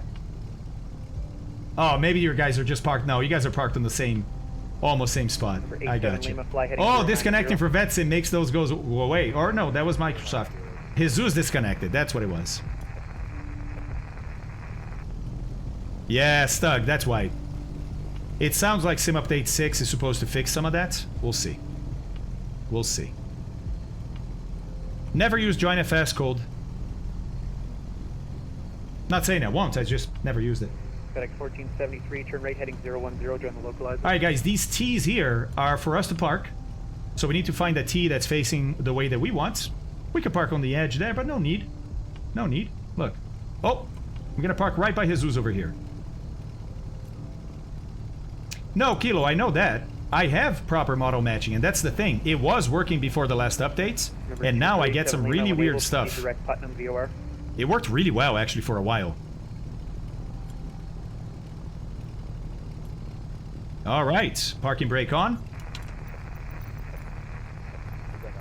After landing, flaps up. Yes, landing light. Well, it was required. Now we can turn it off. We can turn the pump off too. Oh, we already did. Strobe off, stays on because of the beacon. Boost pump has come off, yeah. Elevator trim, reset to neutral. I always forget to do that, but it is actually pretty close. All right, nice. And then shut down, right? Parking brake. Whoops, I need 1,000 RPMs. Parking brake is set. Avionics. Well, we don't have an avionics master, so really, it shuts off when you shut off the battery. Right? So skip that. Prop RPM is max. Yeah. Check engine idle. Weird that they do this before. They cut off at idle. That's odd. I haven't seen a plane do that before. There's a file. You download a VMR file, Kelly, which is a vPilot model matching file, right? But there are people that create these, and there's a few on flightsim.to that are pretty good. All right. So we check that. It's 700 as always. Idle cut off. Love the sound, man. Magnetos come off. Okay. And now securing, right? So beacon comes off. There we go. Pitot heat comes off too. Navigation lights, I didn't have them on. Pitot heat is off. Alternator. American 377, climb maintains level. Battery switch off. Microsoft thinks I'm done with the flights. Oh. There we go. Tie downs. Oh, I need the battery for that? No, we're good. Tie downs and chocks. And we're done. All right. IFR number 4 is in the books, ladies and gentlemen. Can you believe it? Oops. Oh, no. I opened it. It's here. Can you believe it? Thanks in a box, man. Appreciate that, buddy. I appreciate that very much. Thanks, Upstate. And what a cool place, man. Look at this airport. I like that. I've never been to Albany before. This whole area, upstate New York, is a gorgeous area. Gorgeous area. Wow, look at this. It's the run-up area. Remember that? Yeah, I think it's a run-up area. Watch. Yep, south run-up pad. That means there's a north one too, yeah. Nice, man. Nice detail. Nice detail. Model matching magic. Oh, that will help you find all the models available in your Sims install directory and build a custom vehicle. Oh my god, Kilo, put a link to that in Stream Links, man, please. I didn't know about that. Finicky and difficult to get exactly right, but I'd love to try. I'd love to try. All right, let's see what our finished aircraft looks like here. Beautiful, man. Look at this. We got the tie downs, right? She's basically ready to be overnighted. That's awesome. Oh, what a cool flight today was. I loved it. And we learned a bunch, I think. I talked about a lot of stuff that was pretty interesting. A lot of pretty interesting stuff. Let's see what my landing was. Predict. Predict on chat. Predict on chat. I'm gonna show you guys in Volanta, because it keeps track, right? What our landing rate was. Oh, and look at the weather moving in. So, yeah, that's the one that we just missed. All right. Now, you guys are going to have to use the honor system to see who won. Because the bot's not going to tell you, right? Ready? And... 33! That might be my best landing ever. That might be my best landing ever. Not bad. That was a greaser. That was a greaser. Callie, that's insane. Barley. Look at Barley. Now, I want to talk about this. Yeah, it feels great, right? You're like, wow, look at that. People are like, nice. Yeah. Not the right way to land. Not the right way to land. Did you see how long I floated? Because I was milking that, right? Trying to just grease it in. So if you try a greaser, sure, go for it. But you're going to float a lot. So only do it in giant runways. Because if you're trying to do that in a smaller runway, you can easily... One day, you have a a flare that's almost perfect, and you don't float for that long, and it's a very nice touchdown. And the next time you try to do that, a little gust hits, or you're a little faster, and now you floated half the runway down. It can literally happen just like that. So when you are landing at a runway where you don't have a whole lot of space to spare, the best thing to do is a firmer touchdown, right? Anything between like 100 and 200 feet per minute. That seems to be the usual. But you want to plant that aircraft because you don't want to be floating forever, right? Oh, yeah, that too, Mort. That too. Also, don't land like this guy. Don't land like this guy.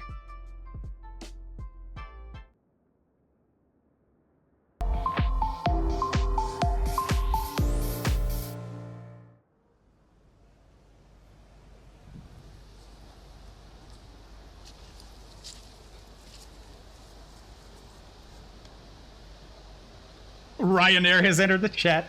No, in this case, it's Iraq Airways. 777, look at that. Started the flare. Floating. Floating. Floating. Going up. Pilot's like, wait a second. We gotta put this down, man. Put it down. Put it down. Put it down. Okay, I'll put it down.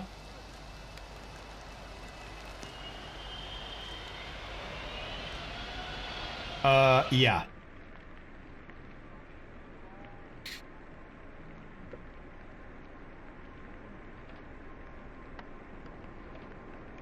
Got too slow.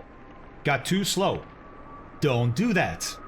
Don't do that. It's as simple as that. Simple as that. Yeah.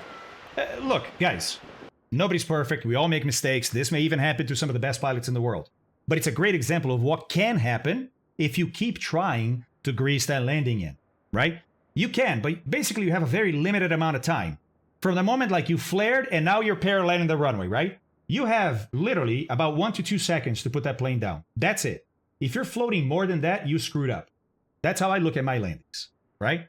The perfect landing for me is you flare, you're now like 2 to 3 feet above the runway, and in 1 to 2 seconds, you lose that 2 to 3 feet and you touch down. That's the perfect landing. I know they're barn doors, right? Barn doors. Is there an indicator in the cockpit to advise of a tail strike in the larger jets? Negative. Well, actually, yes, there is. Sorry, there is. In the PFD, they have a max pitch indicator. They have a little yellow line that will show this is the max pitch angle for landing. So yes, they do. That too cold. Yep, exactly. Exactly. Guys, what a day. This was a huge pleasure. This was awesome. Literally awesome. Oh, this is so great. Thank you guys, man. This was a great day. Great flying. All right, let's see what's going on. Let's see here. Who are going to raid? Remember, you can use points to buy a raid to a certain channel. So if you want, now is the time, right? Thank you, Rock and Rimmer. Thank you, guys. Thank you, guys, man, for being here, for the donations. You guys are amazing. Thank you. Thank you all. The worst part of the day when Fabs ditches us. Thanks, man. Worth staying up to 4 a.m. Oh my god, nights. That's crazy, buddy. But thank you. That's just crazy. But thank you, man. Thank you. Thank you. Thank you. Oh, Rock and Rim, you guys are too kind, man. Okay, let's see. We like cameras. We do. Gung Ho Bob. Close to New South. He's probably going in directly in on the runway, whereas we're circling around from the runway it gave us. When he's on the Xbox. I always like to give Xbox people a chance. That's really cool, I think. Looks like Bob's sitting in his living room, playing his Xbox. Cool. Cool. The landing lights on, so that's runway lights on. And hey, as always, I don't think he may be streaming onto YouTube or anything else. Maybe. I don't know if he can do that from the Xbox simultaneously. But if he doesn't have anybody watching him, and he's talking to the crowd like he should, even though there's nobody there. I love giving people like that a chance. You know what I mean? Oh, the ATR video I didn't show. Thank you. Let's show the ATR video briefly. Oh, such a scary video, man. Such a scary video.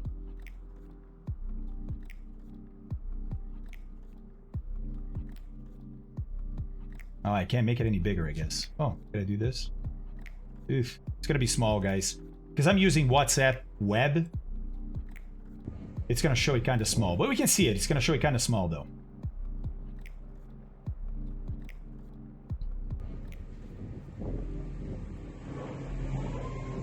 Get ready. It's gonna hit it now.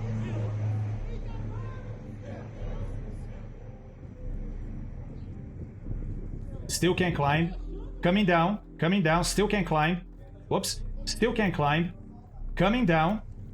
Not climbing. Not climbing. Not climbing.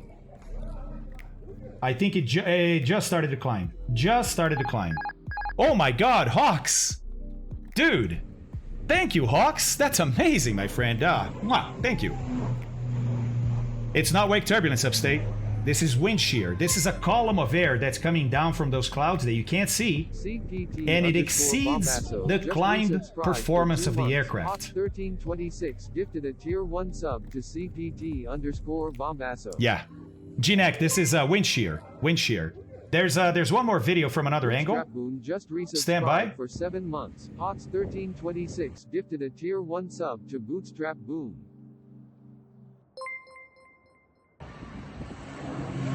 Silent_131 just resubscribed for 2 months. Hawks 1326 gifted a tier 1 sub to Silent_131. You just keep pushing through it. Yeah, Ferrari, it's the only thing you can do. It's the only thing you can do. Look at that. By the way, that pitch up right there, very dangerous. That happens, right? That happens because the pilot is on a takeoff. He expects the plane to climb. If the pilot feels the plane descending, it's natural instinct to pull up, to pitch up. Bad decision. I mean, maybe, right? Maybe bad decision. Why? Because when you're taking off, you're kind of close to stall speed, right? And you could easily pitch up too much here and get into a stall situation. At the same time, the plane is coming down. You want to pitch up. You don't want to hit the ground. So it's tough. It's hard to judge. But he pitched up quite a lot there. And then pitched back down, right? I think he realized he pitched up too much right here. Look, whoa! And it's like, no, pitch down there. And then he reestablished the pitch. And then they flew probably max pitch and couldn't climb.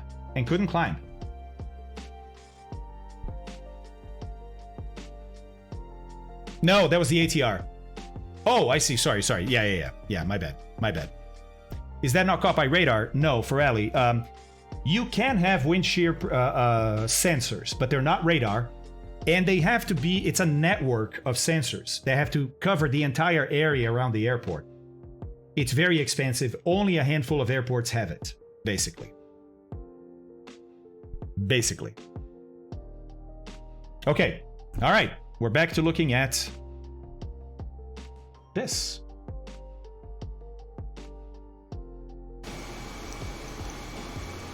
Oh, we got Sop Pen over here doing a Diamond 62. Plane we like. He's on VetSim.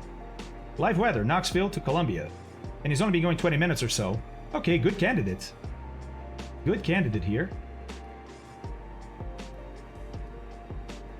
Correct, Skip. Doppler does not pick it up. There is some Doppler radar designed for wind shear that can pick it up, but I haven't seen it used around airports. You know?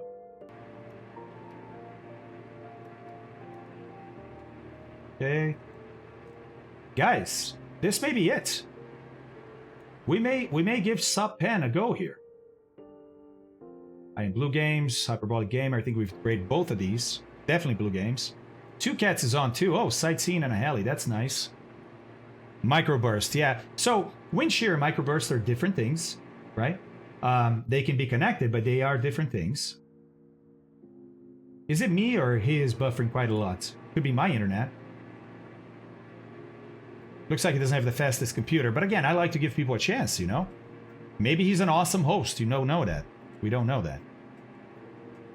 All right, Sup Pen it is. Sup Pen it is, everybody. Guys, what a day, man. This was amazing. I hope you guys had a good one. I certainly did. Thank you for being here. Thank you for everything, guys. Everything. I have the kids this weekend, so I don't think I'm going to stream at all this weekend. I've learned to not plan on streaming. If I have the time, I'll do it. If not, then I don't, right? So I don't talk about streaming on the weekends. Thanks. Appreciate that, 4Nex. I will be back on Monday. A week full of good stuff next week, as always, right? But there's some really interesting stuff next week, so check back in starting Monday at 1300 Zulu. In the meantime, hang out at our Discord. We have a bunch of fun in our Discord. A lot of good people there, a lot of fun. So, guys, thank you. Love you. Let's start this raid and give Sokpan a little watch, right? Oh, Skip, they don't have an interest. At least not yet. At least not yet. I know, right? I know. Guys, thank you very much. I appreciate the level 5 today. That was incredible. Yeah, I'll talk to you guys next time. Have a great weekend. I'll see you Monday. Love you.